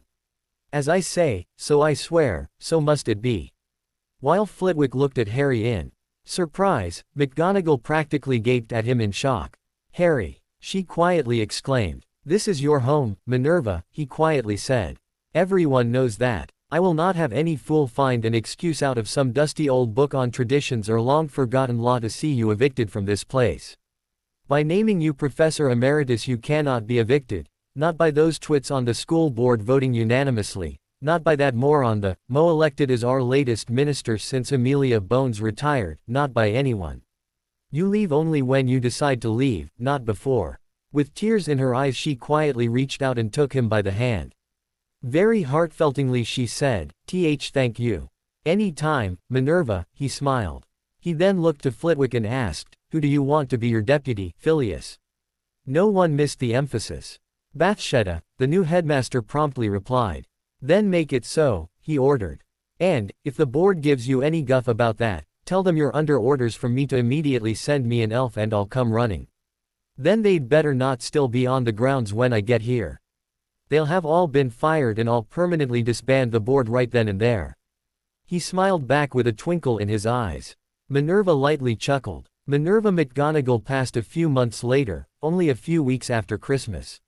She'd held on long enough to see her near lifelong friend, Phileas Flitwick, be confirmed by the school board as the new headmaster with Bathsheba Babbling confirmed as deputy headmistress.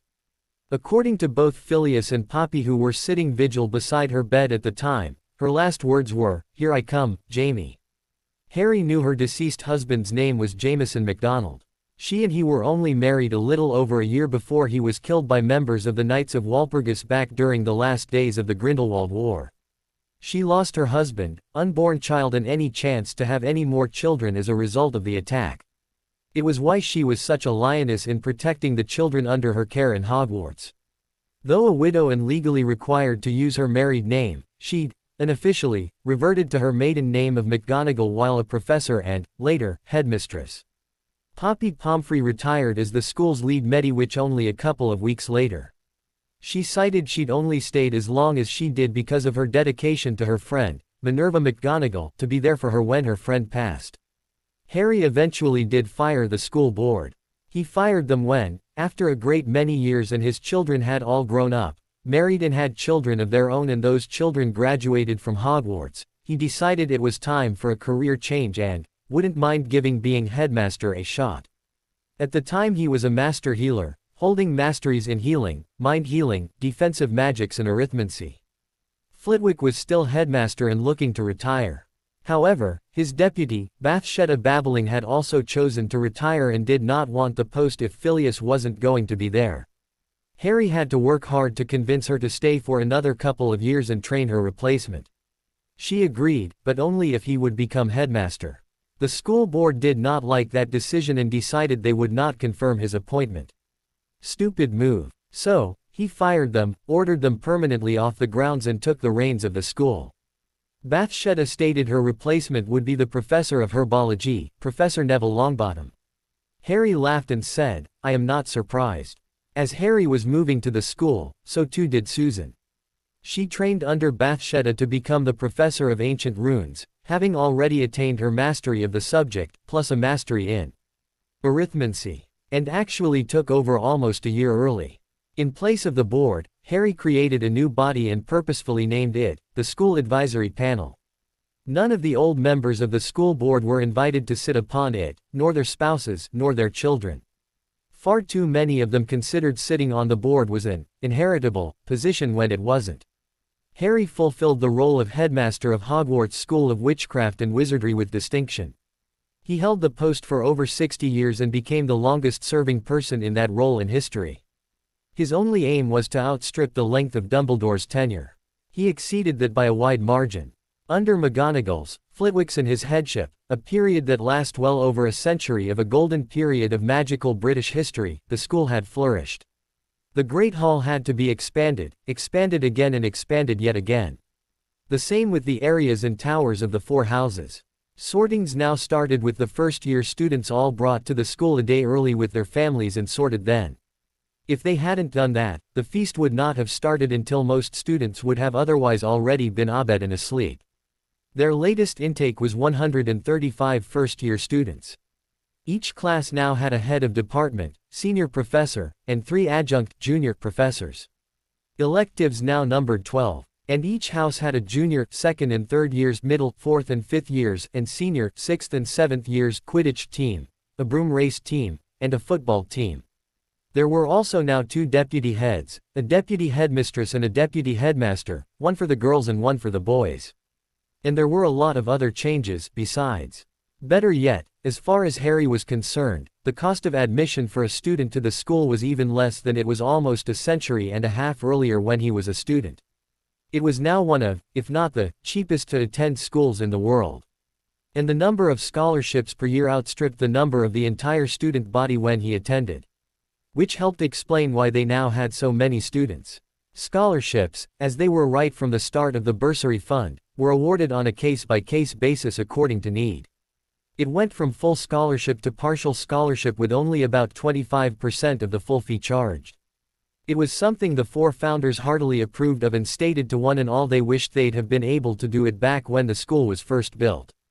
They claimed the purpose of the school was to be both a sanctuary and place to learn for all magical children, irrespective of their station in life, their financial status or anything else. And Harry had worked his damnedest to make that vision a reality. There was barely any naysayer who believed he had not met that, considered impossible at the time, target. One wizard, Abraxas Malfoy and grandson of the late Draco Malfoy, had tried to change the laws to have Muggleborns ineligible for any discount offered in the wizarding world. His clear intent was to make it so Muggleborns would be ineligible for scholarships. Lord Neville Longbottom had publicly laughed at him and said, "A scholarship is not a discount, you get.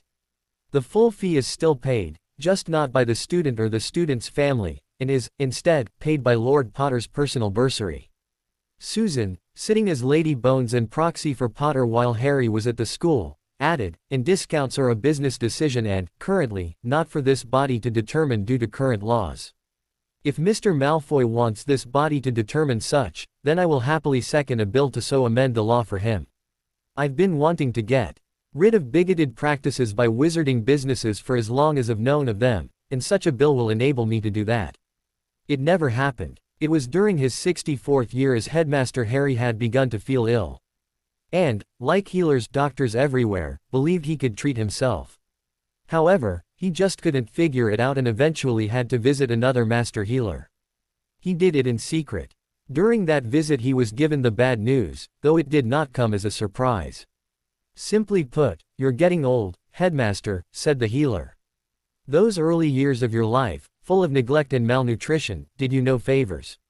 Harry sighed, thanked the man and left. He didn't even ask how long the healer thought he had left as he really did not want to know. He returned to the school, began to update his personal file relating to what he wanted to happen if he suddenly died and finally took the bit between his teeth and told his wife what he'd been told. Most stoically, she sat there for a long moment before she quietly asked, "How long?" "I did not ask, nor do I believe it is useful to know," he calmly replied. He reached to the side of his desk and tapped the folder that sat there on top. "I've just finished updating my What to Do When Harry Dies file and will make sure it is left out in the open and easily found." Susan just gave a nod, walked around his desk, transfigured his office chair into a two-seater, sat alongside him, cuddled in and cried. Harry and Susan spent as much time together as they could. Neither was interested in letting on to anyone else that anything was wrong, so remained working. They didn't have even as long as they thought. 2 months later Harry was lying in one of the infirmary hospital beds. However, these beds were of a far better quality and standard as the ones that were in here when he was student. The infirmary also now rated full-time a senior healer, an apprentice healer and 2 medi-witches wizards. He'd been pretty much restricted to that bed for the past 2 weeks, and not been able to even get off it for the past 3 days. The entire Potter family, those who remained, were finally notified once it was apparent Harry wasn't going to be leaving the infirmary anyway but, as he put it, toes up. Nearly a week later, Harry was woken in the middle of the night by his name being called. He wasn't lying flat on his back but, as requested due to his current difficulty in breathing, he was slightly propped up. Susan was sitting on a chair alongside his bed, asleep. She was holding his hand while her head rested on the side of his bed. When he opened his eyes and looked to see who had woken him he could see Grandpa Iggy and Uncle Toes standing beside one another at the foot of his bed. His surprise was enough to wake Susan when his hand firmly twitched in her grasp. She took a moment to blink the confusion out of her eyes before she looked at him in surprise. "You're awake," she said in clear surprise. "Yes," he simply replied. "You've been out for 2 days." Surprised, he said, "I see." Then he turned his attention back to Ignotus and Thanatos. "It's time." "Yes," Ignotus replied as Thanatos simply gave one slow, simple nod of his head. "Who?" began Susan. "Sweetheart, listen to me," he cut in. When she didn't say a word and withheld comment, he said, "Remember this above all else. I believe I have loved you since I first laid eyes on you. I may have not realized that then, but I knew that later. Thank you for being my friend, thank you for being my wife, thank you for being the mother of my children. Thank you for just being you." "Harry," she begged, suddenly realizing why he was saying what he was. "Please. I love you." "I know," he smiled. "I always have." Turning to look to the two at the foot of the bed, he said, "Thank you, gentlemen." Ignotus replied, "From both of us, you are very welcome, Harry." Thanatos simply bowed. "Who are you talking to?" asked Susan, as tears started to fall from her eyes. For one last time, he turned to his wife and smiled. He simply replied, "An old friend." Then he closed his eyes, drifted off with a contented smile on his face and, a few moments later, died peacefully in his sleep. "Harry!" she screamed. Susan didn't even make it to his funeral before she, too, passed. It was then she met both Ignotus Peverell and Thanatos. It was then she knew who Harry told her was an old friend. At the demand of the ministry upon House Potter, Harry's funeral had been delayed so important VIPs overseas could attend. Then, at the demand of House Potter upon the ministry, Harry's funeral was delayed even further so he and his wife could be buried together. Up upon the Elysium fields, Harry had scooped his wife up in his arms on her arrival, spun her about as she laughed in joy and said to her, "Silly girl. You didn't have to chase me up. I don't think I can trust you anywhere, even here, without me there to keep an eye on you."